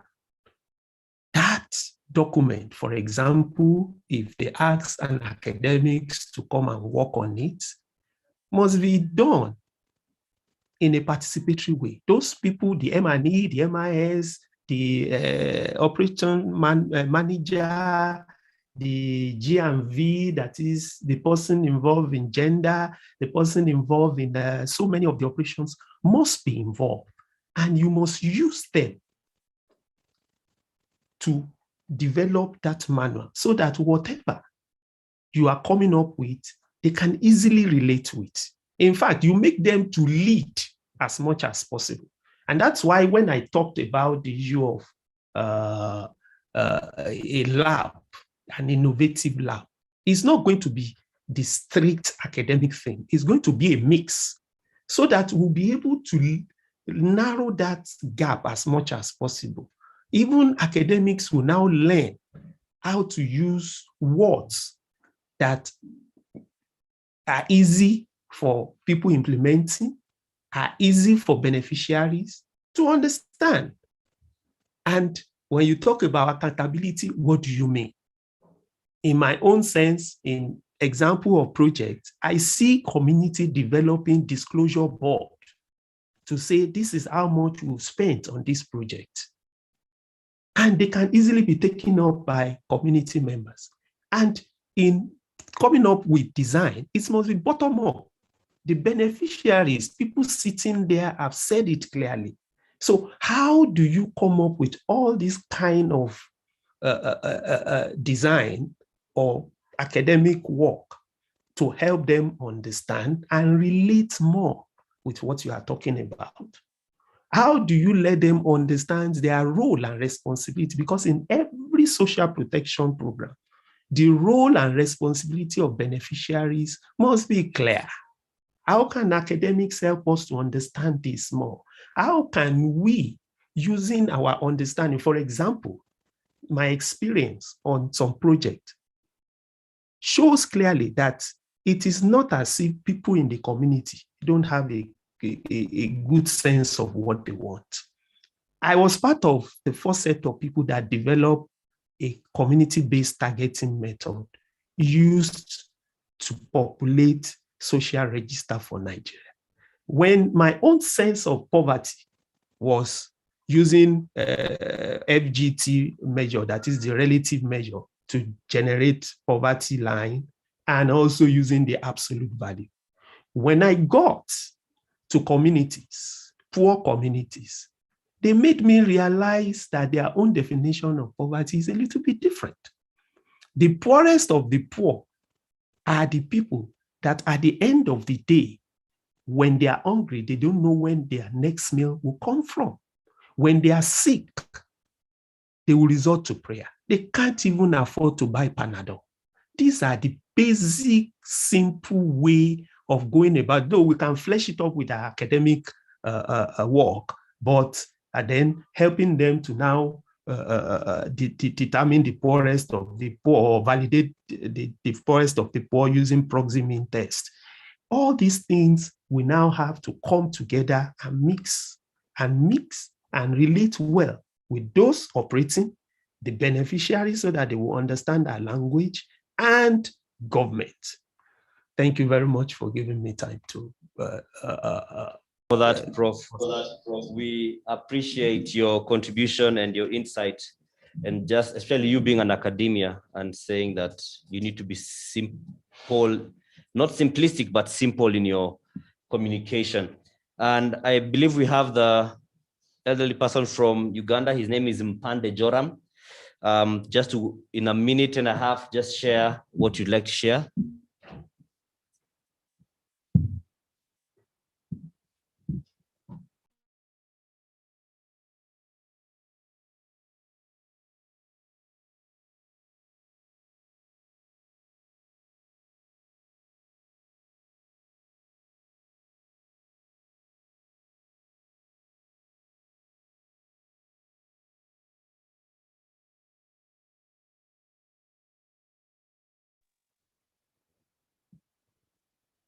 Mpande, you can speak, we're listening.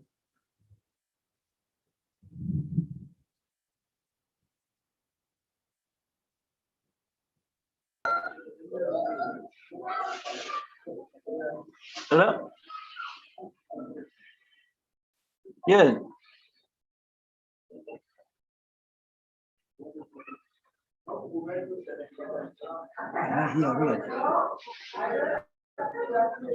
Hello?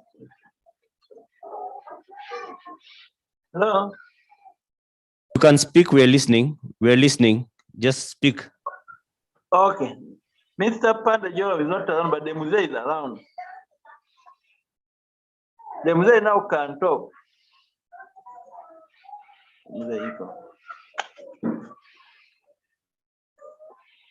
My name is Animro Kainja. I'm from Kanja village, Kanja parish, Kasulu sub-county, Barisa district.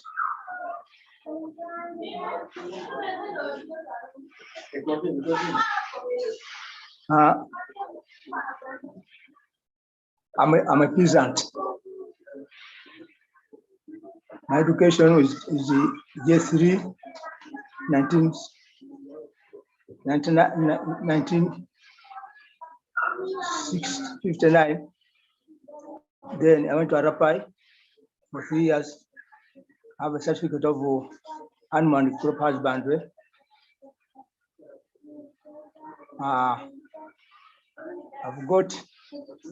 I've been getting some money from the government as an elderly person, which I've used in this way. I've got one cow for milking, because I'm old, I need milk. I have turkeys. I have 2 goats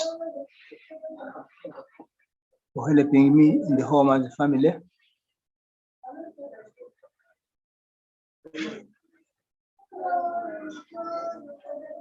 And have some hens, not only help me for 13 visitors, so that I can't call them a big project.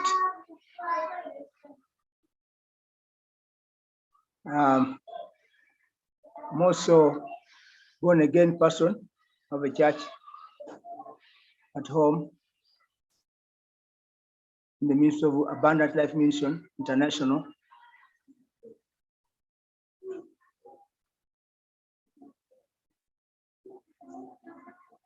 I demand help from you so that I increase, I make myself better off than I am.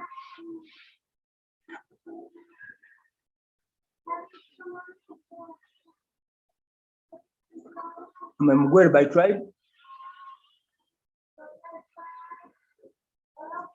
in Pasha district. Thank you very much, Mzee, and we hear your concern, and we shall see how to get back to you on the same. This is pretty much, ladies and gentlemen, a live example of a vulnerable individual, the kind of people that we are talking about, and addressing just the question I'd asked Prof. Oni about how do we turn these wholesome conversations to be a reality to the good old man in Uganda. So that for us is a real life example of someone who's in need, because he has just, shared his experience. We'll see how we pursue a conversation with him as much as is possible. I'd like us to briefly just get a closing remark from, Winnie Mwasaji, who's from the State Department of Social Protection, Mwasiaji. And I just want to know briefly, Winnie, if you could just tell us what are some of the learnings that the State Department of Social Protection has learned from COVID-19? It came and threw everyone off, really. So what are the learnings, and so far, what are some of the things that have been put in place to actually implement the learnings? Just briefly. I'll go to another person. Thank you very much to our moderator. I'd like to say that for us, as a country, I think we really learned a lot. And I really now do appreciate why we really need data and evidence on where to find most of these people. Like, for instance, we realized that in terms of targeting, we were not able to quickly reach the people during the COVID situation. It became very difficult to do targeting. And as I said earlier, we had to use the local structure, which was not very easy. And even delivery, some of the things you could not deliver. As you say, technology sometimes is very, it's not very easy to come about or to know. So some of the people even don't know how to use phones. So in some of the areas, you're not able to reach the people because of the delivery mechanism that were being used. And again, it was also complicated because sometimes we had to give non-food items. So supply and was very difficult to be able to reach the community. Again, the COVID also showed us that actually we need a lot to expand our social protection interventions to make it scalable when there's need, because we could not easily scale up to cover more people. So we need, and that's the reason why we want to build a system where we can scale up both horizontally and vertically to be able to reach the needy people, because data issue is very, very, very important. And then therefore we could not be able to also implement very quickly. We also had the issue of collaboration and basically the issue of how do we speak to each other? How do we coordinate our responses that we are giving to the people? It became very difficult because most people were rushing. It was an urgent need to be able to reach out to the people. Therefore, people were working almost in isolation. I know the government tried to put together a multi-sectoral team to see how they could quickly respond to this. But again, because of the urgency, it was very difficult to put people together. So there were a lot of duplication in some of the efforts that were being made for this. And therefore, probably we lost a lot of money in terms of reaching out to the same people and not being able to quickly work together, network, to be able to see who has been reached with what, and therefore who needs additional support. So that the issue of coordination was was not done very well. But again, we understand the issue of why this happened, because we really had to respond quickly. There was no time to put up systems. But through this, again, we have learned as a country, we need to have a good database that is able to help us be able to implement social protection, and also have very good technology and delivery systems that we can be able to use for this. So we are actually currently building a social protection system and an enhanced single registry that is going to have all the poor and vulnerable population. This will help us in terms of even when there's any other emergency, or even in terms of implementing social protection at any other time. We also realize that we really need a lot of funding, especially we need funding to be able to reach out to people immediately. And it's good that as a country, Kenya, we are coming up with the National Social Protection Fund. We are trying to establish this fund. And this fund will also help in terms of even being able to reach out during emergency situations. So again, when we have this, we believe it will help us be able to address our issues of social protection. Again, currently the government is working on issues of health. You know, COVID again really affected the health system, and who was affected most? These are the poor and vulnerable population. We are looking at our informal settlement, those who are working in the informal sector, and those also who are not employed. So therefore, currently, again, one of the programs that is coming, we are trying to have an integrated approach to be able to, and I know this was raised by several people, how do we make sure that people are not just getting cash transfer, but we are going beyond cash? So we're introducing several cash plus programs, and this will help us in terms of addressing issues of health or other vulnerability or needs of these particular groups. So apart from the UHC, which is the universal health cover, we are also looking at other productive or other safety nets other programs that can have an integrated approach. We are currently working on what we are calling the economic inclusion program. This is basically trying to build on livelihoods of these people to make it more sustainable. And it's offering different packages, including coaching and mentorship and looking at skills development, looking at business enterprises. And I get the concern of most of the panelists that say that we need to have more of inclusivity in the preparation. And in this program, I can say that we are actually using a participatory approach where we are discussing with the community their needs and also looking at ways like which business enterprise they would like to go into. So we are looking at different ways. I know it's been said that we are adopting foreign approaches, but I want to say that as much as we are adopting some of the approaches and learning from them, as a country, Kenya, we are trying to domesticate some of these approaches to make sure that it suits the Kenyan situation. So therefore, you pick it up, you learn from it, but then you're able to expand it and domesticate it to be able to address the Kenya issue. So what I want to say is that social protection is very expensive, and we need to collaborate. We need to work together.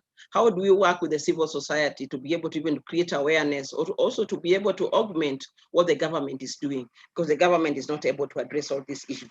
So therefore, it's very important that we also work with researchers, because evidence building, if we don't build evidence, we are not able. Every time we go to ask Treasury for money or the Ministry of Planning to be able to incorporate what we are doing, we need to have good evidence. And that will help us in terms of, even like now, we are able to, if we are able to get some data or some survey on quick survey or assessment on some of the socioeconomic impact of the COVID, this will help us in terms of moving forward and being able to put up some long-term strategies that even in terms of emergency, we are able to respond quickly to this and even reach the people that we really want to work.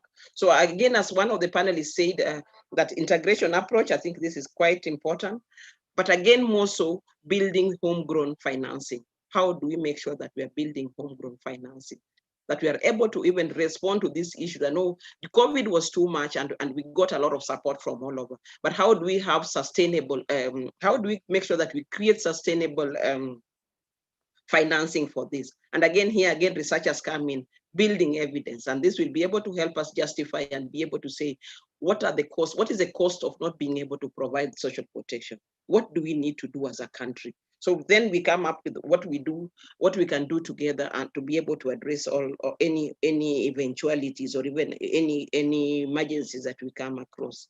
So I want to say that the government is putting in a lot of money has already gone in terms of safety nets, but now as we are moving beyond just safety nets and being able to see them, how do we free some money from cash transfer and be able to build more sustainable development or livelihood program that will be able to make the communities or the families that more resilient to shocks and are able to live on with their lives and free of the money. So I want to say that we are trying to do a lot. Building systems and looking at long-term strategies is what is going to help us in terms of being able to address social protection. And somebody mentioned about, I think one of the panelists also talked about waivers. I think that was Dr. Mary from South Africa. I think in Kenya as a country, we are having a lot of waivers already, like our secondary school is highly subsidized, especially the day schools. Our primary school is basically what we are saying free. It's free. A few things here and there can be done. So we are trying to see how then do we leverage on issues of being able to give waivers to some of the things that we are doing. So some of these things are already happening. We are only not doing cash transfer, but now we are going to doing what we are calling cash plus any other things to be able to build resilience. I think that was I would say, but I would want to still say that partnership, social protection is an expensive affair. How do we partner with the private sector, with the civil society organization? Because when we are working, again, sometimes the issue of everybody holding on to what they have and nobody is able to say what is happening. That is what is sometimes is biting us. So as much as we are trying to network, we don't have that transparency sometimes in terms of who are we targeting, who have we targeted, and with what. Because once we do this, we are able to know how do we free some of the money that is doing a lot of wasted through duplications. So we must be at home level, we must begin to have serious conversation and see how we can even have a common database in the country in terms of the people who need support and who has already been supported and who still needs additional support for that. So if we don't have an open dialogue or conversation on how our target groups and who I think it will still be very difficult for us to be able to address, because we know that the demand side is higher than the supply side. So how do we share with the little resources that we have to make sure that at least people are adequately covered with social protection interventions? I think that's what I can say for now. Thank you. Over to you. Madam Winnie Mwasiaji from the State Department of Social Protection, that's in Kenya. And I'd just like to get a brief closing remark. I humbly request our panelists, as you give your closing remark, to keep it to a maximum of 2 minutes. We are quite behind schedule and we don't also want to lose out on the value you're sharing. So I'll just ask Professor Julian May from UNESCO, who's in South Africa, to just quickly give us a closing remark on the same. Thank you, Chair. The only thing I wanted to say is I noticed that Mr. Mapanda was born, ended his school education the year before I was born. At that time, we could not ever have imagined, he and I, that we could have connected via this technology at this conference. But we also could not have imagined at that time that African countries would be talking about social protection, talking about the provision of pensions, of grants, of school feeding, all these things. So we've covered a remarkable ground in this time, now that we are thinking about how we can deliver social protection to our communities, to our vulnerable populations. But linked to that, I think, is something that the colleague from government has raised. How do we pay for it? We know we cannot afford, we know that the cost of not having social protection is very, very high. We've seen that for the last 50 years. Now that we have this precious resource, we need to find ways of paying for it. It means looking at fiscal policies quite carefully, our taxation policies, thinking about how policies can do more than one thing. In South Africa, we've just introduced a sugary beverage tax, where we are taxing beverages which result in diabetes and overweight, problematic diseases, but taxing those in the same way as we tax alcohol. This is one way in which we can think about doing two things at once: improving people's consumption of healthy products and also generating the revenue to be able to pay for our social protection systems. Thank you, Chair. Thank you very much, Professor May, for that. And I will now ask Dr. Mangai to briefly just do a 2-minute maximum closing remark. A 2-minute maximum closing remark on what we're discussing. Dr. Mangai. Okay, thank you very much, the moderator, and thank you to all the panelists and the audience. So in closing this session, I would like to really emphasize that to the government, maybe I would just streamline the points that I want to leave behind to various stakeholders. So to the government, yes, while we do social protection in terms of looking into instruments that are non-contributory, we should also emphasize the contributory instruments in co-production, which would in the end, because for me, while I look at the immediate, it is also good to pay attention to the latter, which is what will make social protection sustainable. So if we only are thinking of how do we get this money to these people, how do we transfer this cash, to this vulnerable, we must look into the time frame and the timelines that we have. We cannot continue to say to Mr. A, I'm giving you, for instance, 350 Rand per month. What can the civil society do? What can the government do to ensure that Mr. A doesn't just get 350 Rand per month, but also he's able to get through a sustainable livelihood, which can be achievable through, the contributory instrument of social protection. So we must look away from, I think, to me, the immediate, and also look into projects that are sustainable, that could actually help people to not just get out of shock, but to actually live a life that is dignified, a life that they can actually be happy and be grateful that they are not just here, and when I mean here, I mean they're not just on earth to just pass through a cycle of poverty and transfer it to their generation, but they should look up to some kind of transformative systems of social protection that can actually, and they can actually be proud of in the end, to say, I was once in this position, I was once poor, but now I don't see that result happening to me.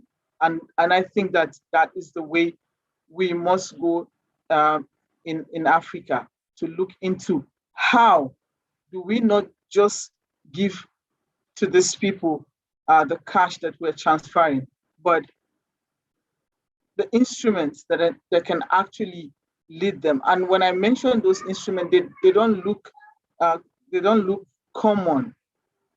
They don't look like they should be part of the discussion around social protection. But in the end, we'll find that they actually are the instruments that actually matters. So we should think through that. And this, I just leave you with the adage that says, you do not just keep giving someone a fish, but you teach them how to actually catch that fish, and then he can actually also be able to use that, or to sell it, or to do whatever he wants to do with it.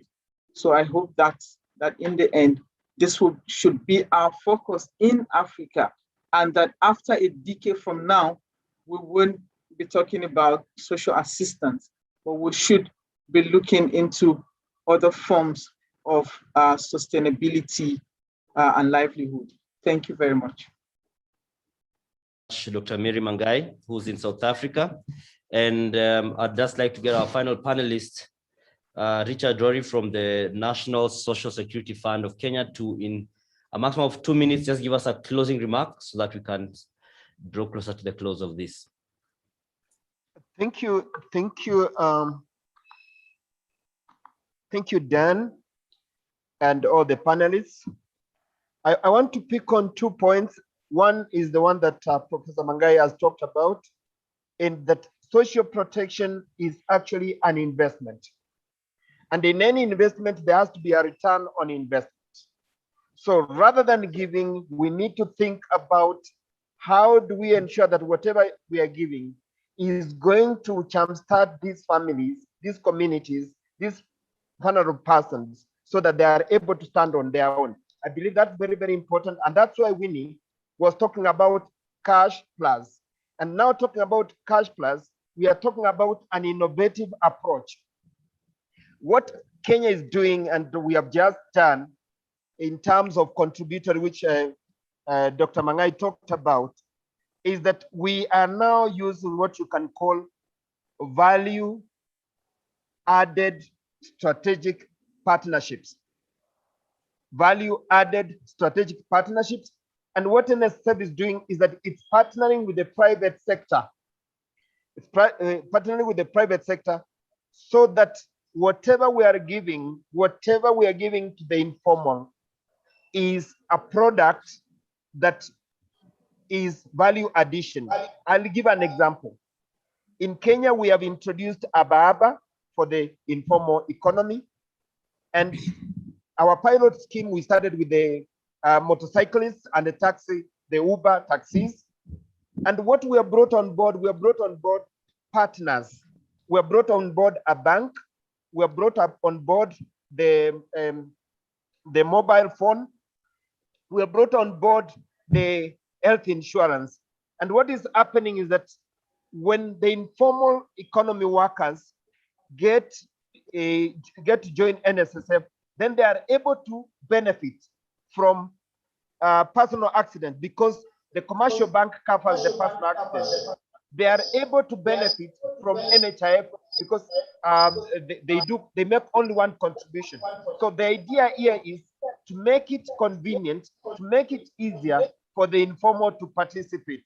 Last but not least, I want to comment on the issue that, and we have learned this from previous presenters. It is important that we embrace the build back better approach so that at the end of the day, we are able to learn, and from whatever that we have learned from COVID-19, what is it that we can do better? And there's a lot that we can do better. And most importantly is that we need to work on our data. Throughout Africa, we have a data issue. If we improve on our data so that we are able to know who is covered, who is not covered, and once we get to know that, then leaving no one behind will work. Thank you.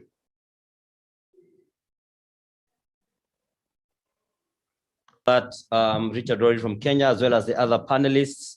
Those who are online also are Winnie Mwasiaji from the State Department of Social Protection, the government of Kenya. We have Professor Julian May, who's at the UNESCO, operating from South Africa.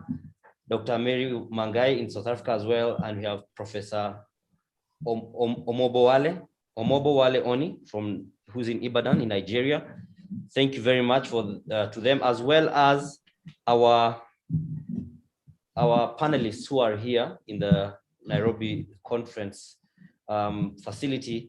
We have Pauline Makwaka, who represents the Senior Women Citizens for Change. Thank you very much. We have Cecily Mwangi, who's the General Secretary of the Kenya Union of Hair and Beauty Workers, that's KUHABWO. And we have Joel Mainge, who's a representative of the persons with disability. Thank you very much for your vulnerability to share with us your situation and contributing to this conversation and contributing to a solution. You're welcome to return to your seats now. At this point, I want to call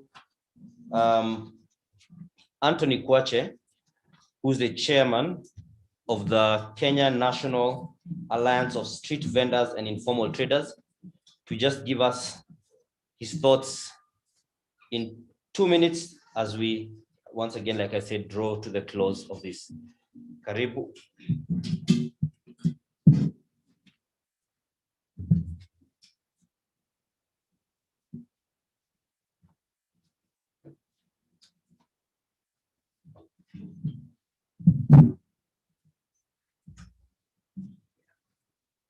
Good afternoon, ladies and gentlemen. I don't believe in complaining, because the Africa that you want is Africa with solutions. But it must be taken into account that nothing for us without us. This is the future of Africa, the informal economy. My name has been said there. I'm proud. My foundation, I've been a street vendor.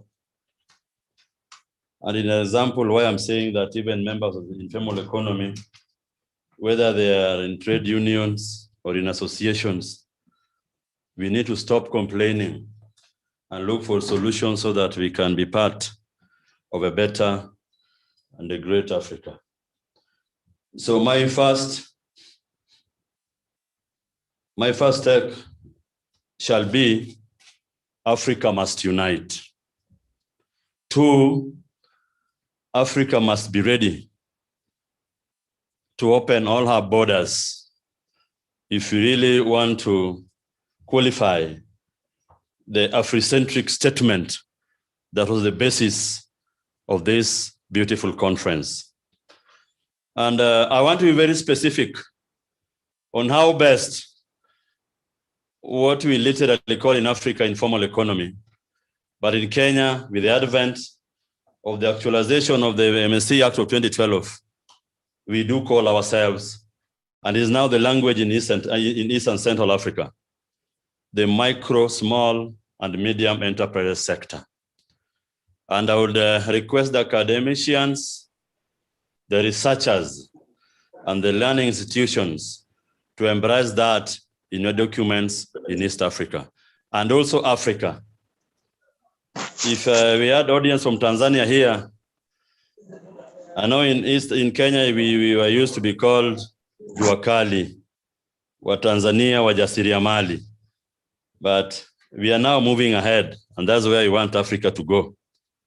This sector can be the solution to the social protection problems. By one, what we need, if you listen to all the panelists here, the bottom line is finances.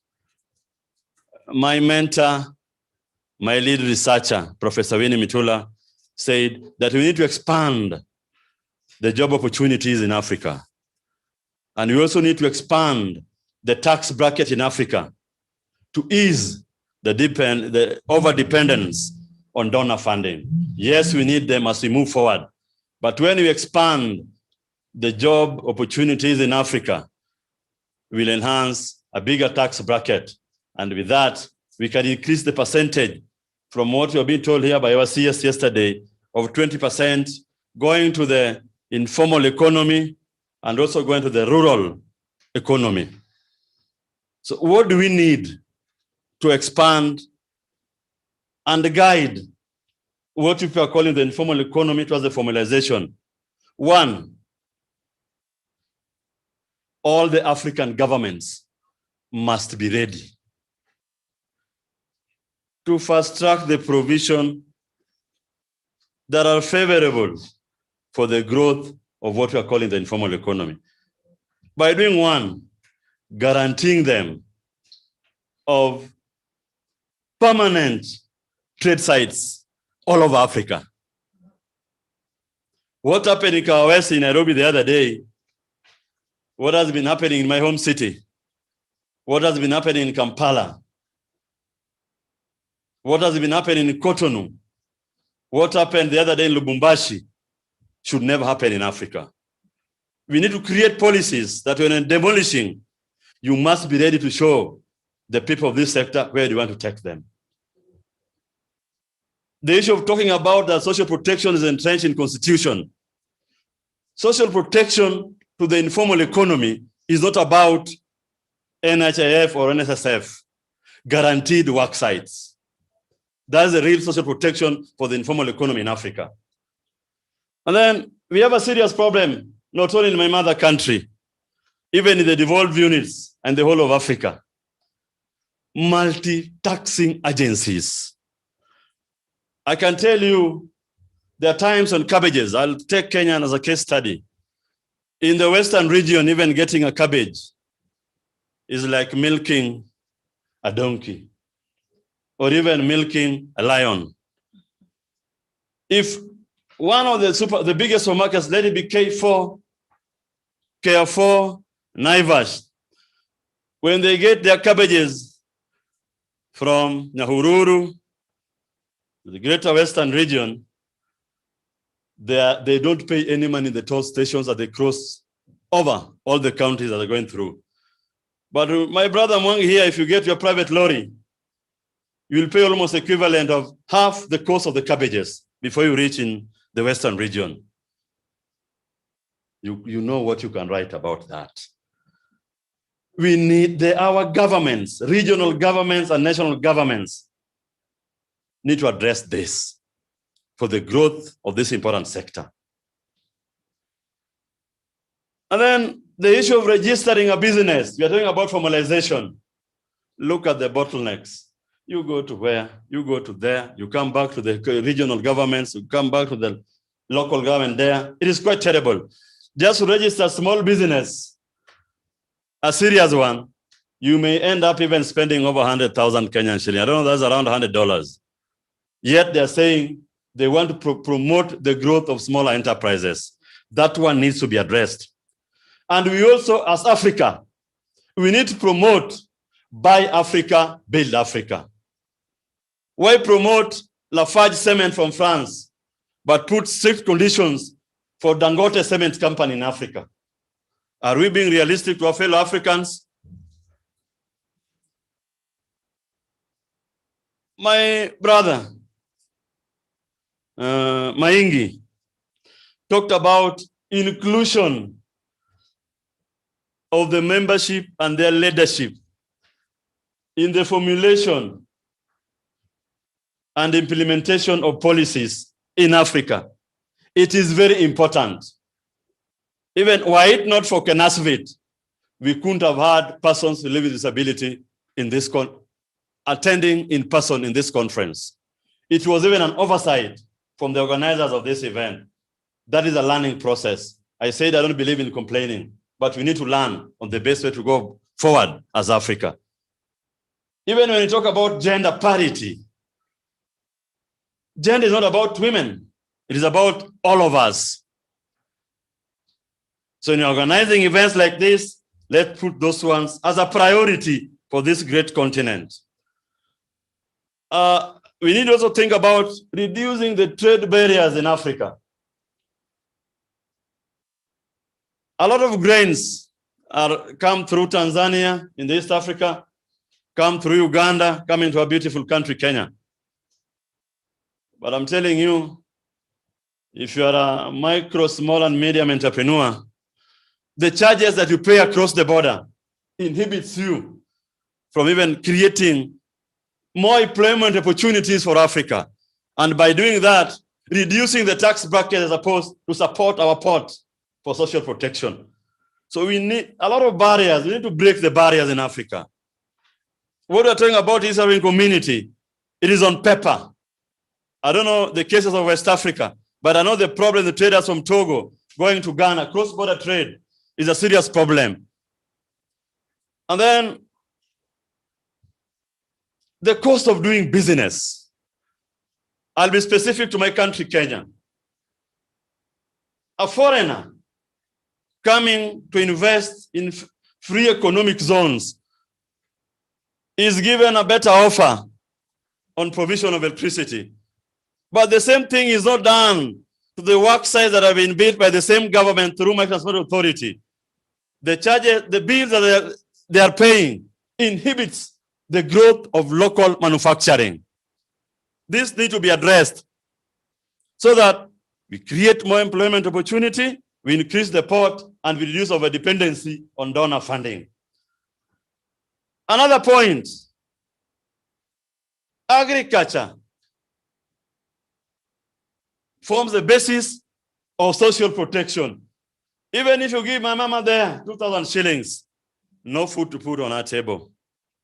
We need to include providing farm input, seeds, fertilizers, and maybe even things that can kill insects, blah, blah, blah, all those as part of social protection, so that even if they depend on cash remittance, food is readily available in their granaries in rural African rural setup. And then cushioning of home African grown enterprises. We're in a country, we are in a region, we are in a continent where a Chinese, any foreigner is properly protected by those in power. But the indigenous person is overexploited by what I've said there. So it is important, and that one qualifies my previous statement, build Africa, buy Africa. Another point, patenting of products being produced by the people in the informal economy. Kiondo story, my fellow Kenyans know. It was ours, it is now a Japanese patented product. It was a product for our mothers in Kariako, in the villages of Greater Mount Kenya, and in Ukambani. We need, TIPI needs to come in and work closely with the homegrown industries to protect the patents of our products, and it should run all through Africa. And then after all this, it is important to have a clear data I think this has been a serious concern all over here, from my sister for the ministry in charge of social protection. I'm happy the registration of the MSME sector in Kenya now is now under Micro and Small Authority, and the office of the registrar is now functional. It is important for government to put money there, and it should be replicated in the whole of Africa so that we have a clear data. When you want to develop a specific sector, how many are they? When you want to join them the tax bracket, how many are we expecting? When you want to put up new infrastructures, how many are we going to accommodate? And it is also very important for Africa. For researchers, on this I'll appreciate Maseno University and Department of Institute of Development Studies, University of Nairobi, and Jomo Kenyatta University of Agriculture and Technology for working very closely with the informal economy sector in Kenya and other universities in Africa in guiding, in formulation of policies and making the people in the informal economy to understand. It is very important for them to work together, and also all the various departments of government in Africa that are working closely with the informal economy to harmonize all this so that we can take this great sector forward. I'm seeing my brother here telling me, but then when it comes to informal economy, they normally take a lot of time. But when it comes to others, they have all the time. These are stories that we need to talk about. Even you looking at me here, after your contract comes to an end, some of you are not here, they lost their jobs due to COVID. Where will you head to? COVID impact on informal economy. People died, people lost their businesses. Regional governments in Kenya took advantage to chase people away from their work sites. Who gave them those work sites? The same regional government officers. I did complain yesterday. I wish I could be talking this when my beloved CS was here, so that he listens and reports back to the cabinet of what this sector needs. And I'm requesting the organizer of this event, let this one be spoken. The rest may be too theoretical, they may be too academic, but these are the real homegrown solutions for Africa. Africa had their systems of managing themselves. Through barter trade, Africa thrived. Intra-Africa trade can make Africa rise again. Intra-Africa development and unity can make the issue of social protection to be a reality with not so much over-dependence on foreign aid. I had so much to say, but I'm telling everybody in the informal economy here, either represented by union, association, personal disability, let us not complain. Let us force our way and let us be felt. Time for complaining. We are the future of Africa. We have even professors in the informal economy. We have everybody seated here in our sector, all over Africa. Value us, include us, will change Africa. God bless Africa.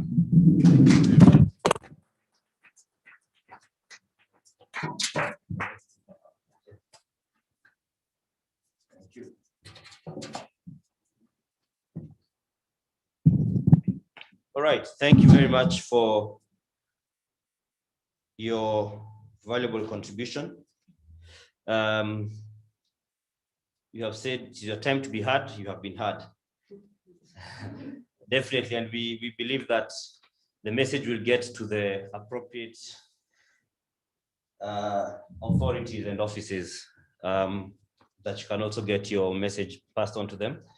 So at this point, I would like to just call Helen Mudora to come and give us quick reflections of what we've been discussing.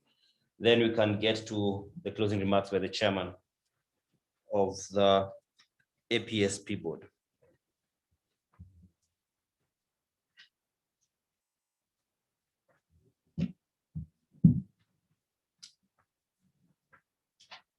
Thank you very much, Dan. Our participants both in Nairobi and online. I would like to say that this has been a very, very, very resourceful conference from what has come from yesterday and today. I would like to thank Yeah. APSP and What about ASCA for putting this together. I think in the last 2 years, I think in the social protection sector, I don't think there's been any convening, especially half physical, half online. Most of it has been online, of this nature where we are reflecting on post-COVID. How will social protection look after COVID? Therefore, if you look at the program, my summary is based on preliminary ideas for post-COVID-19 social protection agenda for Africa. And listening to this conference, we had Professor Nyambeda, Dr. Joe, and Winnie Mitula, who set the pace for us. And actually, everything is tying up together. If you look at now, they problematized what they see as the problem. And today, through our interaction, we've been able to come up with like the recommendations. So, for example, so this thing is like a call to action, and some of the recommendations that are coming from this conference. Yesterday, there was missing voices was identified, like there's the missing voice of civil society, missing voice of beneficiaries, and other stakeholders in implementation of and the design of social protection programs. Therefore, the recommendation that has come up is largely around the need to strengthen citizen participation, strengthening the citizen voice, empowerment in the design, delivery, and accountability and evaluation of social protection programs. How do we strengthen the citizens and the beneficiaries to be part of the whole process, the design, the delivery, the accountability, and evaluation? Sensitization on existing social protection programs among citizens, communities through CBOs, religious organizations, media, and among others. A lot of our governments, when they set up these social protection programs, unless there's the effort to tell people there's a registration going on, a lot of people are left out, isn't it? There are a lot of, you see people complaining, oh, my mother is over 70 and she's not on the program. So if people are not told there's registration going on, please go to the center. And I think the CBOs that are at the local level are the ones who need to be empowered to be able to do that, to sensitize people so that they don't lose out. Build capacity of citizens to engage with social protection processes. There are legal processes happening, there are policy processes happening. And then when the delivery is happening, they also need to be empowered to do social accountability. For the Africa Platform for Social Protection, our platform builds the capacity of citizens to do their own accountability. Like if a government is giving out cash, we follow on how the cash is provided. Is it provided on time? How long do people have to work to get this money? And then we share that report with the government. And I can tell you there's been a lot of improvement for most governments. From the time the pilot started up to now, you have to keep on engaging. So it's a process that has to continue. Sure. On inclusivity, and you remember yesterday, Dr. Doe had given us a framework, which we were working on today. So the recommendations are following that framework.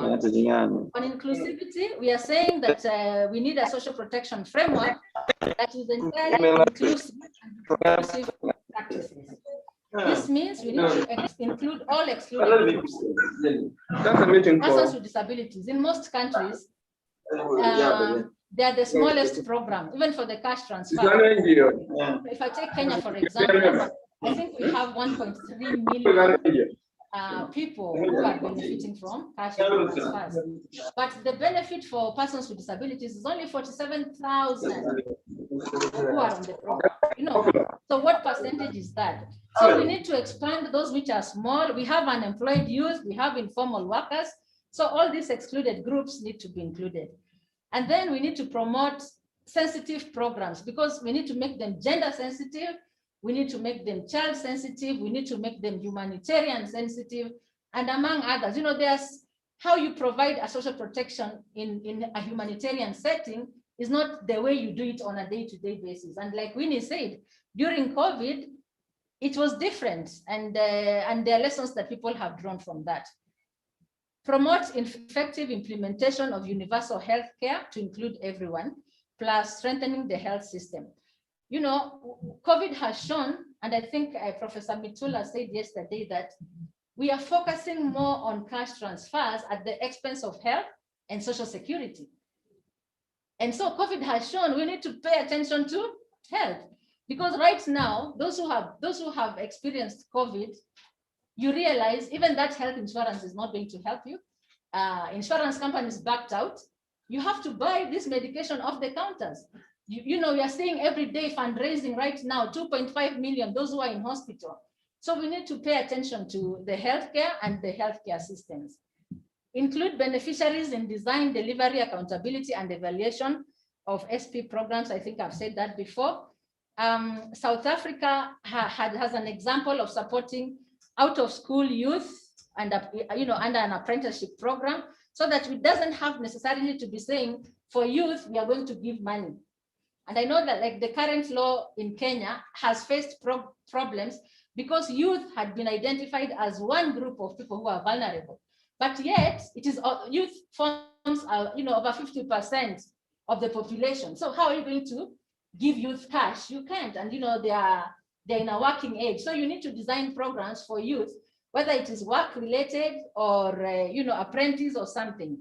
And then even yesterday, Professor Mitula said we need labor-based interventions, getting people in the market. And I think that's what other people have said even during this morning. In terms of inclusivity, we're also looking at data disaggregation by age, by gender, by location, to reach the most vulnerable and properly plan and budget for social protection. If we have data which is not disaggregated, again, we are going to get into problems. We need to know how many men, how many women are accessing, how many people with disabilities, the locality, urban versus gender, urban versus rural, all those things are very important. On the technology and digital opportunity, we are saying promote enhanced use of technology in the delivery of social protection programs. However, bridge the urban-rural divide and also gender considerations. Then strengthen the use of ICTs for efficiency. For example, when we are paying premiums, I think Rory from the NSSF has said they have improved on that, because like in the informal sector, they say, I can't leave my workstation to go to Social Security to pay my premium. Those who are in the formal employment, you get your money deducted by your employer and the employer goes to pay. You don't have to walk yourself there. Therefore, the use of ICT has become very instrumental. And then be alive to those who have challenges in using digital platforms, older persons with disabilities. We need to protect them from exposure to security issues and fraud. And then building the information system, and particularly the registry, to cover all vulnerable people for ease of intervention. And we also need to decentralize registries and to develop community registries, which then can feed into the national registry. We have seen that coming up, if the national level is saying we don't have all the data, then we need to strengthen the community so that we get the data from the communities. And actually, some of the recommendations that I'm saying, let me acknowledge, they are coming from some of those people who are online. We have Gabriel from Liberia, Gotiana from South Africa, Abiola from Nigeria. All these are APSP platform members. I don't want to sound like they have sent them through the online platform. Therefore, I want to make sure that I acknowledge the source of some of this. Innovation and bridging formal and informal. We need to promote innovative programs as well as innovative health insurance and social security products. Flexibility in development of these products, not a one-size-fits-all product. We need to consider formal and informal. What is good for formal? What is good for informal? How should the payments be made? That is the kind of innovation we are saying. If you are in the informal, you may need to be giving small monies over a period of time. So that kind of flexibility is necessary. On fiscal sustainability, we have seen a lot of recommendations around mobilization of long-term domestic resources through national budget allocations and taxation, and to minimize external dependency. There are some countries in Africa where up to now, social protection and especially the cash transfers is over 90% is financed by donors. Right? So when the donors step out, the beneficiaries are left. For example, Zambia. Zambia, the beneficiaries have not been paid for 3 years.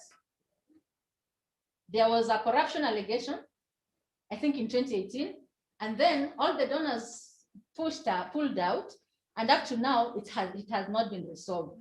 So you see, there's a difference when the government takes these programs as government-owned or African-owned or country-owned, and when you're being given the resources from external sources. And I hope Zambia now has a new president. I really hope that that can be focused so that the beneficiaries can get back, because for 3 years they have not been receiving their cash transfer. We need to reform and expand tax regimes to include informal sector so that we can get more resources to sustain social protection programs. And at the same time also support the informal sector workers and cushion them in terms of cash tax waivers. And I think it's good to acknowledge, Anthony, that it does not mean that all those who are informal sector in the informal economy are the low-level workers. We have very rich, businesses, enterprises in the informal sector, and they need to come into the tax base. If you go in Kenya, Gikomba, where the biggest market in Nairobi, how much cash exchanges hands? And these people are not in the tax regime.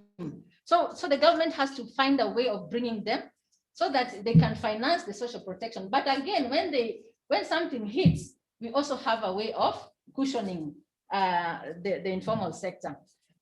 Expanding economies for productive employment. I think Winnie was Professor Mitula was very clear that we need again to push for productive employment. Have compelling data, especially on vulnerable populations for ease of delivery. And then also yesterday, we talked about embedding social protection within legal recognition in the constitution, in the laws, in the policies, because you cannot hold the government to account if it is not in the law. Most countries in Africa have put it in the constitution. So at least that is one basis for which we say it is a constitutional right, therefore we need it, yeah? Afrocentric design, that was very, very, it's one of the things that they were very, very detailed in terms of the recommendations they gave. One, we need departure from the current social protection programs, which is limited to economic shocks or which focuses on the individual, and move towards community-based systems. We need to innovate. We need to digitize these systems and leverage on social networking, and also promote community ownership of social protection programs. I can see Dan is standing, so now I'm becoming a bit uncomfortable. Now, however, on the Afrocentric issue, there was a concern that there's been, we cannot run away. When you're talking about social protection as a right, it becomes, the government is the duty bearer, and the government must provide this right. Therefore, let's not burden again the community in providing services and rights, which the government as a duty bearer should be doing. But let's allow the community to facilitate some of these processes where the government is doing this, because state obligation is paramount. Remember, our governments have also signed up to international declarations and treaties, which say they must do this, they must do this. So we also have to be live to that. On scalability, let me just look for one or two things per issue. We need to scale up the pilot programs and then budget for lobby for sufficient budget for social protection. Yeah, and then other issues which came up, community data, holding our governments to account, advocacy for the African governments to sign the AU protocol on social protection. This protocol our heads of states were supposed to meet in April 2020 to pass that protocol, but then COVID happened, so there's been a delay in that. However, it is, I think some of those who sent this recommendation said the AU protocol is the Africa's position on social protection. And if you look at the protocol, it is very Afrocentric. It talks about older persons and the way they're important in our communities. It talks about children. It talks about housing, water, security. It also, it talks about how do we protect the homeless, or how do we ensure we don't put people in situations like war, where people then become homeless and then they need social protection. So I would refer the participants to look at this protocol in detail, because it talks about migrant workers, refugees, stateless persons, all these things that are realities in Africa. So that when our heads of state say that they have passed this protocol, then we push our governments to sign up to this. And then there's the issue of researchers need to gather more evidence on indigenous social protection. How does it work? What are the positive features that can inform a more inclusive social protection? And finally, we've heard about the universal social protection, or the social protection flaws, as has been identified by the ILO.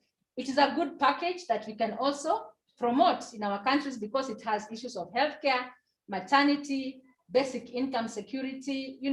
It covers almost everyone. So if our countries come together, then I think and put countries to define what are the minimum standards, flaws for Kenya, what are the minimum flaws for Ghana, and then they live by that. I think that will be very good. And so in concluding remarks, a colleague of mine, Jimmy Gotiana, says, I think the social protection beyond COVID is not business as usual. We have to think outside the box. Thank you very much. Thank you very much. That's a comprehensive summary of what we have been discussing and what we have been speaking about here in as part of. We'd like to have our closing remarks from the chairman of the APSP board, Dr. Boniface Diagbo, who's logging in from DR Congo. Is he ready? Oh, do you know his behalf? Okay. Sorry.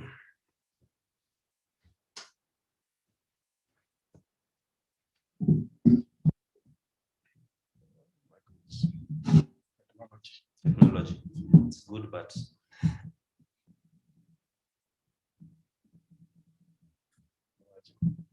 no problem. Then we shall have vote of thanks by Mama Pedal. Or is it pedal?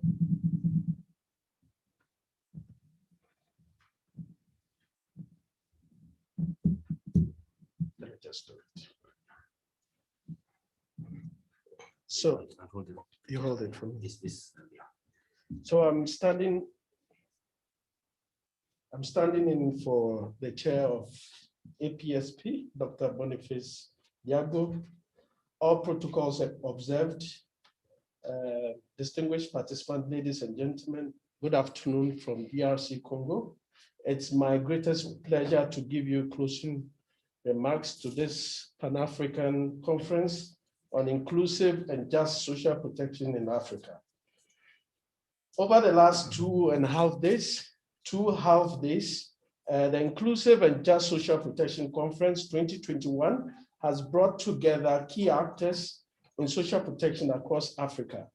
Recipients of social protection benefits, grassroots organizations, civil society organizations, labor organizations, as well as,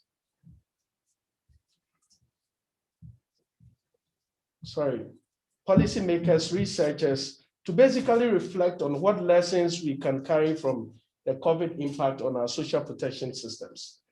In a very unique way, this conference moderated its conversations around a theme that we have given: innovative, inclusive, Afrocentric social protection, leveraging voices and representation in the era of the COVID-19 pandemic.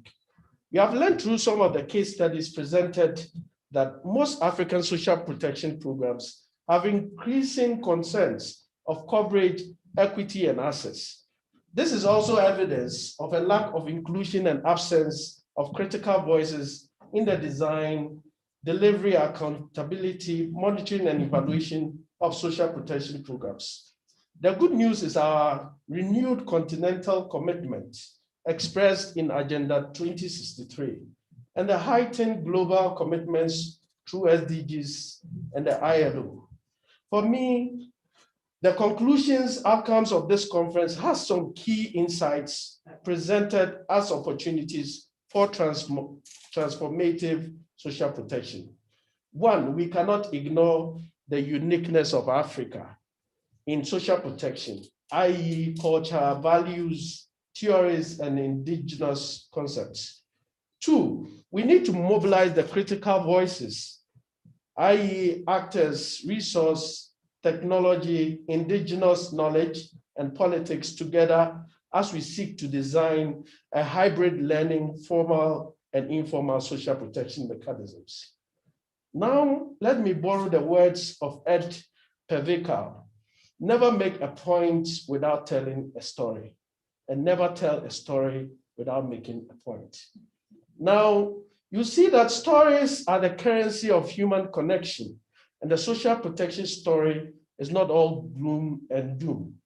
Great progress has been made across Africa with positive news of innovative strategies and programs to deliver social protection to the poor and vulnerable abound. This speaks to the shared vision by all 54 nations in responding to the African Union's Agenda 2063 framework, the Africa we want. Aspiration 1 of the framework talks about a prosperous Africa based on inclusive growth and sustainable development, with 3 national targets set by 2023.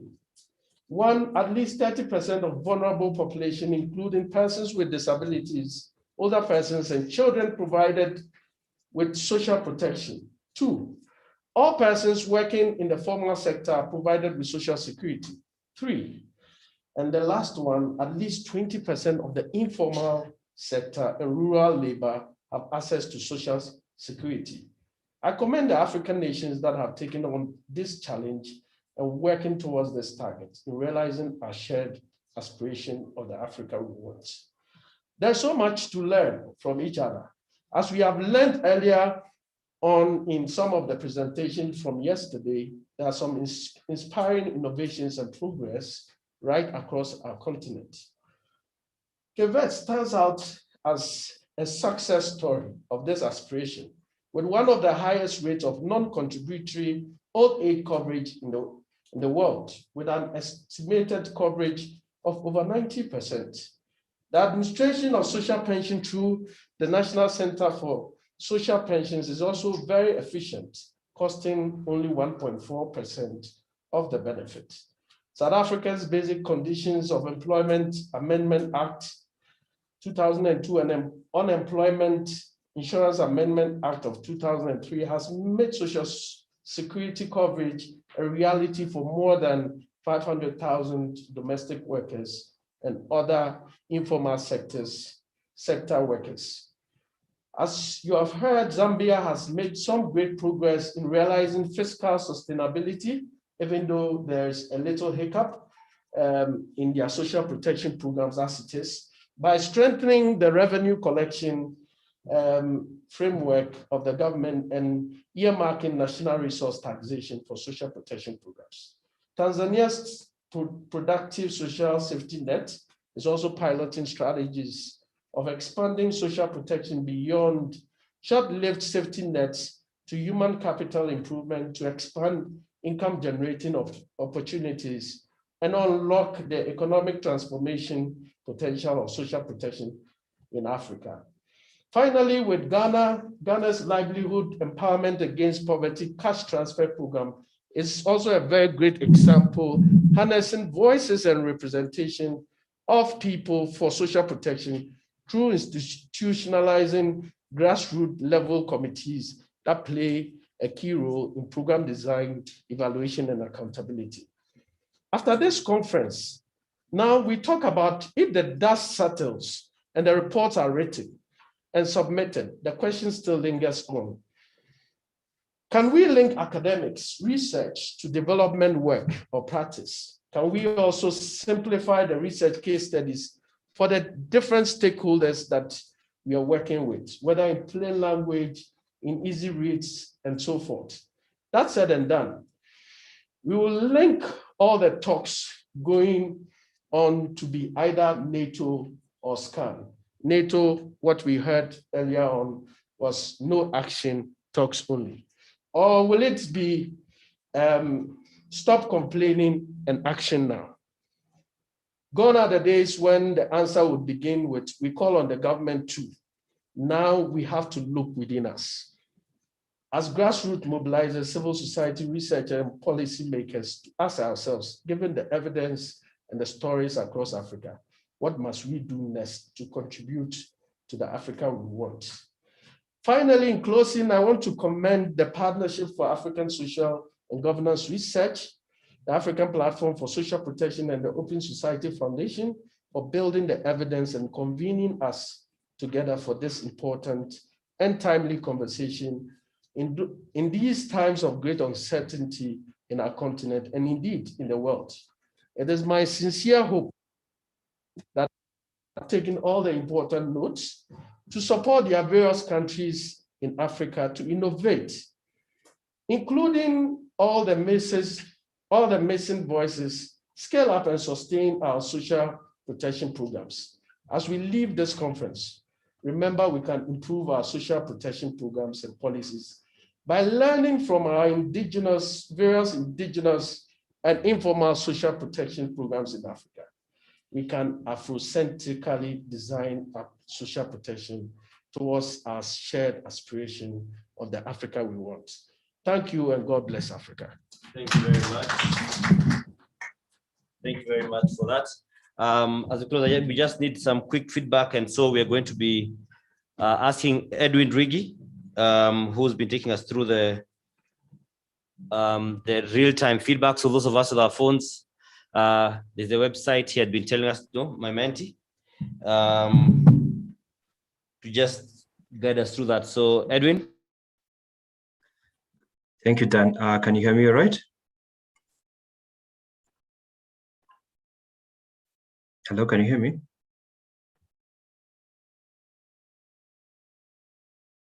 Can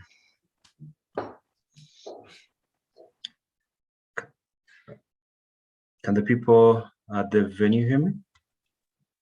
Yes, we can hear you. We can hear you. Perfect. So we're going to do, again, Menti. This is for both the online audience and the audience at the site. So for the audience at the site, go to www.menti.com and you can enter this code 4088812. Maybe I can wait for you to do that. In the meantime, I'll post the link to the same Menti, a direct link on the chats. Yeah. So for the people who are online, please follow the link to participate. For those who are at the venue, go to www.menti.com and enter this code. That's 4088812. Maybe Dan, you can help me out here. Tell me if the people at the venue are all set, then we can get started on this.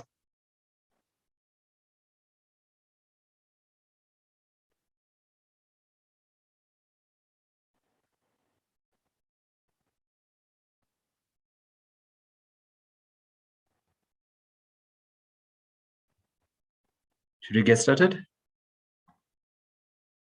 All right. So when we first met yesterday, we invited participants to share their expectations for the conference, and quite a bit of you responded. So at this point, I would like to invite you to give us feedback on how well the conference met your expectations. And I'm going to disable the annotations.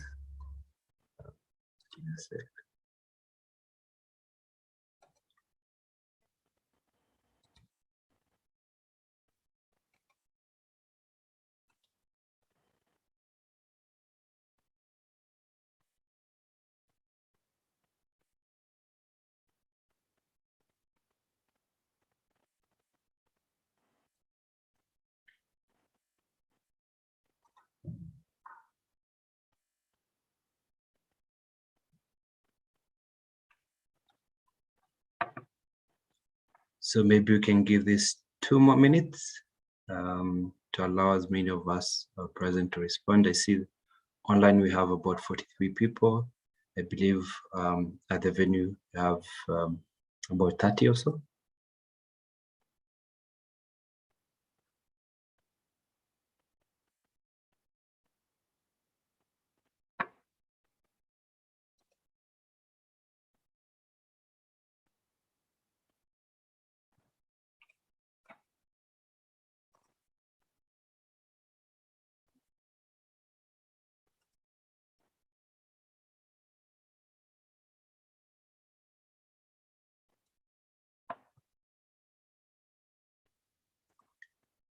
Keep them coming. Maybe in 1 more minute, we can move to the next slide.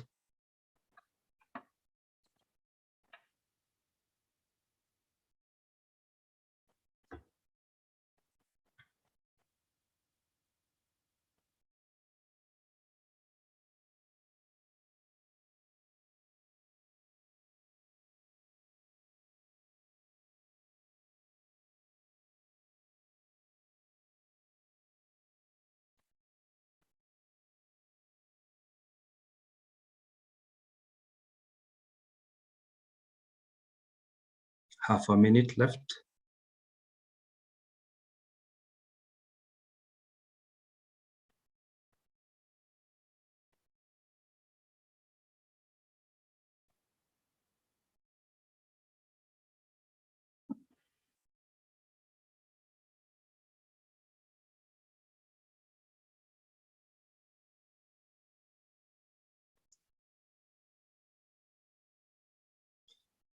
Excellent. Thank you all for sharing your feedback.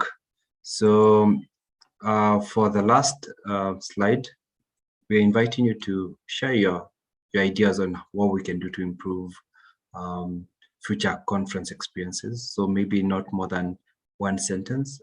Please go ahead and just share your feedback with us. Maybe we can do this in 2 minutes, and I can revert back to Dan at the venue. So in 2 minutes time, please give us your feedback on this. What can we do to make future conferences even better?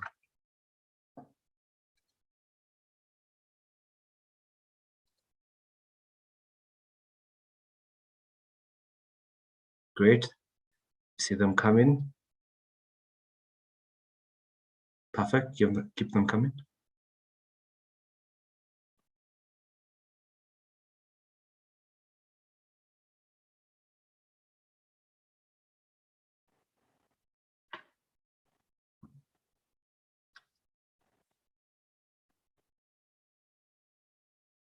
Keep them coming.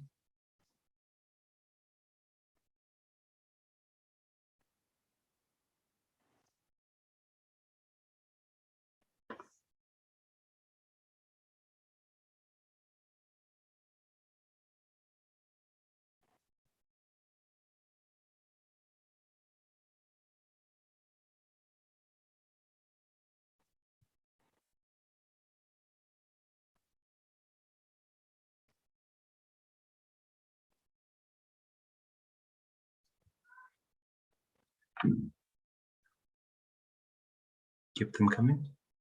Great. You have 26 responses so far.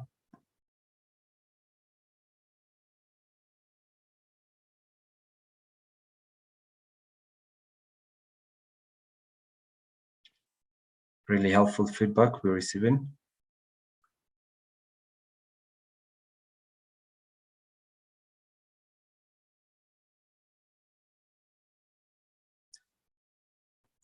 Great, keep them coming.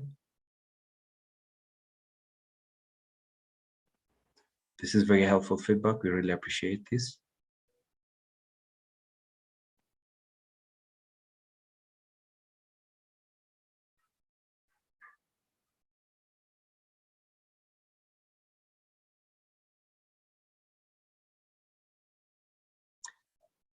All right, so in 1 minute, maybe we can wind up.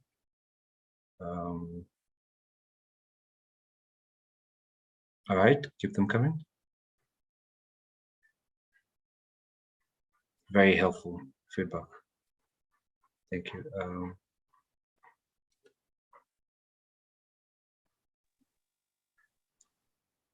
We still want to share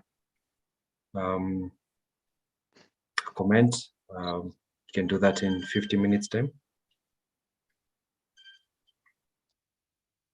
50 seconds, sorry. Now 43.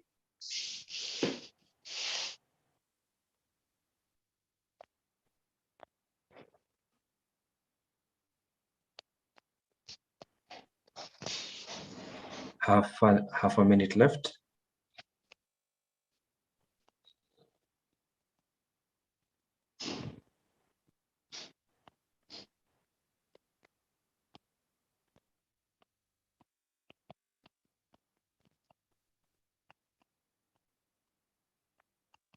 Great, great, excellent. At this point, I just want to register my my gratitude for having to moderate this hybrid version of interaction, and I turn it back to you, Dan, at the venue. Thank you.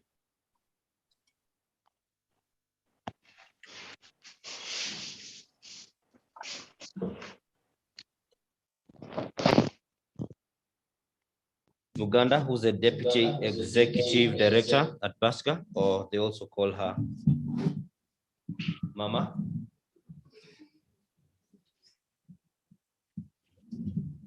Mama Pedal.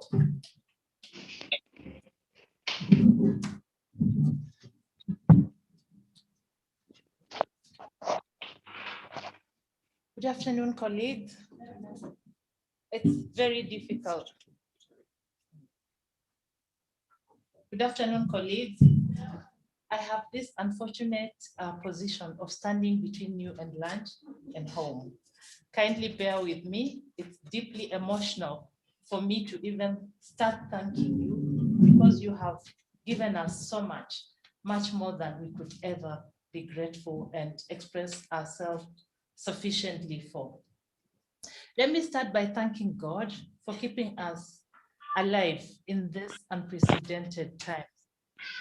I'm also grateful that God has given us the wisdom to pursue a mission for the most vulnerable in our communities. We wouldn't be gathered here if the Open Society Foundation had not considered our cause worthy and provided very generous support. For this, we are very grateful. Moving on, I wish to recognize the Honorable Simon Kiprono Chelugui, Cabinet Secretary, Minister of Labor and Social Protection in Kenya. I thank you, sir, for elevating the importance of social protection within the government of Kenya. There is absolutely no doubt that many countries across the continent will emulate your visionary leadership and improve the livelihoods of the most vulnerable on our continent.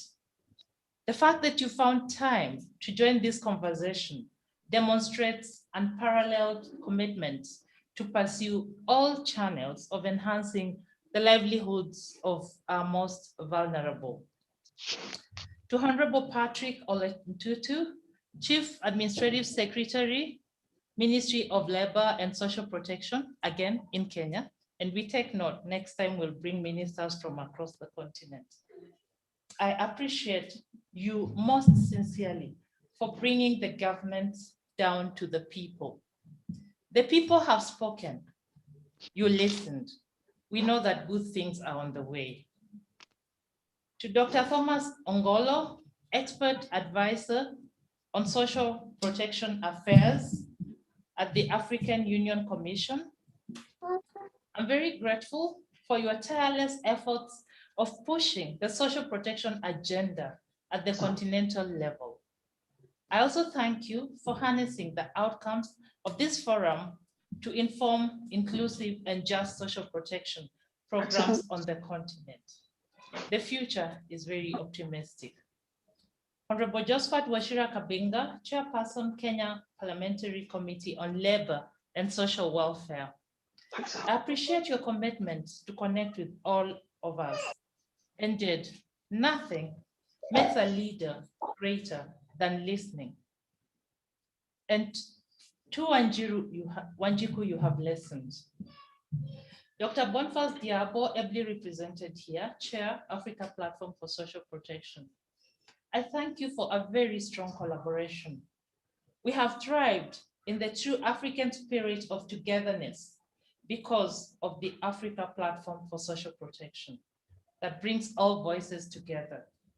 I also wish to appreciate the support provided by Martin Buvi and Elizabeth Odera, without whom the work we are doing together may not have been accomplished, and we would not have achieved what we are witnessing here today.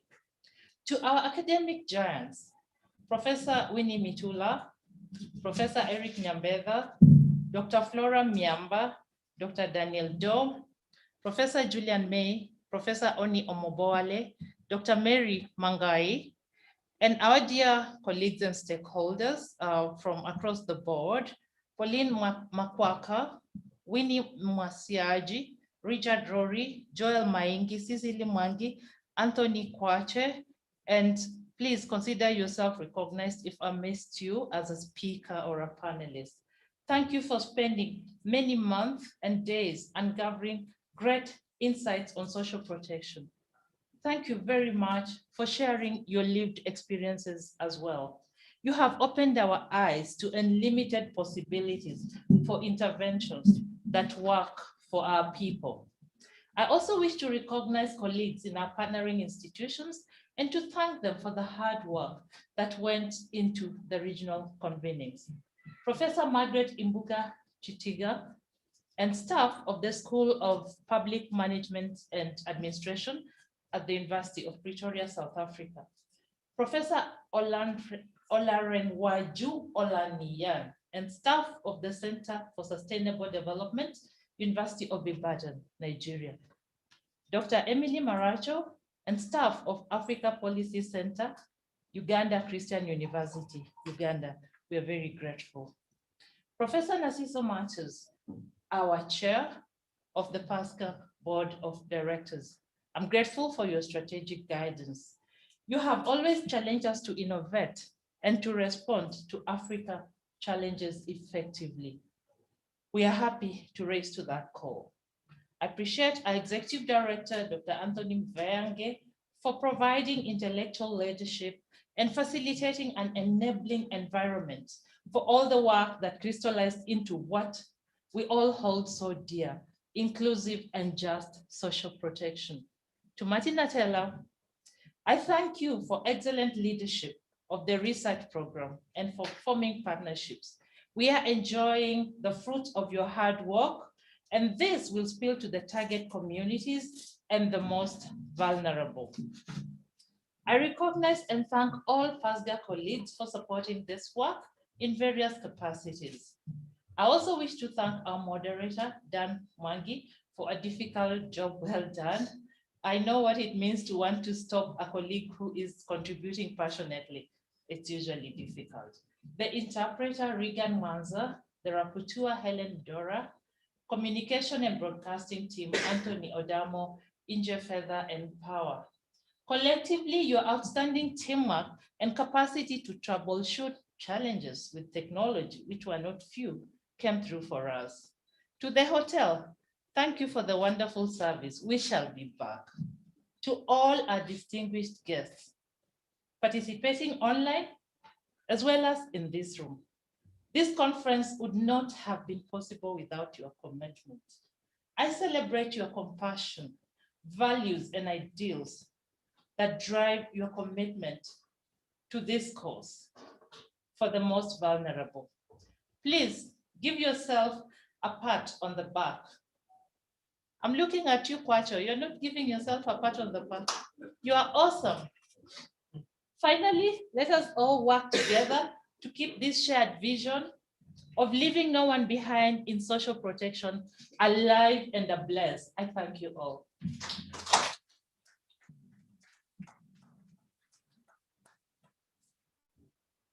Thank you very much for thanking us.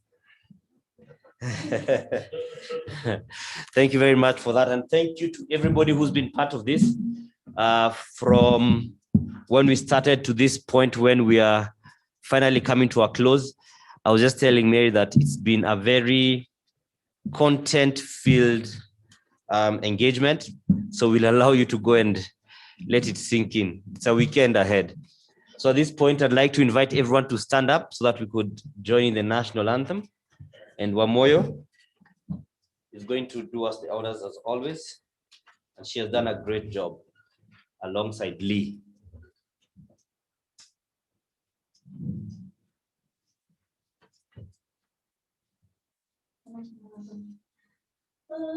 God of all creation, blessed is our land and nation. Justice be our shield and defender. May we dwell in unity, peace and liberty. Let it be found within our borders. Thank you very much. That's all.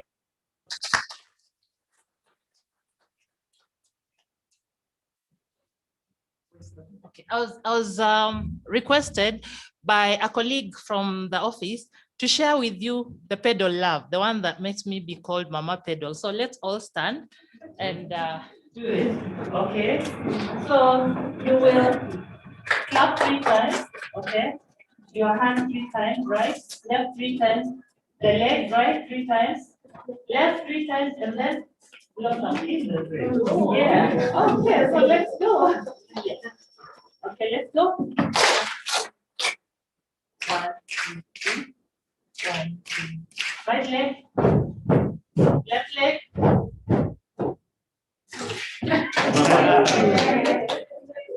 Thank you very much, Mama Pedro.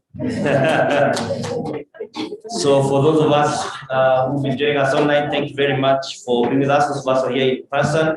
As you walk out, you should be given your lunch vouchers, then you could go and have lunch as you also digest the intellectual food that we've been fed over the past 2 days. And our dear Wamoyo and Lee should be playing for us some great music. Thank you very much for the engagement, and God bless you.